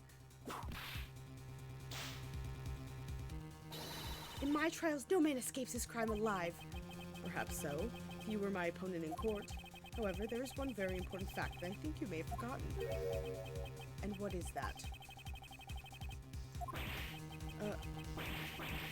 Oh. That's what you mean. I don't know what they mean. Extraterritoriality. Oh my god, that's a mouthful. That's right. This embassy sits on what is effectively Alabastian soil. So any trial is to will be held in Alabast. Therefore, the crime I just admitted to will never be tried in your courts. Agent Lang, what is Interpol's stance on this? Agents investigate. That's our job. The judgment of people who have confessed to their crime. That's the court's job. I have already confessed to all of my crimes, Agent Lang. Furthermore, by the very nature of my position, I have full extraterritorial rights. These rights are effective even on your country's soil. Therefore, no matter where a crime may take place, I will never stand trial in one of your courts. That arrogance and your expression. That's nothing like the face of someone who is ready to accept the consequences. Don't tell me you have your own country's judicial system eating right out of your hands. These crimes you all speak so seriously of. To me, this has been nothing more than a game. You may chase me out of the embassy with your accusations, but it's no big deal. Alabast has numerous other embassies in other countries around the world. All you would accomplish is you would change the backdrop of our little game. The 2 layers of protection that extraterritorial provides him. This is why he is one of those who cannot be brought to court. You see now, don't you? I live in a different world than you. Now, if you'll excuse me, I need to go fetch your eviction papers. Oh my gosh. Nothing we can do? Oh my god. So long! Let me check how long these next parts are. I don't know. We're gonna go as quickly as possible through them, because I want to finish this tonight, so that next week we can have a week off of Ace Attorney, do goofy birthday games, / hangout. That's all. That's what I want to do next week. Not play this game. Can't believe it, sir. Extraterritorial. I'm not gonna remember that word. I'm not gonna be able to say it. Yes, there's nothing we can really do about that. In the end, we didn't have enough authority to bring him to justice. I can't believe that even though we know he's the boss, we can't lay a finger on him. I know. Hey, Mr. Prosecutor, sorry to skip on you, but I've got some business to take care of. We can't even give an evil guy like him a slap on the wrist. And what the heck are laws created for? What good are they? If the law can't help us, then I'll go as the Yatagarasu and take care of it myself. Don't you dare. Mr. Wedgeworth. Sorry, that was a bit too harsh. I know how you feel, sir. We're trying to take on an ambassador after all. And he did just tell us earlier to get out of the theater. It was kind of their country, I guess. But I feel like I've been slapped across the face for just doing my job. What am I going to do? Should I retreat for now? Formulate a better plan of attack? Come on, everyone. We can't give up yet. Okay. I want to think about something for a sec. We've never let up for even a second for as long as we don't stop investigating. We might find the rotten treasure hidden here. She's right. Come on, Mr. Edgeworth. You're right, Kay. Very well. Let us reopen the investigation and see what we can find. Come on, Kay. Right behind you. Okay, then. I'll go check out Babel and a bit more, sir. And I have something that I need to investigate further in Alabast. Please walk faster. My perfect boy. Now then, before I gather any more information, I should do a bit of housekeeping. Passion Flowers data erased from my organizer. Alright. Master Alba seemed agitated over something. I wonder why. The two special circumstances that surround the ambassador. First, the embassy itself has extraterritorial rights. If something happens on Alabastan soil, we are unable to legally prosecute him. Cool! Sounds like embassies are the perfect place to steal whatever you want. And murder, Damask 2, run a smuggling operation, and make counterfeit bills, apparently. But I thought all the counterfeiting was done by Mr. Cochin in Babel. Yes, he apparently used the embassy's coupon printing press to do it. But it's the same story over there anyway. Babel also has extraterritorial rights. Which brings me to my next point, the ambassador's extraterritorial rights. Those rights are effective even in our own country. Really? No matter what happens, he can never be tried in our courts. He retains some very special rights indeed. Basically, no matter what wrongs he may commit, we can't bring him to trial here. So I guess we really don't stand a chance, do we? We might stand a chance if we can somehow nullify either one of his special rights. Okay.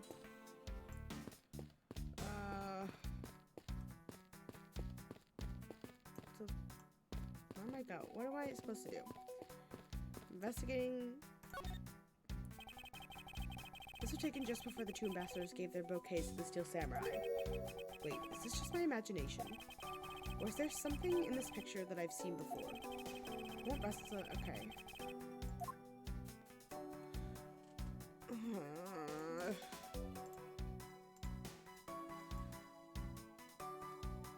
I don't know. Brings me a bouquet of Persian cyclamens and roses. Wow, you even know the exact species? I never would have figured you for an expert on flowers. All because of those flowers that old lady sends me every month. Just look at me, I sound like some sort of botanist. So what exactly is this yellow flower here? That one, I'm not sure. What? You don't know? As far as I can recall, I've never seen a flower like this before. But I feel as though I've seen this shape somewhere before. Okay.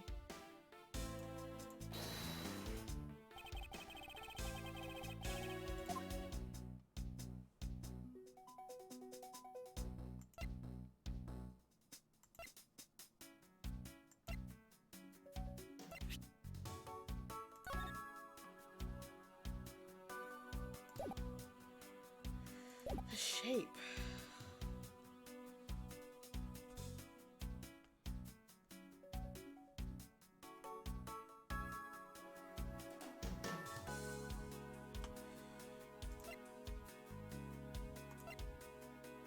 I don't know, maybe I don't have it yet. Lilies are at the center of this bouquet with an accent of chamomile. Wow! I could tell I smell the wonderful fragrance. Hey, this is just a picture. Look, I know that, but it's nice to imagine things once in a while, you know? Where's your sense of empathy? You can smell the fragrance of flowers from the photo. That's more like a hallucination. You don't have to be mean about it. Let's just drop this before it's in full bloom. Okay, I think it's that bouquet, but I think maybe I don't have everything. Can I logic anything? Renovations.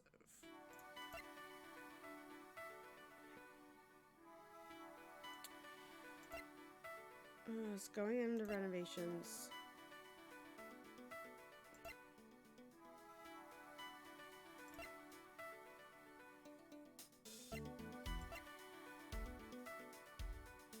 They use the bills to pay for the renovations? I don't know.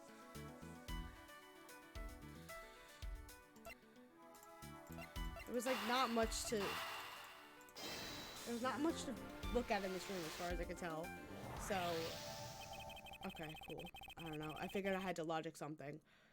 We know that the counterfeit bills were printed using the embassy's press. But the necessary materials, such as the Babyliss ink and paper, must have been hidden in a secure location. What do you think would have happened if the renovation had begun? Well, I probably had to find a better hiding place or get rid of it all. Right, so we can assume that the renovation was the cause of the plate and bills disposal. The reason Mr. Cochin was killed as the ringleader of the smuggling operation. Based on what we know, who do you think was the one to gain the most?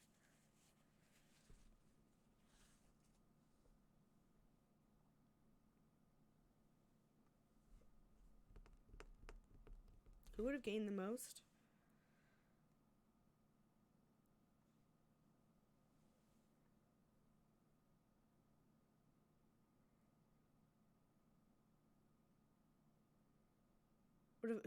Who would have gained the most from their like operation being destroyed? I mean, this is the odd man out, and he's our big villain, so I'm gonna go with that. It's the one person who's been erasing all evidence of the smuggling operation, from both embassies and the co-conspirators, who is mopping up, Ambassador Alba. Ambassador Alba had a very strong motive to kill Manny Cochin. Okay.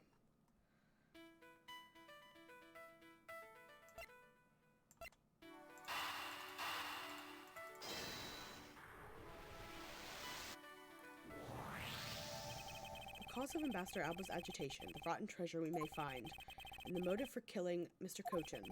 Miss Yu said it herself that she didn't kill anyone tonight. If we were to take her words at face value, then the reason for the ambassador's nervousness can only be one thing. He didn't want us to discover the real circumstances under which Mr. Cochin was killed. You mean Ambassador Alba is the real killer? But I thought the two of them were friends. Maybe they were, but what if Mr. Cochin was the one who first betrayed their friendship? Oh, I get it. Wasn't Mr. Cochin pushing really hard for Mr. Polano to be ambassador after the reunification? Yes, and that was the real reason he wanted to steal Alabast's statue. So Mr. Cochin hired Damask too to go steal it for him. But when Ambassador Alba found out what he was up to, he killed Mr. Cochin? It is definitely a possibility at this point. Those two really were thinking of no one but themselves. The question is now, how did he do it? Excuse me.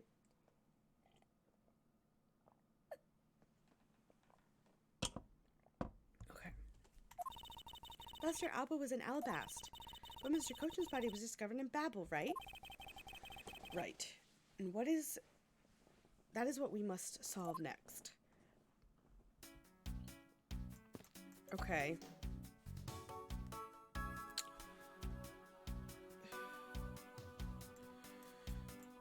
Oh my gosh, I'm clicking in the wrong place. Flowers are sent by a variety of people and businesses to celebrate the Goodwill event. Even the Steel Samurai receives some flowers from the ambassadors. There's so many bouquets, it's like a wedding ceremony. I believe the flowers for those are a slightly different reason. Okay. What do you mean? Isn't that was supposed to be like a wedding between Alabast and Babel, right? Actually, I believe they're more in a state of divorce. Okay, then, so that was supposed to be their remarriage ceremony. I suppose you could call it that.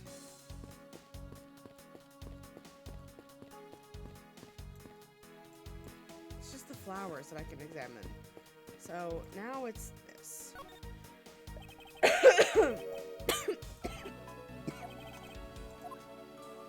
Alright. It's something with this. But what is it? I'm gonna go through. It's not this. It's never this.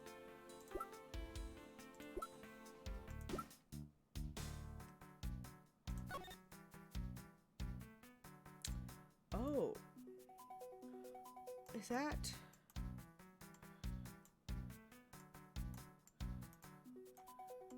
I don't know how to, like, move, but there's the flower. Okay, it's this. Okay. Eureka! Babel's national symbol is the butterfly, and Alabast is the flower. It would appear that someone is employing the old hide a tree in a forest. Oh my god, it's the knife in there. What are you mumbling to yourself about? Wait, what? The handle on this knife. Ah! Yes, the handle that was supposed to be on the blade that killed Mr. Cochin. The weapon that killed him was carried through the Theatrum Neutralis in the very bouquet Ambassador Alba was carrying. Flower motif. Looks like the one of the flower petals is missing. Oh, take a look at the weapon itself. It's missing the exact same petal. And the knife in this photo is most definitely the same as this murder weapon. I believe we now understand why Ambassador Alba was so nervous and agitated. It must have something to do with where Mr. Cochin was killed, a place where the Alabastian ambassador was likely to meet Babelese Mr. Cochin.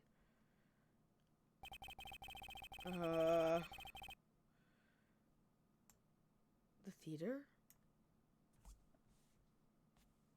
It's gotta be, if it's someplace that he's gonna get in trouble, it's gotta be the neutral ground. The only place that makes sense is here, at the Theatrum Neutralis. What? Here? The Goodwill event was being held today, correct? So the only place that the both of them would have been is here. But if that's the case, then everything changes. This theater isn't actually Alabastian land. Is that one of those extraterritorial rights he has? Makes logical sense, in case. It is a reason for us to investigate further. So what should we check out? Let's see. I believe we should check the immigration records for both Alabast and Babel post-haste. Babel's records should be easy to obtain, however the problem would be Alabast. I wonder if they would allow us to see their records despite the order to vacate. Objection!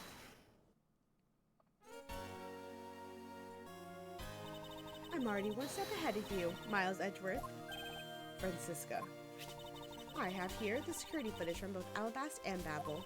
You would do well to take a look at its contents. Okay, thank you, Francisca. You move fast. Avant Karma strives to be perfect in every way. It's not in my nature to keep on retreating like this. I took the liberty of looking over Babel investigation reports as well. From now on, you will make no excuse to back down or say we can't solve this case. I'm sorry about earlier. We won't be beaten, because my cute little subordinate is going to try his best, isn't he? Hasn't she patronized me enough already for a lifetime? No, your siblings. That's not how that works. So this video contains footage from Alabast immigration screening area.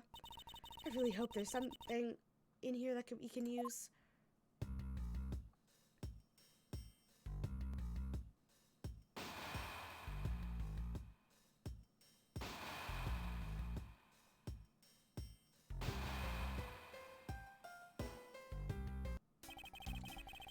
Which minute's footage should I examine? Oh god.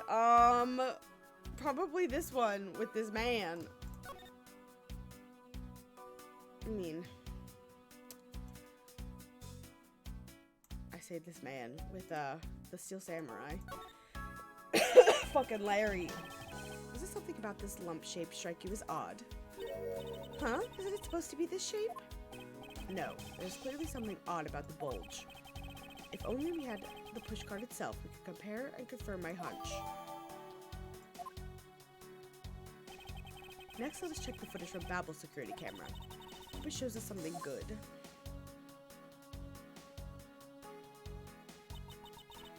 Phooey, there wasn't a single sign of a suspicious person or anything. That right there is a contradiction. Huh? Did I miss something? I didn't miss anything, because there was nothing to miss. However, what is missing is the image of Mr. Kochin entering his own country. Wasn't his body found in Babel? It would appear that the true face of our final puzzle has finally revealed itself. Beautiful.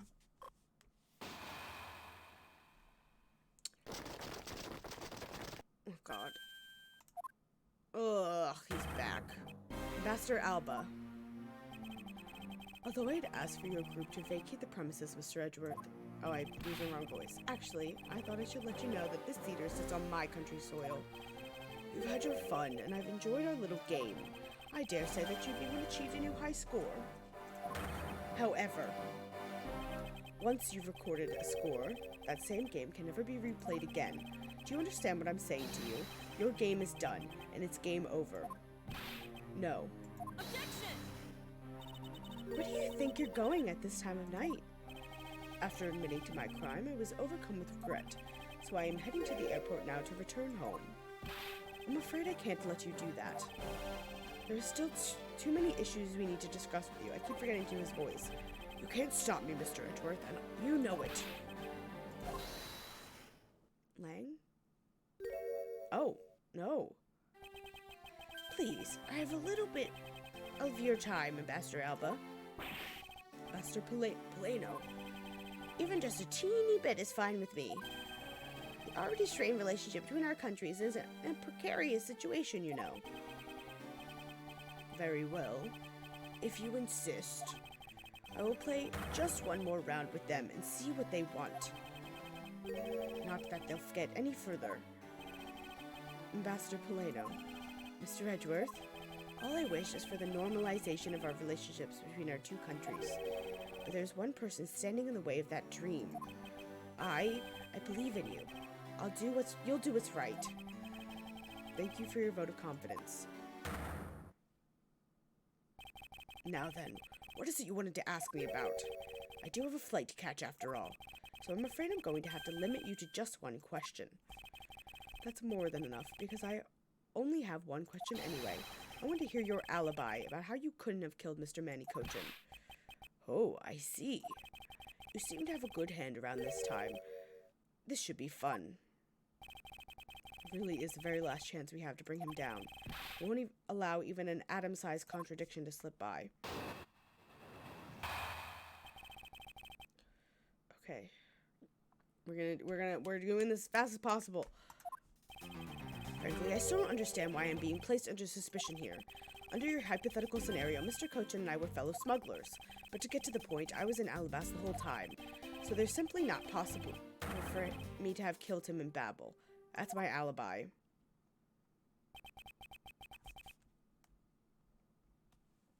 So that is your alibi.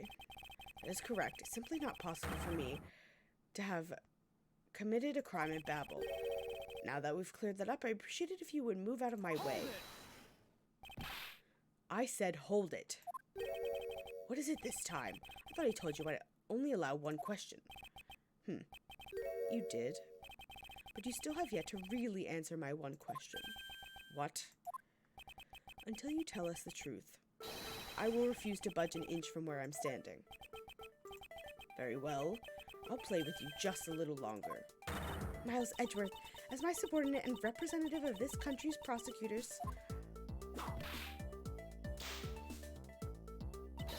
you are forbidden to lose. Of course, that is something I've understood from the start. That guy's the one who ordered my father killed, isn't he? Yes, I believe so. The goal of the first Yatagarasi was to the capture of the smuggling ring's leader, my father and Uncle Bad.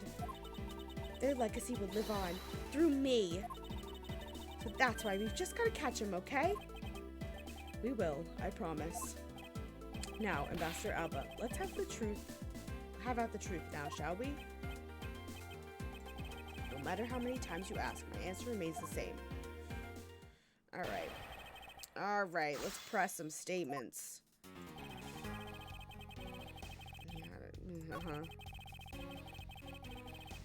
Hold it! It's not a hypothesis. Earlier we proved it to be what happened. Well, let's leave that one side for now. Because it doesn't change the fact that I have no motive. Oh, so you really had no reason to kill Mr. Kochin? If you want to suppose that I had one, then why not? I'll indulge you. After all, this is nothing more than a silly game to me. Even if that's how you see things, I appreciate if you take me more seriously. I'm sorry, I suppose you're in a bit of a pickle. Very well. The game is no fun if playing field isn't level. Therefore, I formally claim that I have no motive to kill. Now let's see you disprove it. How can he stand there looking proud when he knows he killed another human being? Well, I'm not going to stand by and watch him get away with his crimes. What motive? That's a great question. What is the motive?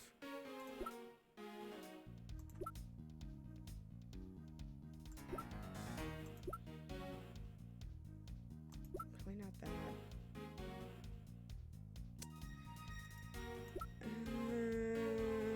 Maybe. Probably not. No. Oh! He must have found out about Manny, like, planning against him. Objection! With this note. You want to know, I believe you have a motive to kill. It was because Mr. Kochin had betrayed you. But you had your own reason, too. Namely, you wanted to pin the smuggling all on him. Evil begets evil, and because you were trying to test each other, it turned into this mess. Objection! Wow, that was a voice. I don't believe this. You have a bad penchant for telling tall tales, Mr. Prosecutor. And if not, then I suppose you have some proof to support your argument. I never used guesswork in moving my cases forward. I can prove this note was written by Mr. Kochin's hand. Shall we take a look at it? The content of the note is a request calling for the theft of Alabasta Prima Duck statue. By killing him and pushing all of the guilt for the smuggling onto him, you walk away spotless. I believe you understand what I'm driving at. You had more than a few reasons to kill him. Are you finished with your hypothesizing? Excuse me?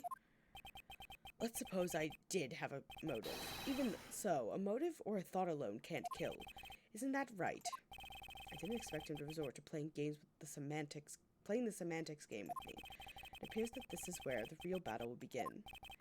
Now then, if you will excuse me. Wait, what? I told you at the very beginning, didn't I? You only get one question. Ambassador Alba, if you please just give us a little bit more of your time. It doesn't matter what kind of man Manny was. He was my subordinate. Which is why I would like for us to figure out the real cause of his death. That is something for Babel to figure out. Something which I have no relation to. Now he's even turning down a request from Ambassador Poleno. I'm very sorry, but it seems now even my voice falls on deaf ears. There's no need for you to apologize, Ambassador Poleno. We must find some way to stop him from leaving. Seems there are no further objections. In that case, please allow me to return home. Shang? Lang? I said Shang on accident. Oh, Kay. Hold it right there, Ambassador Alba. Kay. Like I said, Mr. Edgeworth, the Yatakarasu's legacy will live on through me. Yes, but how do you suggest we stop him from leaving? You just leave that to me. Master Alba, do you recognize this? No, and why should I recognize that tattered old organizer? Wait, where have I seen that before? It's her dad's. That is a clue my father, Bernie Faraday, left for us. Did you say Bernie Faraday? Mr. Faraday's organizer. Don't tell me this is the one from the second KG-8 incident. The one in which he wrote about the Yatakarasu's key. Yes, this organizer belonged to the prosecutor you had Miss Yu kill 7 years ago. I have no idea what you're talking about. You say that like it was related to me. Inside this organizer, he wrote up every detail of every evil thing you did. I really wish it would stop flashing. I really wish it would stop. What an amusing little girl you are. But what sort of trickery won't work on me? If you don't believe me, then take a look at this. What is that toy there?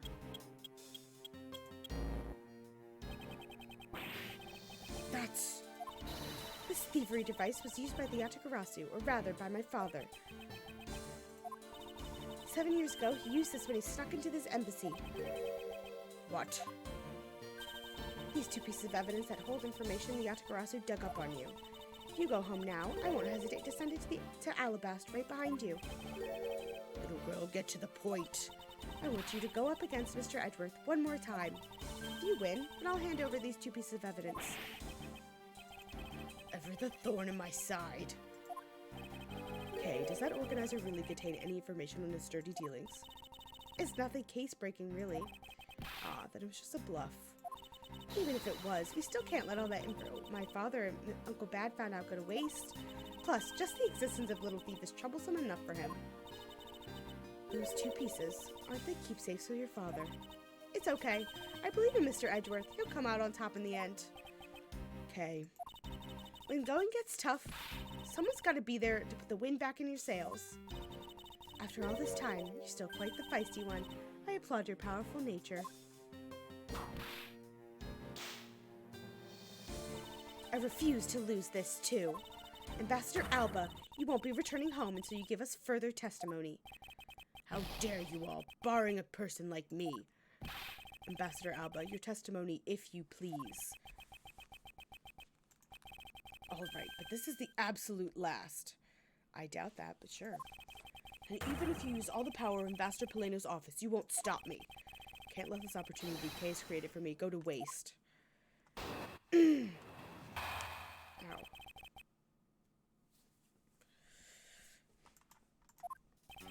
The last time I met with Mr. Kojin was here at the Theatrum Neutralis. After that, I was at Alabast the rest of the time, as I stated earlier. In any case, I did not see Mr. Kojin again after that.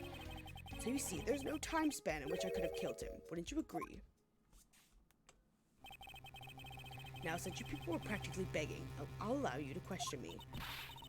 What an arrogant old man. Yes, but no matter. We can't allow this chance to escape us.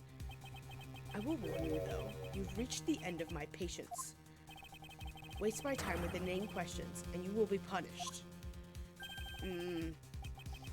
So any needless pressing or presenting will cost more to our case. In that case, the only thing you can do is present the correct evidence. Understood? Alright, no pressing. Of course, I don't intend to let him intimidate me. I know Mr. Kojin was killed before he returned to Babel, in which case there's only one statement to which I need to present the evidence. Okay. Which one is it? Last time I met was here. After that, I was there the rest of the time, as I stated earlier. In case I did not see him again after that. So you see, there's no time span. I don't like this statement. And it's gotta be the photo, right? Of them together. And the murder weapon in the picture. Yeah, okay. Cool. I'm starting to get this game's stupidities. Not stupid. It's just like the way that it thinks. I'm starting, you know, we're getting there. Figuring it out. I'd like you to take a look at this picture. It's a rather nice picture, isn't it? It's to commemorate the restoration of relations between our nations. Oh, it's commemorative, all right. One that captures the proof I need to show that it was you who committed the murder. Come again. This is the knife that killed Mr. Kojin. I see you recognized it as well as you should, for it was you who brought it to this theater. You hid it among the flowers you were to give to the Steel Samurai, meaning that you killed many Kojin here at the theater.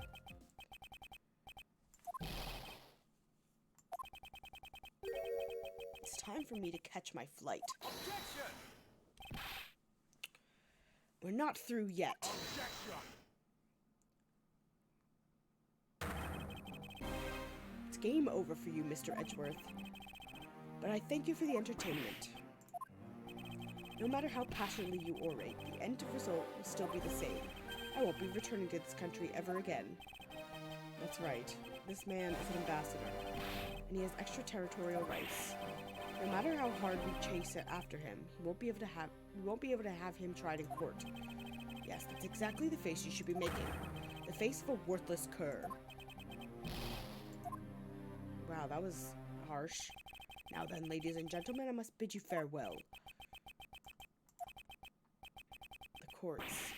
Is there no one who can lay a finger on this man? Is this really the end? Knock him back. Oh my god!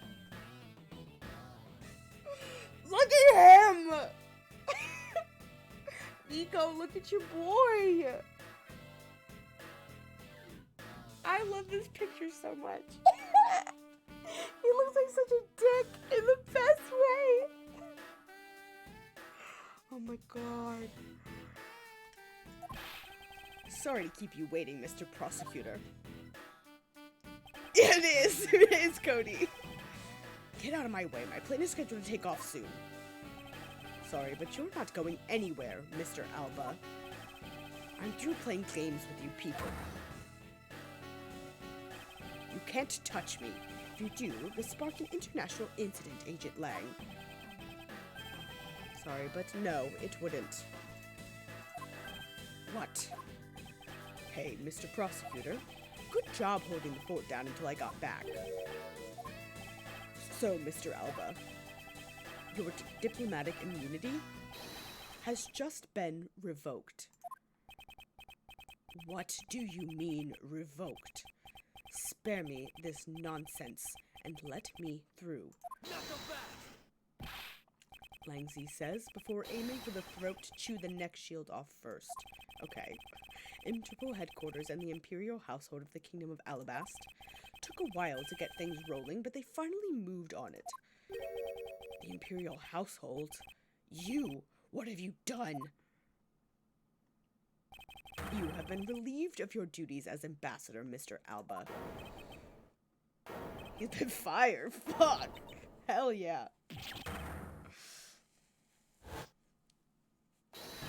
Effective today. Effective right now. You have Mr. Prosecutor's videotape to thank for this. A video of the Yatagarasu protected?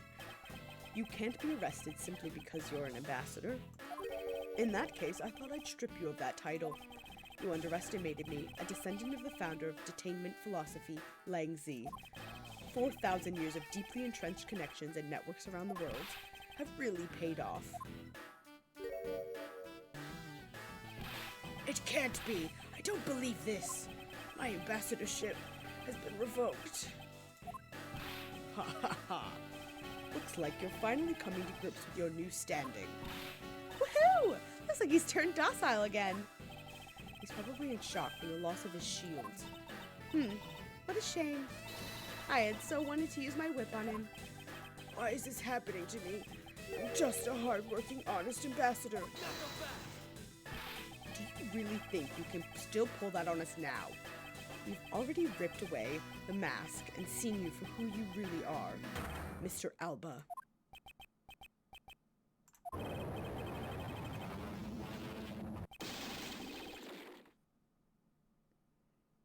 Objection. No, I won't be stopped now. He still intends to fight us. So what if I'm no longer an ambassador? You still don't have any evidence on me. The fact remains that you cannot arrest me. I'd expect no less from you, the boss of the smuggling ring. Well, the rest is up to you, Mr. Prosecutor. Understood. You say I killed Mr. Cochin in the theater, but even if that's true, that my knife was in my bouquet. A knife was in my bouquet. I left that bouquet in the theater, so anyone could have taken it out from there and used it, right? Besides, the claim that he was killed here itself is odd. After all, wasn't his body discovered in Babel? Are you claiming that I carried his body all the way over there? Preposterous. I'll be the one to prove whether it's preposterous or not. Ex-Ambassador Alba, are you ready? Because this is no game. This is war. Fuck yeah. You tell him, Miles. I killed Mr. Cochin in the theater using a knife that was stuck in my bouquet. I left that bouquet in the theater. Anyone could have taken the knife from there. Besides, Mr. Cochin's body was discovered in Babel, right? There's no way for me to have transported his body to the theater. How about the fucking...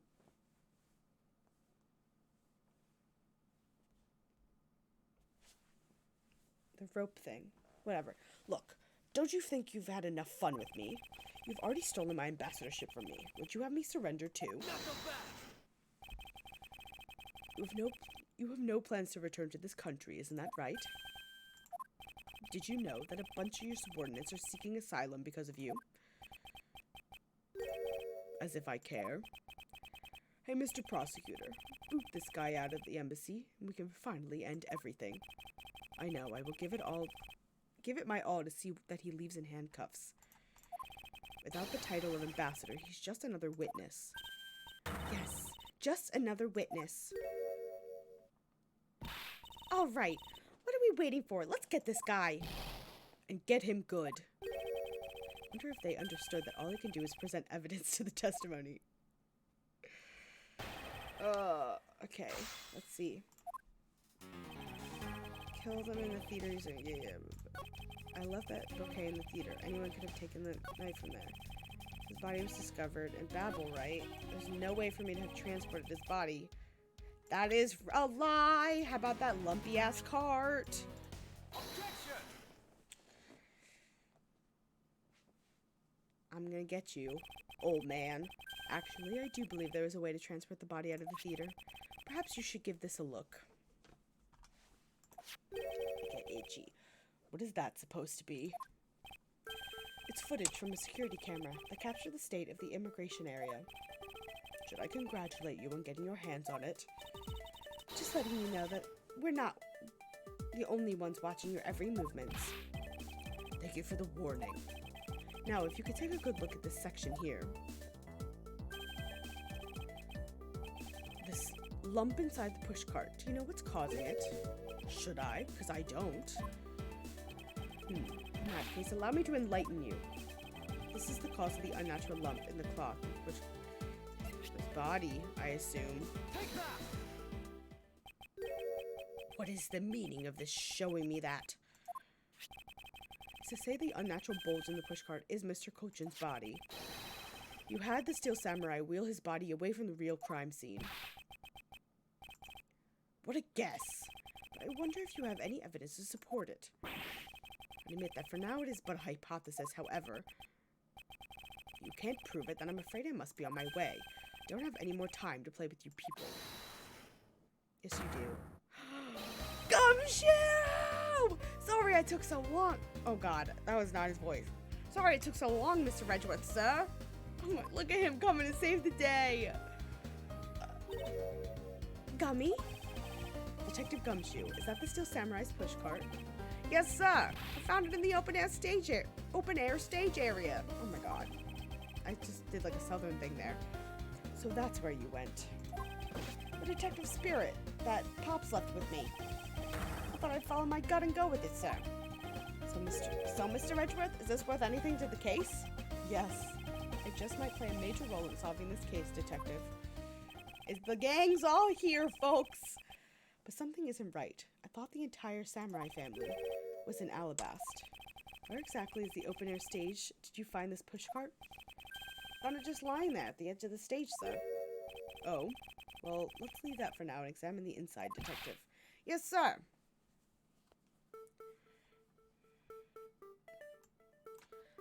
Bada bing, bada boom! It's blood! This must be Mr. Kochin's blood. It only goes to prove that Mr. Kochin's body was indeed transported by this pushcart. I believe you understand what this means, correct? You killed Mr. Kochin at this theater, then placed his body inside the pushcart. And then, you forced the Steel Samurai to unwittingly move the body for you. Forced him to move the body into Alabast. What nonsense! Why would I bother to do such a thing? You were scheduled to make a speech in Alabast.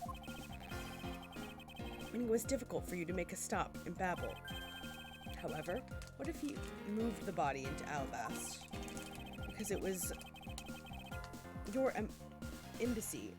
Because it was your embassy, and you could keep an eye on it and tamper with the evidence. Then you smuggled it out of Alabast. If I can show how you move the body from Alabast to Babel, then I win. But you can't. The security between the two countries is incredibly tight. I'll be the one to judge whether I can or cannot prove it. So I ask you to provide us with testimony regarding your movements after you return to Alabasta. Miles Edgeworth, have you figured it out? Do you know how the body was moved? To be honest, I have nothing to support my hypothesis at this time. However, I don't believe I've made a mistake in my logic up to this point, which means there's no question that it can't be answered, right? The Prima Duck statue was smuggled successfully through a brief flight through the air, so why shouldn't there be an answer as to how the body was moved? Which means that there must be a logic flaw somewhere I can exploit.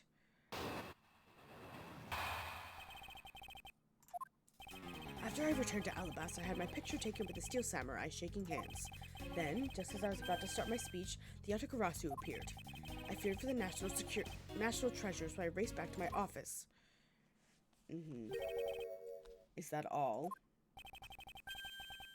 Yes, that's all. Objection!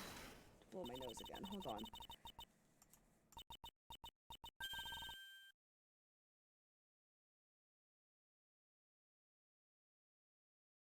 Looks like you left out a few things, such as the murder of Damask II. Furthermore, you left out the part about meeting me in your office.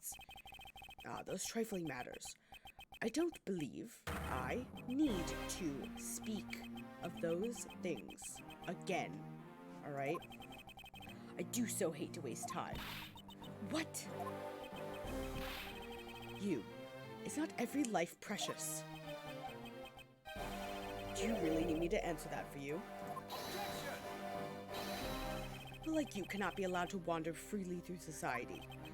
Then you better try hard, because I doubt you'll find a single contradiction. Is he really full of himself? He's really full of himself, isn't he? Yes, he is. How can he be so confident at a time like this? Come, don't be shy. Go ahead and ask what you'd like.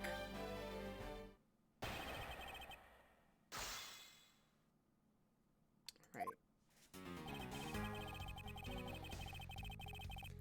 After I returned to Alabasta, I had my picture taken with this. Oh, I can. Okay. Let me just press things. So that's where that comes from. Where what comes from? I missed it. So why is it only with the Steel Samurai? I thought the Pink Princess was also around. The Pink Princess was suffering from a bad hip at the time, and the doctors recommended that she rest. Wow, so you do have a soft side after all. The pain of a bad hip. I suppose none of you can really understand how it feels. Oh, so you tend to strain your back as well, huh? But isn't that just because you're normally all hunched over? You did need to keep up the act no matter what, I suppose. The point of this is not to discuss my back problems. For about 15 minutes after the handshake, I was in my office preparing for the speech. Just then, I was about to start. Yatagarasu was just a trick that you had set up. A most amusing joke. How do you propose that I set it up? If you really wanted to know, I can explain it in detail for you. You arranged the spotlights in the Rose Garden so that when you were to take the stage, the audience would see the Yatagarasu's shadow. Oh, that's an interesting tale. Sadly, it has nothing to do with me. You, what is going to take for you to fess up to anything? Very well, then, let's move on to a different question. After the Yatagarasu appeared, what was the state of the Rose Garden? Everyone took refuge inside the embassy. I even helped with the effort. And then, once everyone was inside, well...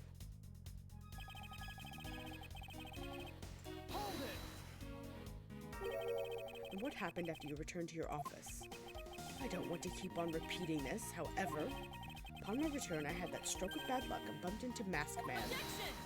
And I don't want to keep on repeating this either. But his name was Damask II. Who cares what he was called?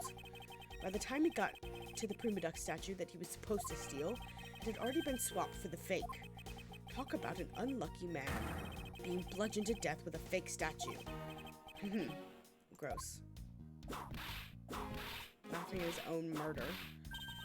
Miss Von Karma's really letting her whip fly now. I think the really scary part is her silence while she's doing it. She must be at the limit of her patience as well. But physical attacks are meaningless here. Only evidence will suffice.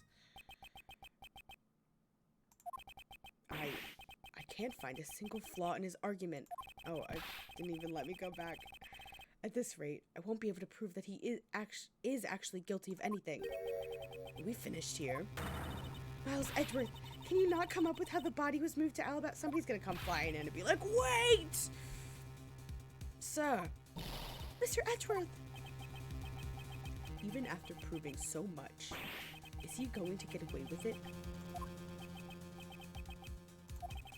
Is this the end?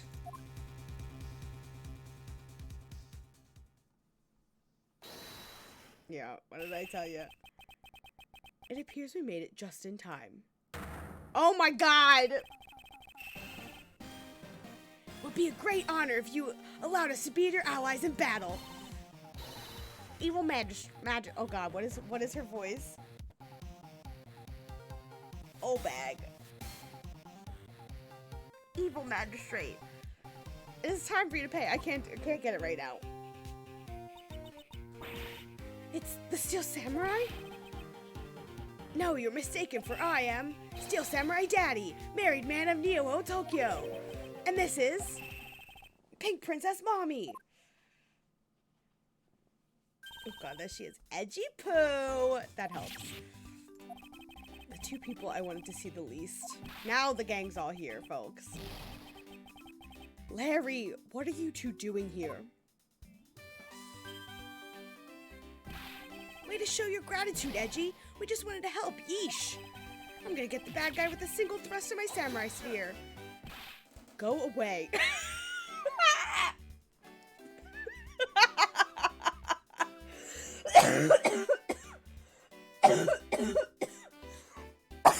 Oh my god. I'm gonna throw up. How can you be so mean to us, Edgy Poo? All three of us came to lend a hand. This is how you treat us. Well, isn't this grand? I see they managed to find the Iron Infant. Does that really matter right now? Hey!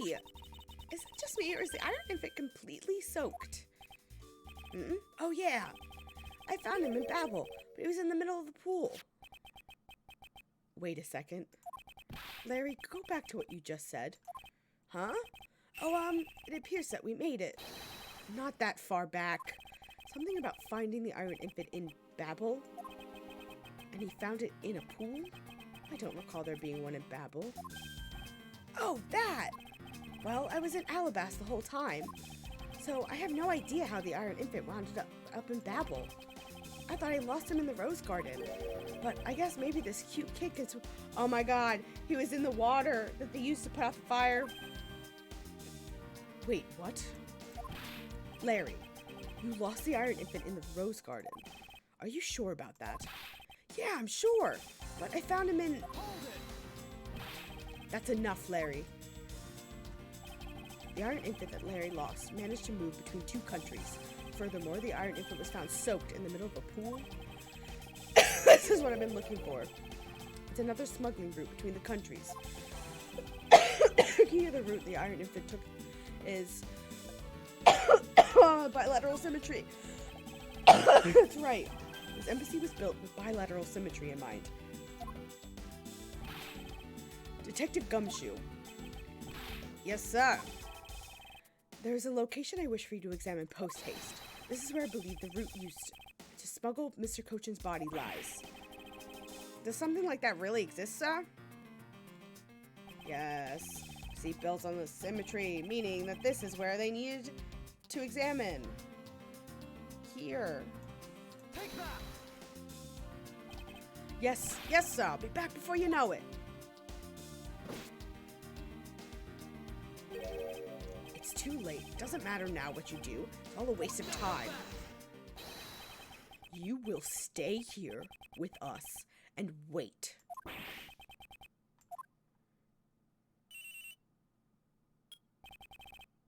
This is Edgeworth.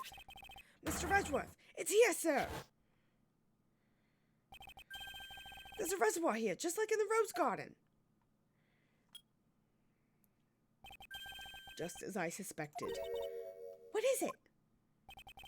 The two sides of the embassy are mirror images of each other, which means that there is also a pool at the corresponding location of the Babylese side. Mr. Coach's body was moved into Babel through the pool in Alabast. Avoiding the topic with a vague answer like this is unbecoming of a prosecutor. If you don't mind, I'd like to see more physical proof if you have any. The Iron Infant is positively soaked in water. Why would you think that is? It's because he was fished out of a pool, not just any pool. It was the Babylese one. I think it's pretty obvious at this point that it must be true. The water reservoirs in the two courtyards are connected. And where is your proof that the two sides are connected?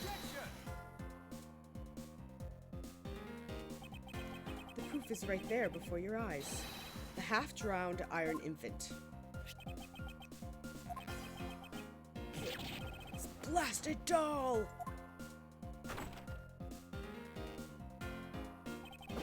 Mr. Redworth, I'm back! Hey!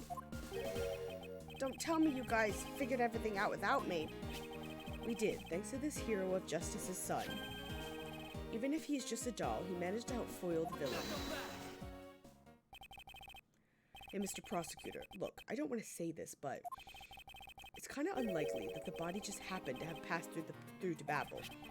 This guy's a doll, and he's small, so I can't believe that it made it, but... Oh, I can believe it made it, but here's a point. Yes, that's right.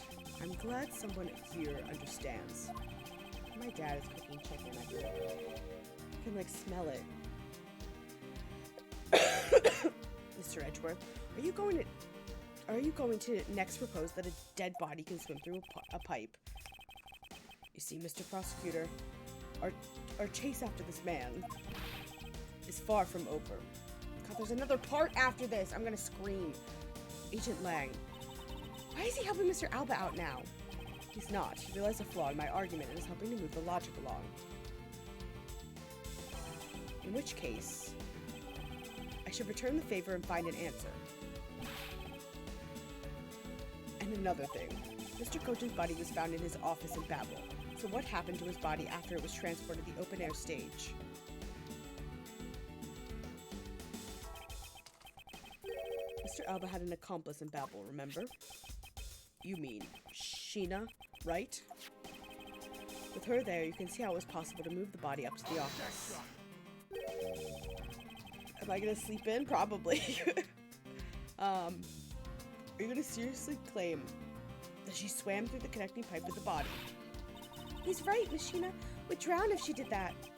It's hard to imagine that she swam through the connecting pipe.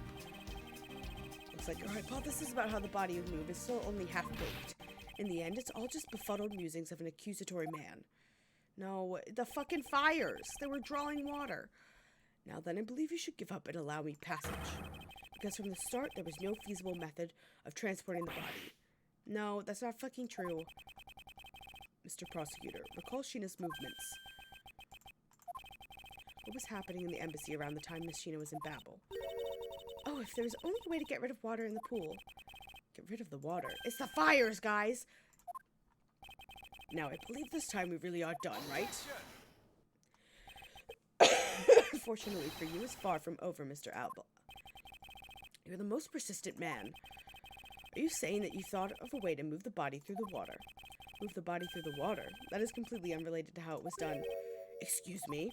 The reason I say that is because there wasn't any water there at the time. What do you mean there wasn't any water?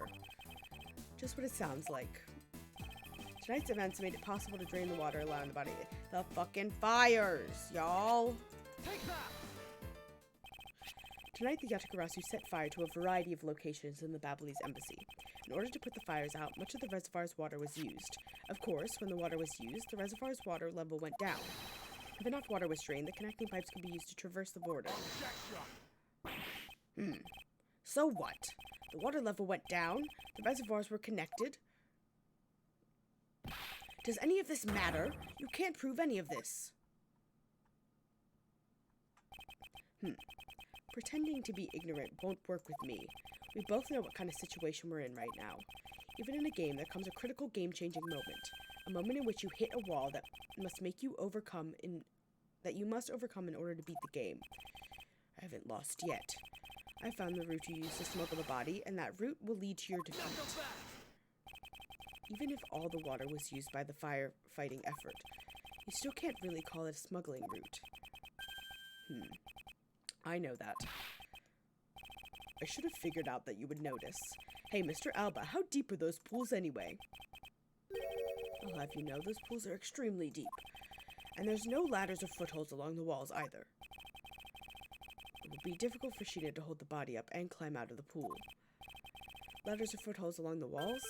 There was no need for such things. What do you mean? If one were to use a certain something, they could go up or down with the pool at will. Oh, it looks like you've got an answer already. Well, what are you waiting for, Mr. Prosecutor? Enlighten us already. The way in which Sheena and the body were able to rise to the ground level. If there's a way to control the water level, it could be the way the body was moved. Okay, yep. Thanks so much for the obvious answer. Up and down the pool. These fucking things. Mr. Alba used the fountain spouts in a manner of speaking. Use the fountain spouts? How so? The water level in the pools can be controlled by opening and closing the spouts. Sheena and the body were lifted upward by the buoyancy in water. The fire on the Babali side and the firefighting effort. These were set in motion, all for the sake of smuggling Mr. Cochin's body. Shall I show you where the final destination of my train of logic leads? First, Mr. Alba closed the fountain spouts in advance, in preparation for things to come. Then he took the pushcart that was brought to the Rose Garden and pushed it along with the Iron Infant and Mr. Cochin's body into the pool. At this time, Miss Sheena was busy conveniently starting the first fire in Babel. Then she made for the open-air stage's pool to wait for the firefighting effort to begin. When the firefighters used the water in that pool, the water level went down. And by the time the fire was put out, the white pipe between the two pools was exposed. This is when she pushed the pushcart from Alabas into Babel. Once that was accomplished, Mr. Alba simply opened the fountain spouts once more.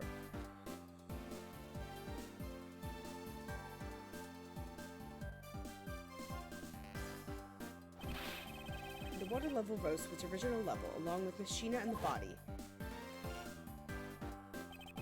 After that, Miss Sheena used the pushcart to carry the body up to the Secretariat's office. There's an elevator in the embassy, after all. So you see, even with her small frame, she could have easily transported Mr. Cochin's body. And that wraps up my thorough explanation of how the body was moved.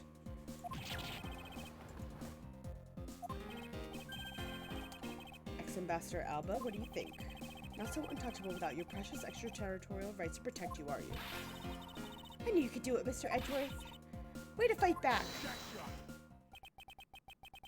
Accuse me of moving the body across country lines. But when you get down to the nitty-gritty, you don't have what it takes to indict me. The nitty-gritty? What does that old man want now? Proof. I believe that it is what he seeks. Yes, proof. Without any, who is to say whether or not any of what you really said really happened? How is there another part to this? He wants proof? What are we going to do, Mr. Edgeworth? There's no need to worry. I have all the proof we need all along. The body wasn't the only thing to go through the pool's connecting pipe tonight. Just as Detective Gumshoe found the pushcart in the open-air stage area, so too did I find one other item there. And that piece of evidence is what will prove the pools were the smuggling route. This was another thing that was smuggled over from the state to the stage. Is it this thing? I guess, because it's wet. And what exactly is this?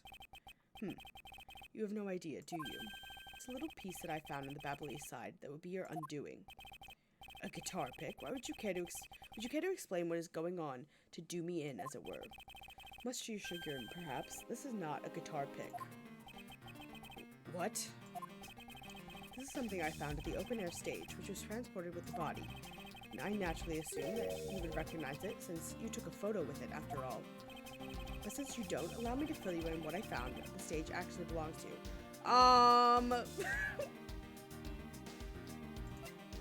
Oh, with the knife!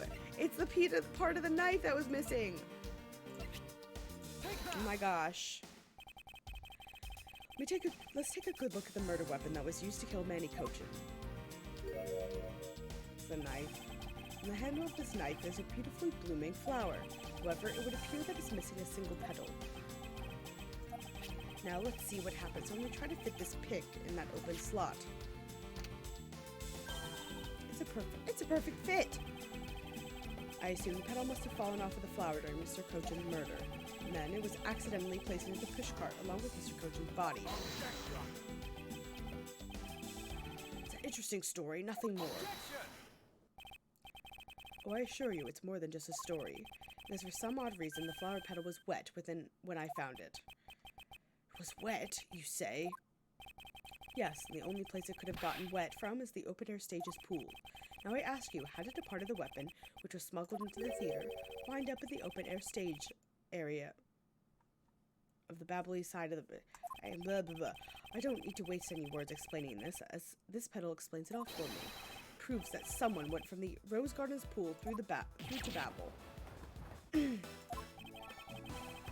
People of Zhengfa, I've been waiting to see you face to face, Mr. Alba. I'll tell everyone back home we'll be there soon. You should be happy. Why? Why? It's a little late to be asking that question. You should have known from the very beginning. When you took your first life, no matter how you may plot or how you may try to cover it all up, you can never hide from your crime and what you've done, because we're here to see to it that justice is served people like you. You can't call what you've given a perfect argument. You know, I don't think this guy's ever going to admit to his wrongdoings, Mr. Edgeworth, because he values himself above all else. People who can't be negotiated with are people who refuse to admit when they've lost. I don't believe those kinds of people really exist because everyone breaks eventually. You're right. In that case, I have no choice but to use all the evidence I have. I'll use it until he breaks under the weight of his crimes. Mr. Alba, I request that you testify once more. This really will be the end of the line. Oh, thank God. One more part. Oh, we're gonna do it. Let me see how long it is. It's not long. It's one rebuttal and then presenting some random evidence and then we're done. Oh my God. We're almost there, y'all. We're gonna fucking beat this game tonight. And it's gonna be very long. And I'm not gonna be able to edit this video in the YouTube editor because it's gonna be too long. But we're gonna get it done. Oh my God. And next week we can just do fun stuff. Not that this isn't fun, but you know what I mean. Mr. Alba, I request that you testify one more time. As if there's anything else for me to testify about. Still have yet to fully prove that it was Mr. Alba who murdered Mr. Cochin. Well, I would like to hear about your movements before the murder occurred. I wonder if you could tell us about what you did here at the Theater Neutralis. Very well, I suppose I could tell you about that. Because about all I did was watch the Steel Samurai stage show. Elaborating on even that alone is good enough for me. There's only one way for me to place this man under arrest, is to pinpoint the exact location of where the murder took place, for that is the key to this investigation.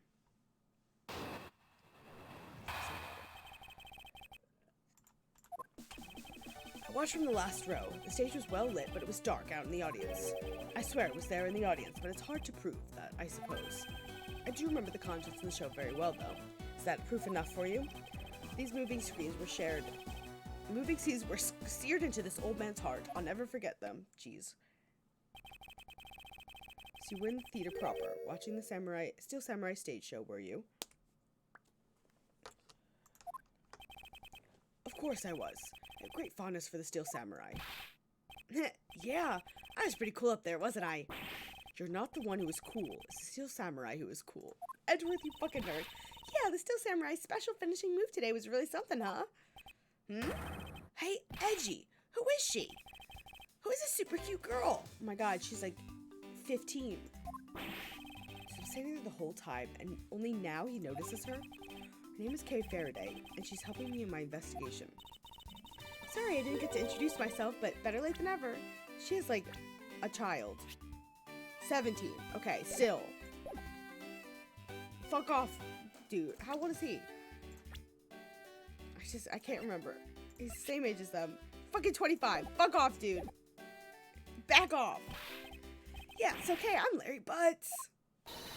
Silence in the peanut gallery. There's no time for such trivialities at this time. Thank you, Francisca. Mr. Prosecutor, is this the final? This is the final battle. You got that? I know. This is the end. For that man there. Ha ha ha. Now that's the kind of thing I like to hear. I think I'll give trusting you a try, Mr. Prosecutor. Or rather, Mr. Edgeworth. Oh my gosh. He said our name.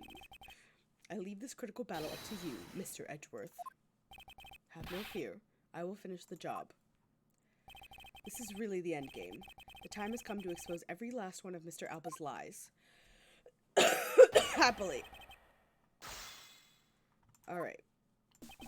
Watch from the last row. Swear I was there.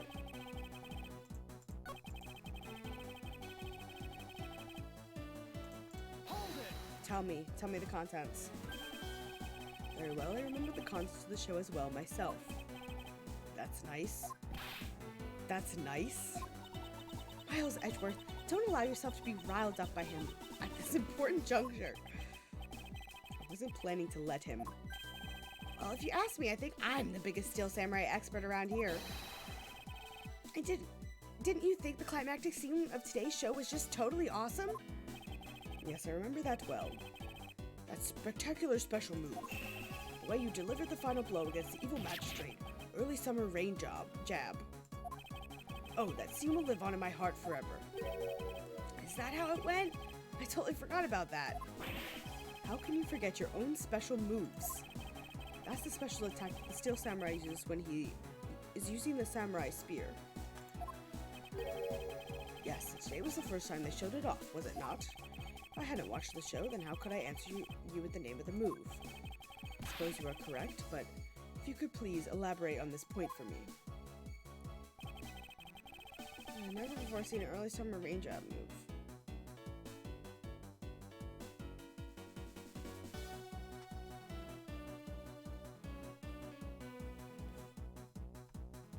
This has to be it. It's always this. So what do I have that's Steel Samurai related? None of this is Steel Samurai related. I have the dogs, the spear. That's about it. He bent it. He couldn't do the... Oh my god. Objection! He didn't do it.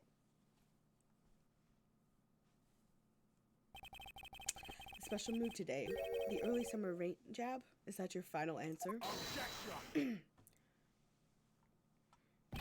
You little irritating gnat. Do you think you can trip me up by asking the same question over and over? That was not my intention. Your testimony is more than sufficient. However, I believe it would be wise for you to take a look at this. The samurai spear? What about it? This spear actually never made it on stage today. Excuse me? Unfortunately for you, tonight's Steel Samurai happened to be a goof of a young man with an abundance of useless hot-bloodedness. Having said that, said useless man bent the spear during his rehearsal this evening. Okay, do you remember what the Steel Samurai special move was tonight? It was the Steel Samurai Sushi Slash! Correct, because he couldn't use the spear, a last-minute change was made. Had you really been watching the show, you would have known the move that was used. Querus Alba, you didn't watch even a single minute of the Samurai stage show last night, did you?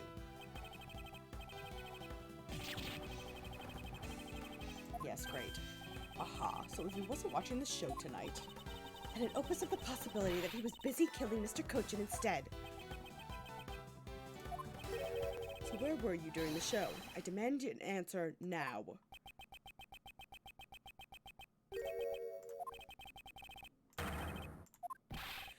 what is so funny? You're so sloppy. And so are your conclusions. I still insist that I watch the show, or most of it in any case. What do you mean by most of it? You see, during the show I left my seat for a spell to visit the bathroom. I assume that was when the dramatic scene was played out on stage. That's a lousy, lamest excuse I've ever heard in my life, pal. Just because he got the name of the move wrong, we can't really use that as proof he didn't watch the show at all. As a fan of the Steel Samurai, I wanted to watch the entire show, honest. As a Steel Samurai fan, for someone who wasn't even in his seat for the climax of the show, you have no right to call yourself a Steel Samurai fan ever. Edgeworth, you need to chill. I love you, but you need to chill. What? Who was that just now? Oh, another one? It would be I, young lady. Oh god. Larry, what are you doing interrupting me like that? Edgy, just hold on for a second, I beg. You may never accept this old man as a Steel Samurai fan, but I totally think he's a Steel Salmonac. What exactly is a Steel Salmonac, pal? I believe you meant to say Steel Samurai Maniac. Yeah, and trust me, I know a real fan when I see one because I'm a Steel Samurai. I will never acknowledge you as a true Steel Samurai. What are you getting worked up with over, Mr. Edgeworth? I just love him so much. Appears that real Steel Samurai recognizes me as a fan. As well he should, for I am a fan. Though it's not as though I missed the entire show. It was a most amazing show, filled with the spirit of the young and the young at heart. Sarcasm dripping from his long-winded nose couldn't run any thicker. Getting the name of the move wrong only proves that he didn't watch the last scene. What I really need here is something more definitive. Something that links Mr. Alba directly to the murder of Manny Cochin. You know what, Gramps? You're really something else. I'm honored to receive such praise from the Steel Samurai, but what is it for? Well, I was just wondering, how you found out about the early summer rain job? Jab. That move's a bit of a secret that only a small portion of the staff know about. Wait, it was a secret? Larry, wait, what did you just say? Huh? Did I say something stupid again? Did you say that the early summer rain job was actually a secret? Well, maybe I shouldn't have said secret. It's more like we only decided on the name of the move right before the start of the show. Right before? Yeah, the stage director was going nuts because we were supposed to debut the move. About 5 minutes before the show, we threw it up on the dressing room's whiteboard. Early summer rain jab. That's kind of how we decided the name of a move. But by that time, I'd already bet the spear, so I guess the whole thing was kind of pointless. All you Steel Samurai actors are the same. The director has my complete sympathy. So basically, because we changed the move to the sushi slash, we kind of pretended that the early summer rain jab didn't exist. I mean, it'd be bad if someone found out we changed the move, so we made it a secret. So basically a gag order was issued for publicity's sake. Almost makes the early summer rain jab sound like a lost art. Yeah, which is why I think most of the staff haven't even heard the news. Hold those lips of yours still. What the heck, old man? I've done nothing but listen, and from what I can tell, it's very unrelated to this case. Not at all, dude. It's a very tedious and a pointless exercise of wasting time, much like a kid's show. Mr. Alba, I believe the one who should be quiet now is you. How dare you? I suspect that you've already noticed exactly what the very severe implications are in this man's testimony. So now you're going to bully me, huh? There are no implications to be read into the behind-the-scenes story of a kid's show. Don't even think about trying to slither your way out of this, Quarius Alba. You were the one who said it yourself that the name of the move was Early Summer Rain Jab, but that name was only decided upon right before the show was about to start. So, what are you driving at? The name of the move you just told us was never used in the show or said aloud. Now then, would you care to tell us about how you found out about the name of that move? Because I can only think of one way you could have known. Quarius Alba, this is the only way you could have known the name of it. You saw it. You knew the name because you saw it. You saw it on the dressing room's whiteboard. The staff members who knew were keeping it a secret. So you couldn't have simply gone up to a staff member and asked, which means the only other option left was that you saw it on the whiteboard. So that means Mr. Alba was in the waiting room at some point, right? What's the big deal, sir? I don't see what that means. There's another piece of evidence that has a great deal to do with the dressing room. We can't afford to let this slide. This related to both the dressing room and to Mr. Kochan's murder. I don't know. Is it the fucking sushi thing? The dogs? Yes, she took them from the dressing room, so it's gotta be this, right? It's very close connection.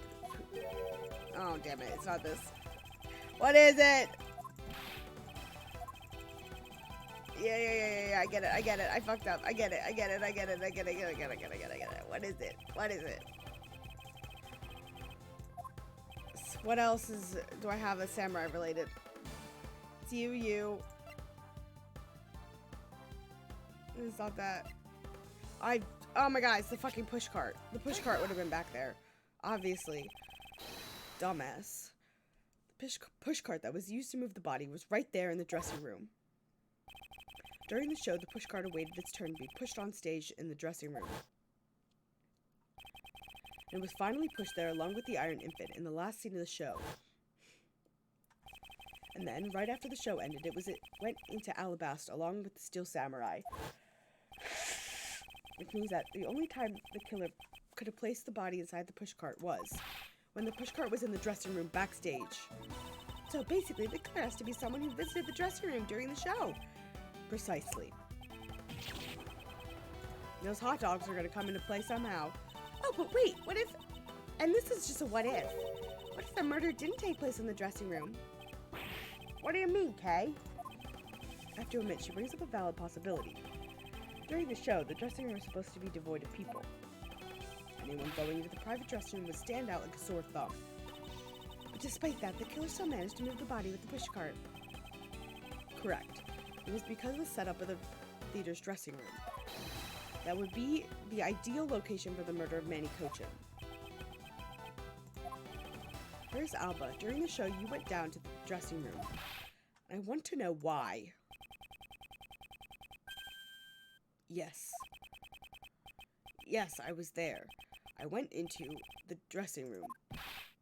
I knew it. I'm placing you under arrest right now, pal. You got that? Arrest! Objection! Not so fast. What is it now? Don't I deserve a chance to explain myself? Explain? What is there to explain? I believe I told you earlier that I went to the bathroom. Well, I got lost when I did. You fucking live here. Absolutely not.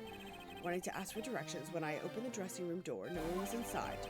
And that's when I saw the name of the move on the whiteboard. You punk. Still trying to get out of this. Do you really think you can get away at this point? Mr. Edgeworth, isn't there anything you can do to stop him? I don't have enough evidence on hand to do anything. I don't have the airtight evidence I need to put this man away for good. Well, what if... But that's what I need then, perhaps. Agent Lang, I believe an investigation in the dressing room in question is in order. It's possible that we may have new evidence there. Yeah, Mr. Edgeworth pokes around in there, and I'm sure he'll find some new facts, pal. Oh, if we use Little Thief, maybe we'll learn something from a recreation. We're not doing a whole thing. Absolutely not. We don't need to do any of that. What? Wolfie? How could you?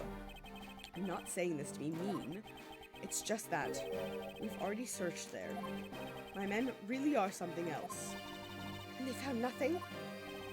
There's only one thing I can say to you, sis, and that's they found nothing.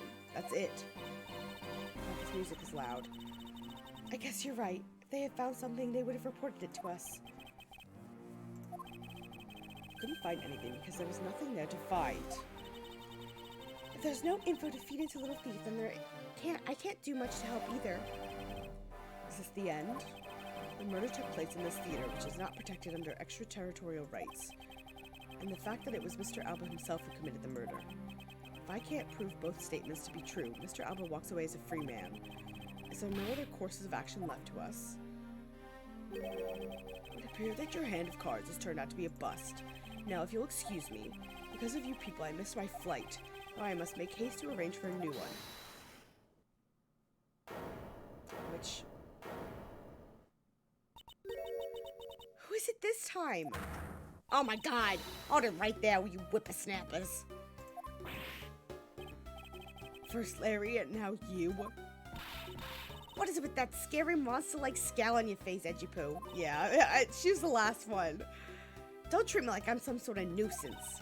I didn't mean to say this, but all of you kept talking about things I don't get at all. But you're all leaving the sad lady in the sad, depressing, lonely dust, and I'm about to cry in it. Why did you have to speak up right at this instant? But you know what, Edgy Poo? Cheer up! Because I'm about to give you the most wonderful thing. The most wonderful thing from you. It's so super special that I couldn't give it away to just anyone, you know. My special present of love to my sweet Edgy Poo, are you ready? Is this. It's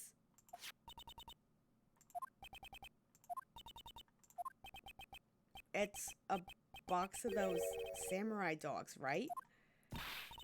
Yes, oh, Edgy Poo, there you go. You go on and eat one and you'll feel right as rain.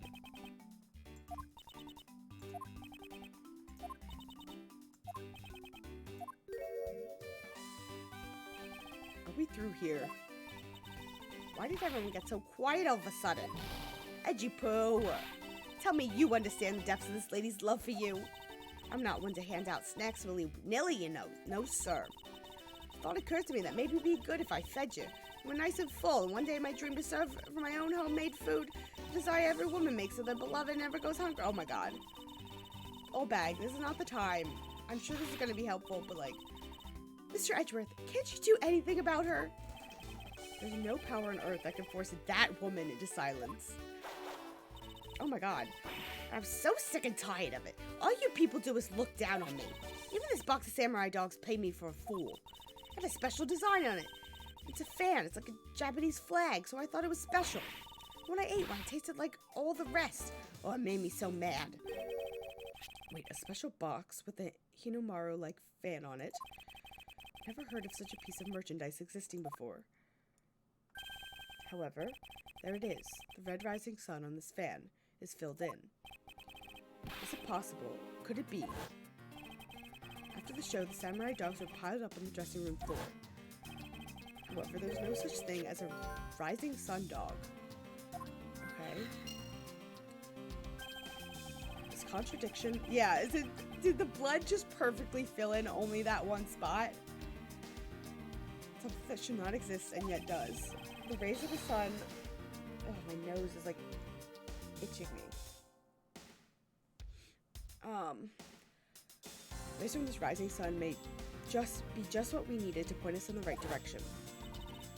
At present, Studio Bigwigs basically told us to play delivery boys. We were supposed to hand the dogs off to the embassy people and tell them hi. I had to pile them all into the pushcart just to move them all. Oh, we gotta logic some shit together. I believe you understand what this means, correct? You killed Mr. Kojin at the theater, then placed his body inside the pushcart. And then, you forced the samurai to unwittingly move the body for you. It's time to piece the final pieces of this logic puzzle together. No matter how fragile or small the connections may be, once we found them all, the way to the truth will be revealed. Did the surgery actually help? I think so. I still have, like, weird breathing days, but honestly, I think it did.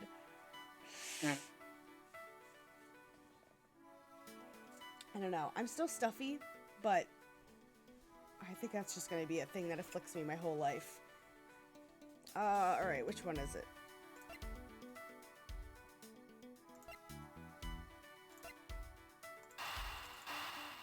Disconnect these two, I think is the right answer.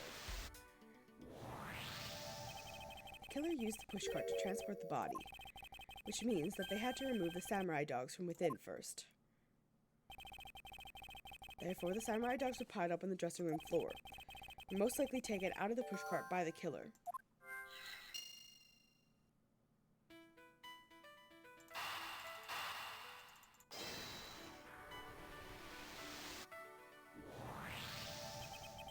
That which should not exist, this box of samurai dogs with a Hinamaru on it. If this red rising sun was filled in when the killer was busy removing dogs from the pushcart, then it's proof that the murder took place in the dressing room, as long as the red substance turns out to be what I believe it to be. Wendy Olbag. I thank you. What you have given to me is truly something very special. Edgy poo! Mr. Edgeworth, are you sure you're feeling okay, sir? Mr. Alba, as I suspected, you killed Mr. Cochin in the dressing room. How many times must I listen to you repeat yourself? Haven't you figured it out yet? Your words are meaningless, worthless, and powerless. The only way I'm going to continue to cooperate with you is some definitive evidence. That arrogance, that self-confidence. You believed you've erased every piece of evidence that could incriminate you. However, there remains one piece here, and it is what will put you away for good. You're bluffing.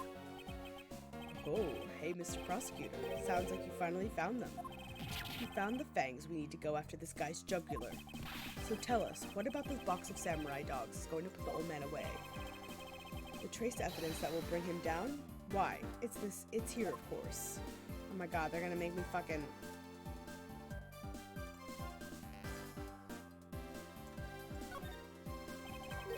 Box of samurai dogs with a rising sun on its van. This should never have existed. So I want you all to take a look at this red spot. It's a single drop of blood. Very lucky where it landed. What? Blood, you say? Agent Lang, I'd like this blood analyzed post-haste. Got to admit, I'm a bit surprised. Can't believe you found... Oh, I'm in the wrong voice. A bit surprised. I can't believe we found blood in a place like this. Hey, you, get this down to the lab pronto. But why was there blood on the box to begin with? If we think about the flow of the crime, I think the reason will become obvious. Larry, you said you transported the samurai dogs with a pushcart, correct? Yeah. You have a great memory, Edgy. That pushcart was a bit too big for my son, you know what I mean? So to make sure everyone could see him, I had to pile some stuff in. I figured the samurai dogs were there, so I used them to fill up the cart. If what Larry says is true, then what were the boxes doing on the floor? Ah, I see. The killer took them out in order to place the body in the pushcart. Exactly. And that is when I believe the victim's blood found its way onto that box. But when my men investigated that room, not a single box of samurai dogs was in there, because the embassy staff members had already confiscated them. Yes, no doubt to hide the evidence of the murder. It's a good thing Miss Olbag managed to steal that one box before they got to them, huh? Looks like Miss Olbag also managed to put this great thief to shame. Wait, a scandalous way to put that. I didn't steal. I received it from myself. Curious Albus, I'd say this was one very fatal oversight on your part. Sorry to rain on your little love fest, however. How can he be so self-confident in a no-win situation for him like this? Even if the blood turns out to be Mr. Cochin's, then what? So, Mr. Edgeworth, it sounds like he's not ready to call it quits yet, huh? The sole piece of evidence that was left at the scene of the crime. That alone has shed light on a new fact. At the very least, we now have proof that the murder occurred in the dressing room. And you say that like it means something. Huh? Excuse me, sirs.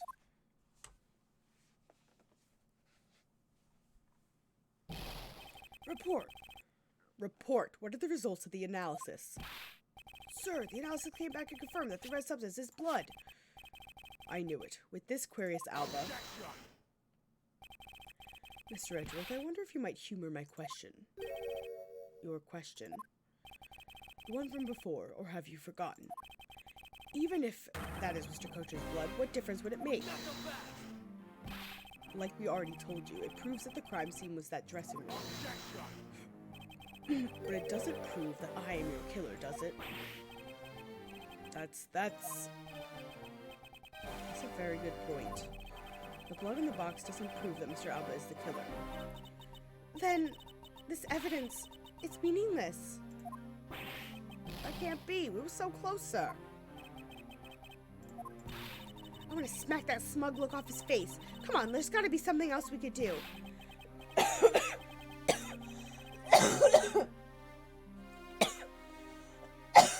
Oh my god, excuse me. How much would I bet it's his blood? Because he has that wound. Maybe it's his own blood. I finally found a solid piece of evidence. There must be something I can dispose with it. I can't think of a single thing.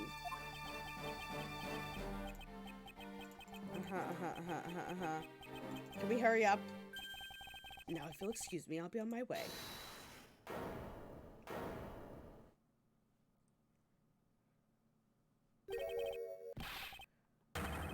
Who was that? It's too late. You won't allow anyone to stop me now. Wasn't me, pal. Wasn't me this time either. Wasn't me either. It was me. Why did you... Because I haven't finished reporting everything to you yet, sir.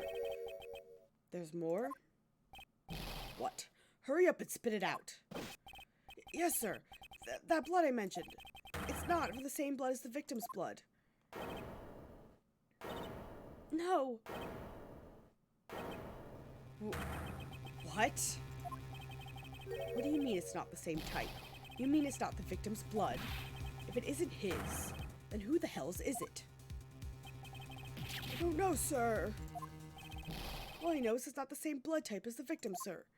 What should we do now, Mr. Edgeworth? I have no idea what's what anymore. Oh my god, excuse me, I'm so sorry.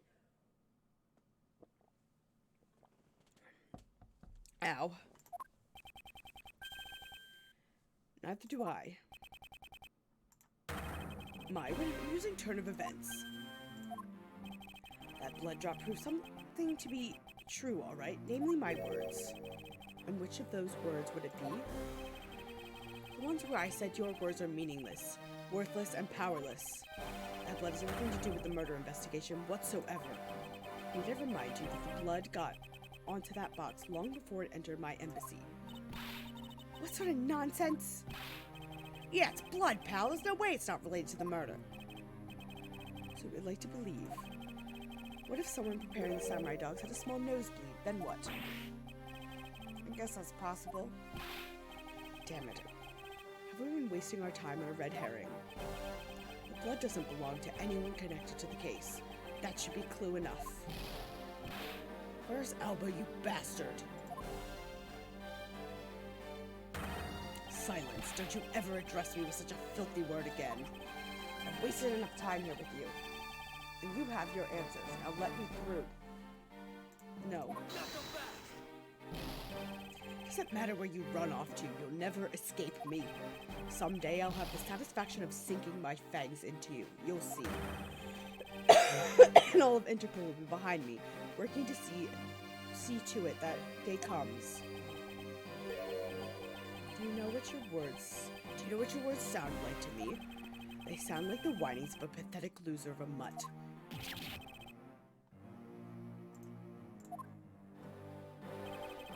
Is this really the extent of all that we can do? Is the blood really from someone completely... No, it's not. Or is there another possibility? Someone other than the victim. Just when I thought I had backed him into a corner, it is I who had been backed into one. In a situation like this, what would that man do?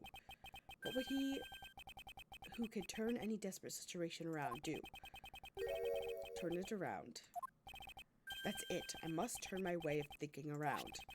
That's not whose blood is this, but whose blood could get onto the box like that. And if I think about it that way, if the blood got onto the box when the body was being placed in the pushcart, then the owner of said blood must have been in the dressing room at the time. And there's only one person that could be. Well, I must praise you for trying so hard.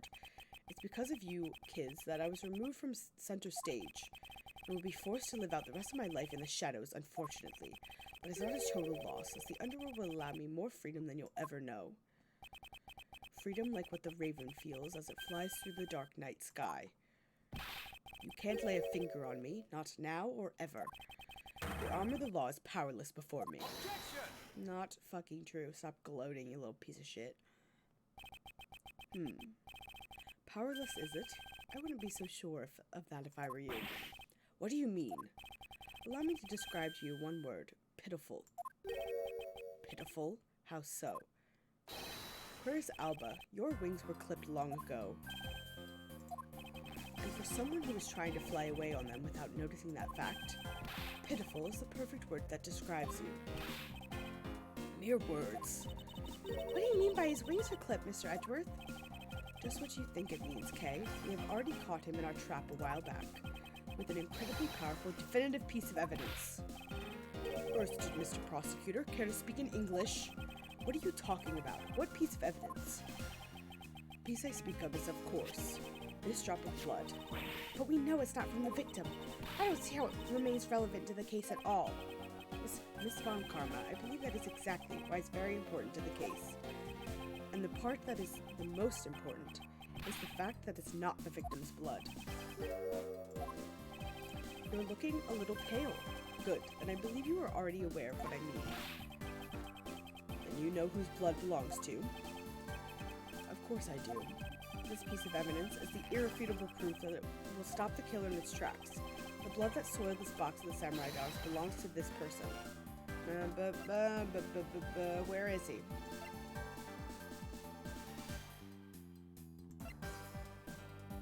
Am I crazy? Where is he? Is this him? Okay. His hair is a different color. Or he just looks weird from the front. Blood of the rising sun on this box belongs to you, Querus Alba.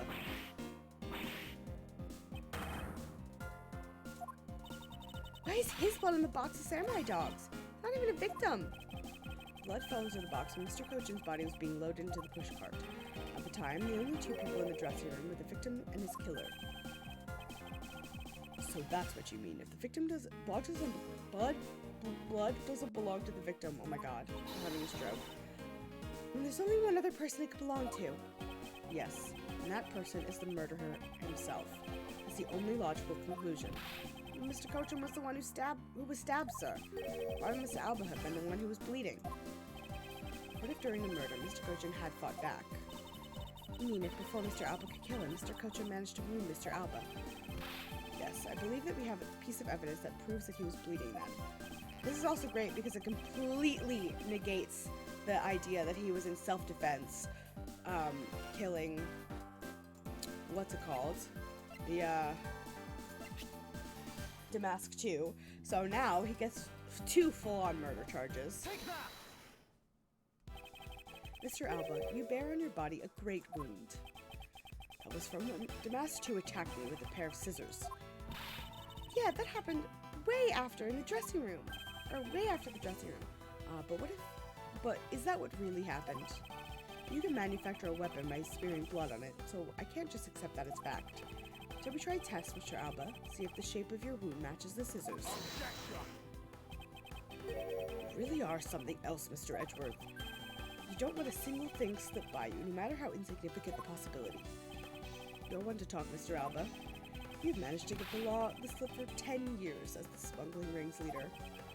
No matter the danger, you can hide every last ounce of fear and anxiety from everyone. You truly are one of a kind criminal.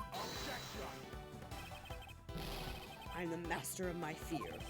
However, to think that a person such as you could miss such a large thing.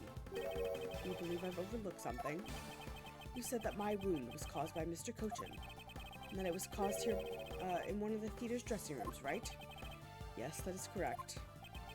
I'd like to point out that it's simply not possible. My wound is a stab wound, and one could have only come from a blade.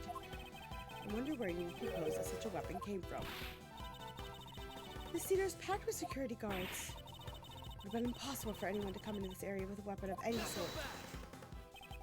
Just as Mr. Alba was able to bring in the alabaster knife in the bouquet, there must have been some other way to sneak in a weapon of some sort. Yeah, I know. Yeah. I have the same thoughts, Carly. But as long as you can't prove the other way is, all you talk about Mr. Kojin stabbing me is pure nonsense. So if the other way does exist, you better hurry up and tell me now. Pin him down and take the sample of his blood. Oh, like, the 5 of you can definitely overpower him. With pleasure. Wait, what? This piece of evidence shows how Mr. Cochin brought a weapon into the theater. Ah! Ah! Ah! Ah! It's gotta be this! Among law enforcement, this piece is known as the Yatagarasu's key. That key! That's the key my father stole from here 7 years ago. I'm gonna just beat this man up for y'all. Yep. It's very unique in that it's both a key and a knife. Meaning that under the guise of a key, it could have easily been brought into the theater.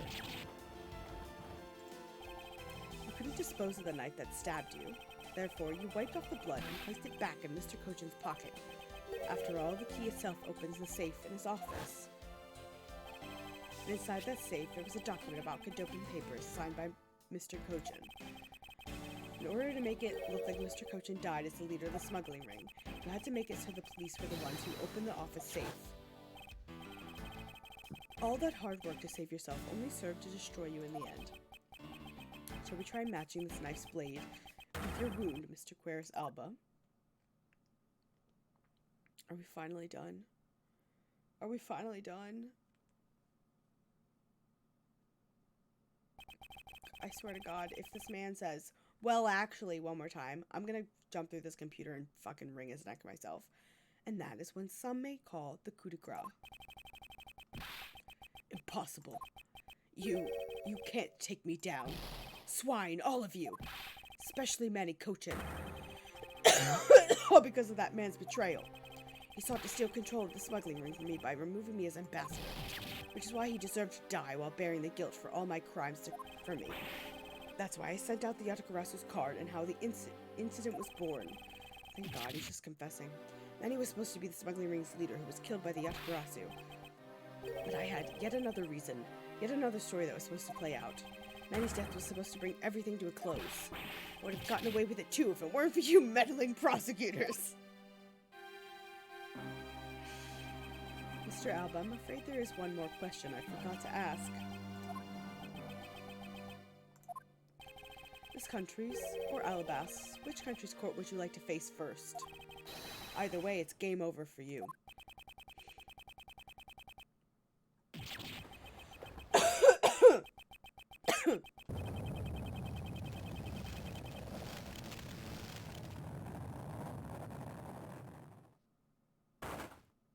Oh God. Oh my God, please.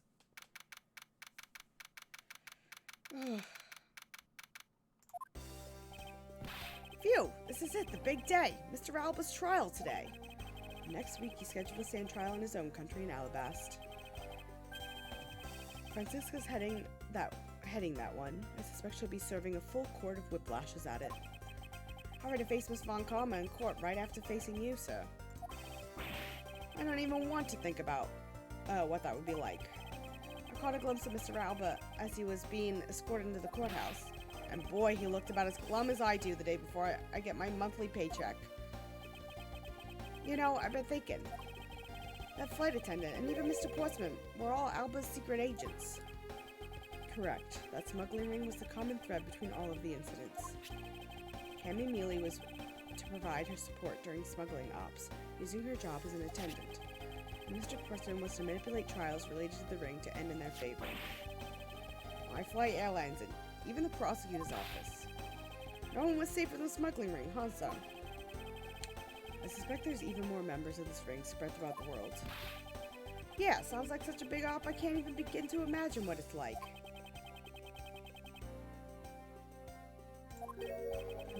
What is it, detective? Nothing. It's just, well, come to think of it, Mr. Ernesto Amano's trial is also scheduled for later today, sir. I'm aware of that. Mr. Amano has been working with the smuggling ring for over 10 years. He used the Amano Group's various connections worldwide to assist the ring. But all of that has come to an end, as his conglomerates is now undergoing harsh scrutiny. I owe Mr. Amano a debt of gratitude, but he must pay his debt to society. Well, with the arrests of both Mr. Alba and Mr. Amano, I guess that about wraps up the KG8 incident as well, huh? I suppose so. The real killer in the KG8 incident 10 years ago was Manny Cochin. I 7 years ago, the killer in the second KG incident was Macrel.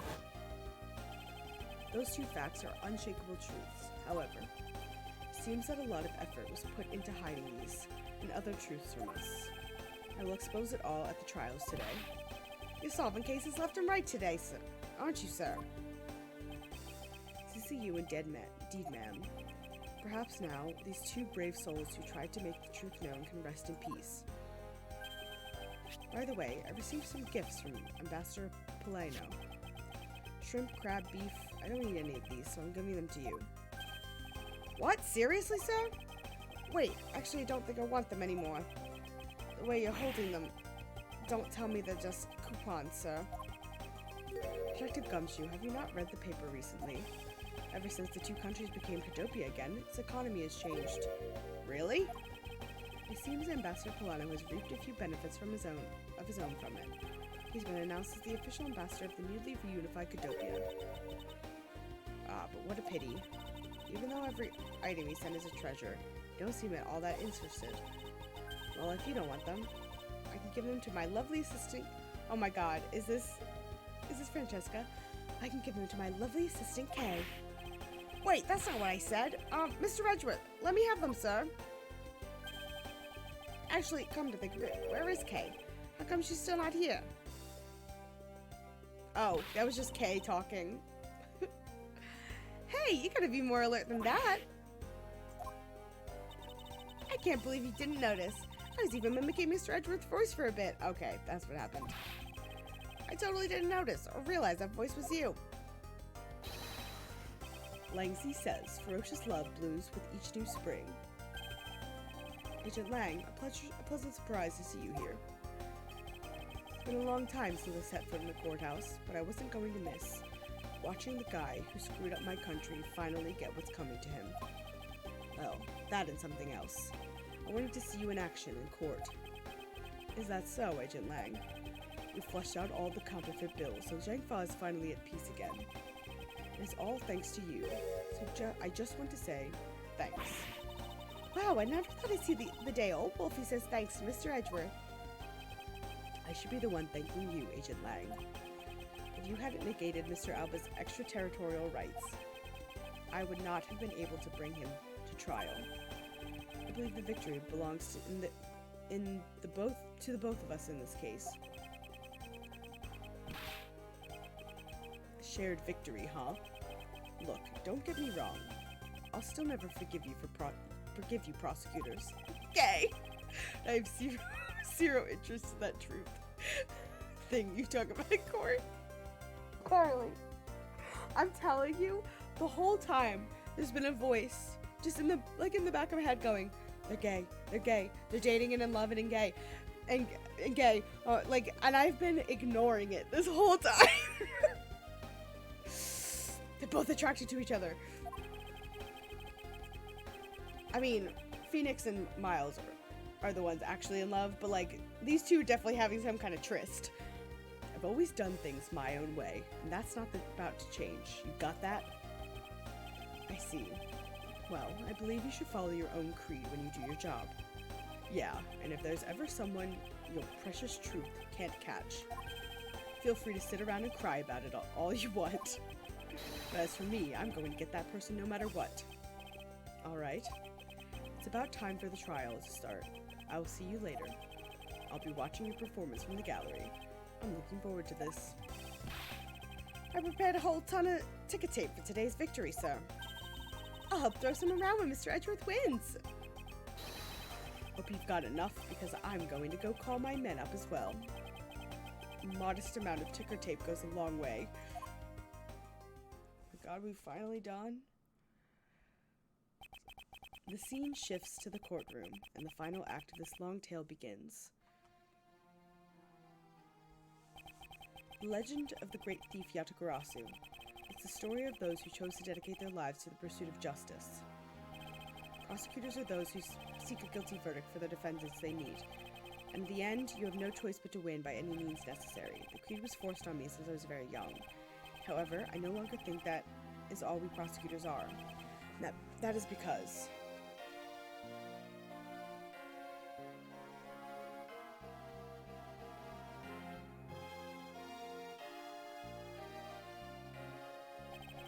Even though I've only been away from the courtroom for a short time, I feel as though it's been a lifetime since I've set foot in one. And today, more than any other, I feel the flight within me. Oh my god! Thank God. It was great, but also thank God it's done.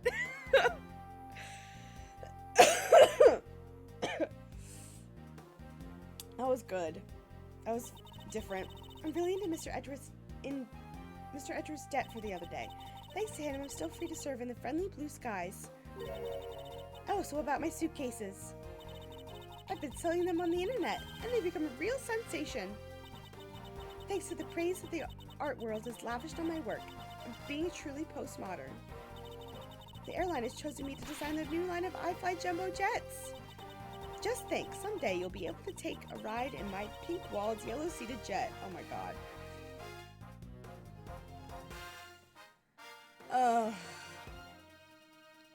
I am glad to be done and have a break. Oh god. This is the worst part, remembering all these voices. Edgeworth?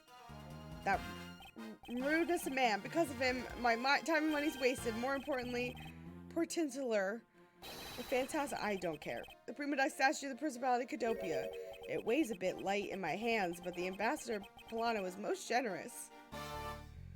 Oh, he got the fake one. This also goes really fast, the text on these. Like more so than usual. We finally caught Agent Hicks's killer, and I was able to witness Mr. Alba's teary eyes. Feels good to finally bring everything to a close. I received another offer from Interpol to work another case in cooperation with them. However, the Cadopian court awaits.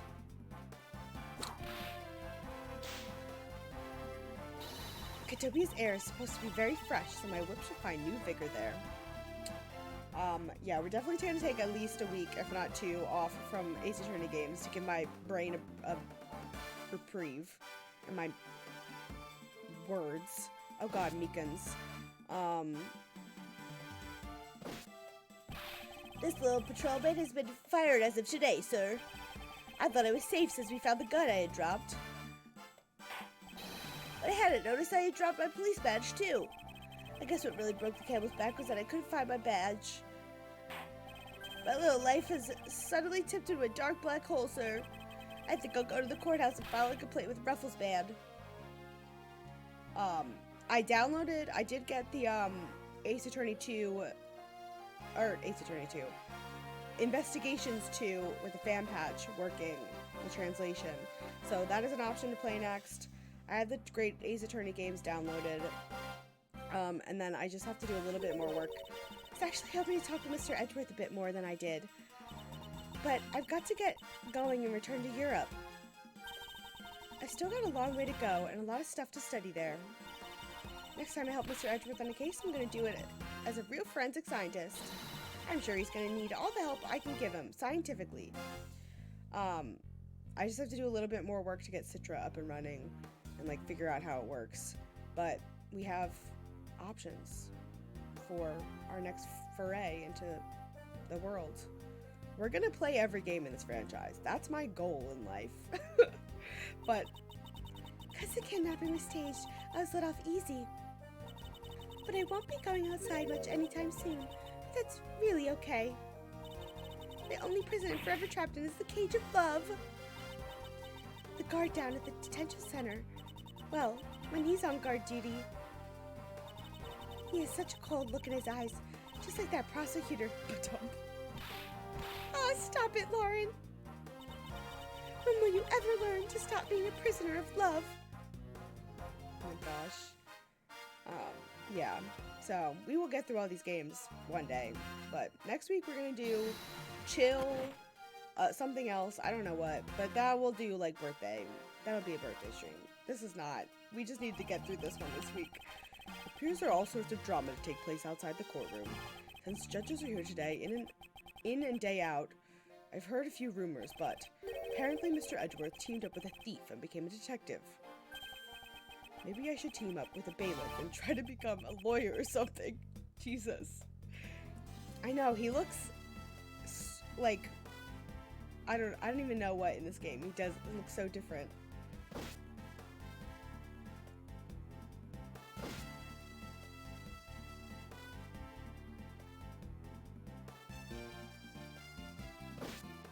I was about to say, who's that child in the room? It's Maggie Bird. Fucking. Whew. I barely escaped death yet again. Yeah, but boy, were we lucky to have Mr. Edgeworth help us out. Yeah, but because I lost the key, I got fired from my security guard job. Don't let it get you down, Maggie. You still got me. You're right, sir. I won't be sad. I'm gonna pick myself up and get through this. I wonder what my next job should be. Oh, this could be actually kind of fun. Oh my gosh, Maggie. Judge maybe try to team up with the brain. That would be probably good for him. Oh. God, there's so many characters to talk to. Why not come to Cadopia for your summer vacation? We have coupons aplenty. Right now, our embassy is proud to present our Let's Investigate a Murder show. Although, recreating that particular case has created a few small fires of its own.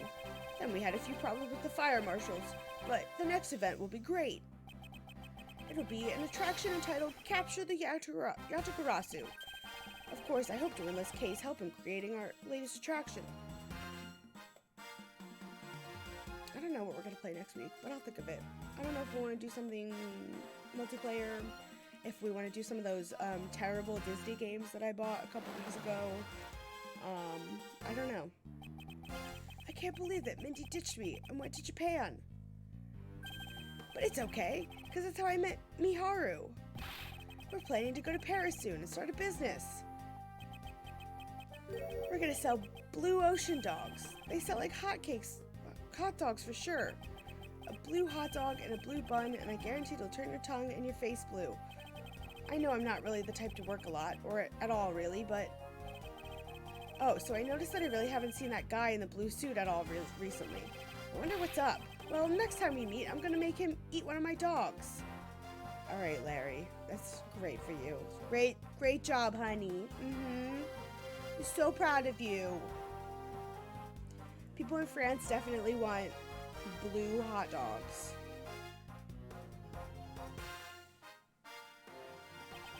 Today I gave testimony in court today as a member of the Yatagarasu. Why'd you say today twice? Yo, Mr. Bad, you look well, all things considering. By the way, have you noticed that elements within the ring have begun moving? They're probably fighting over who should succeed, over who should be the next boss. Although, to be honest, I wish I could forget I'd ever heard of that smuggling ring. Lazy says, thoroughly bite the poisonous snake from head to tail. No one runs afoul of the law and escapes this wolf's fangs. I'll get you all set. I'll get you all yet. Ah, youth. When did I become so old, I wonder? I've begun noticing the gray hairs in my beard more. Thank you for retiring my mirror. You're just noticing them now, Bad? Larry misheard one say sucker blue and made his life goal to make people eat blue French people eat blue hot dogs. You're probably not that far from the truth, Cody. Oh god, old bag. I was the Pink Princess and the Pink Badger, all in the span of 2 days. Talk about busy.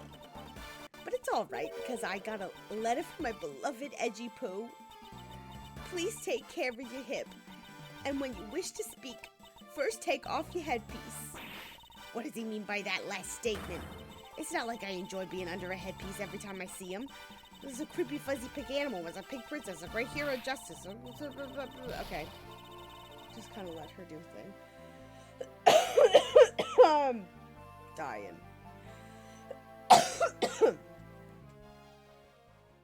Oh my god, please. Thank god, we're almost done. Whoa, feels so much better now that the trial's over. And as always, your legal prowess was top-notch, sir.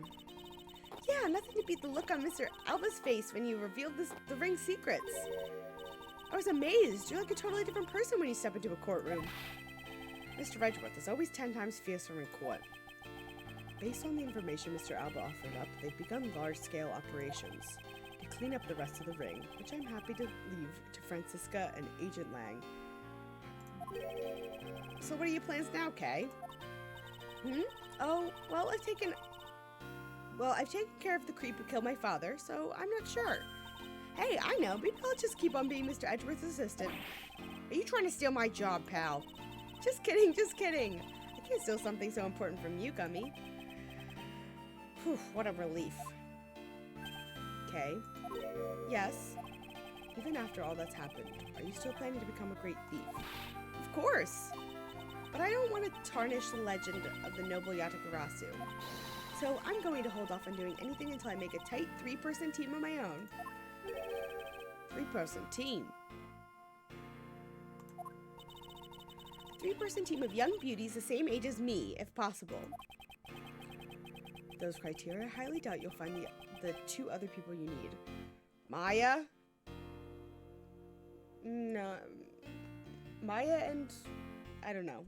Get Maya. She'll help you. She's crazy enough for that. You found your DS charger? Time to get... Hell yeah. That reminds me, I gotta buy one more thing. Your father chose to fight for the truth. I think that's what was so noble about him. So you see, Mr. Edgeworth, the only things I will ever steal are the truths that have been hidden away. I think all of these games are on sale for like $3 right now. So if you don't have any of them, now's the time to get them. I bought the trilogy just to have it because it was $3. I'm gonna work extra hard to make a world where the Yatagarasu isn't needed. Let's both strive for a future. Well, I guess it's time for me to get going. I see. Okay, keep your chin up and stay strong, okay?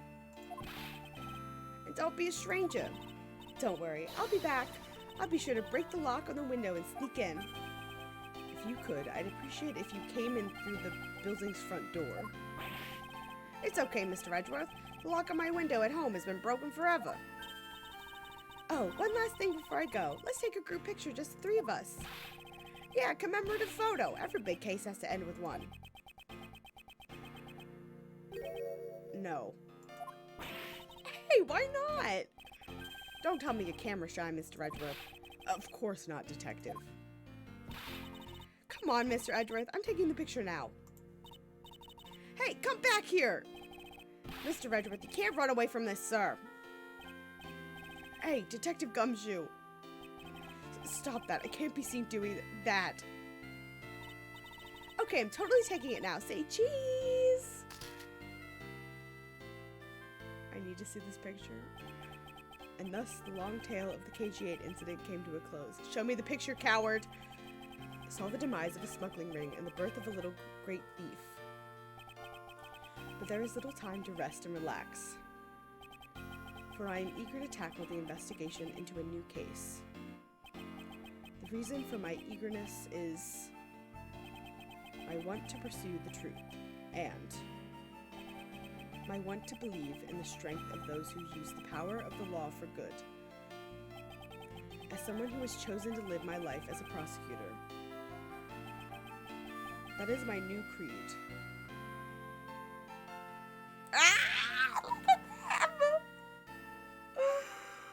Oh, I love them so much!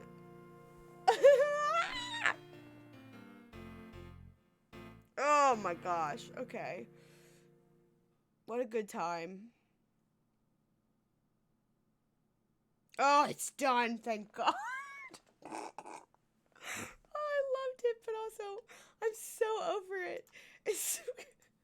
We can check that one off the list and be done. Time to take like 2 weeks off from the Ace Attorney franchise. Get my head, I don't know, just clear it out of just the jumble of words. At some point, I'll make a Twitter poll to see what you guys want to see next. If you want to do the next investigations game. Sorry, I'm all stuffy.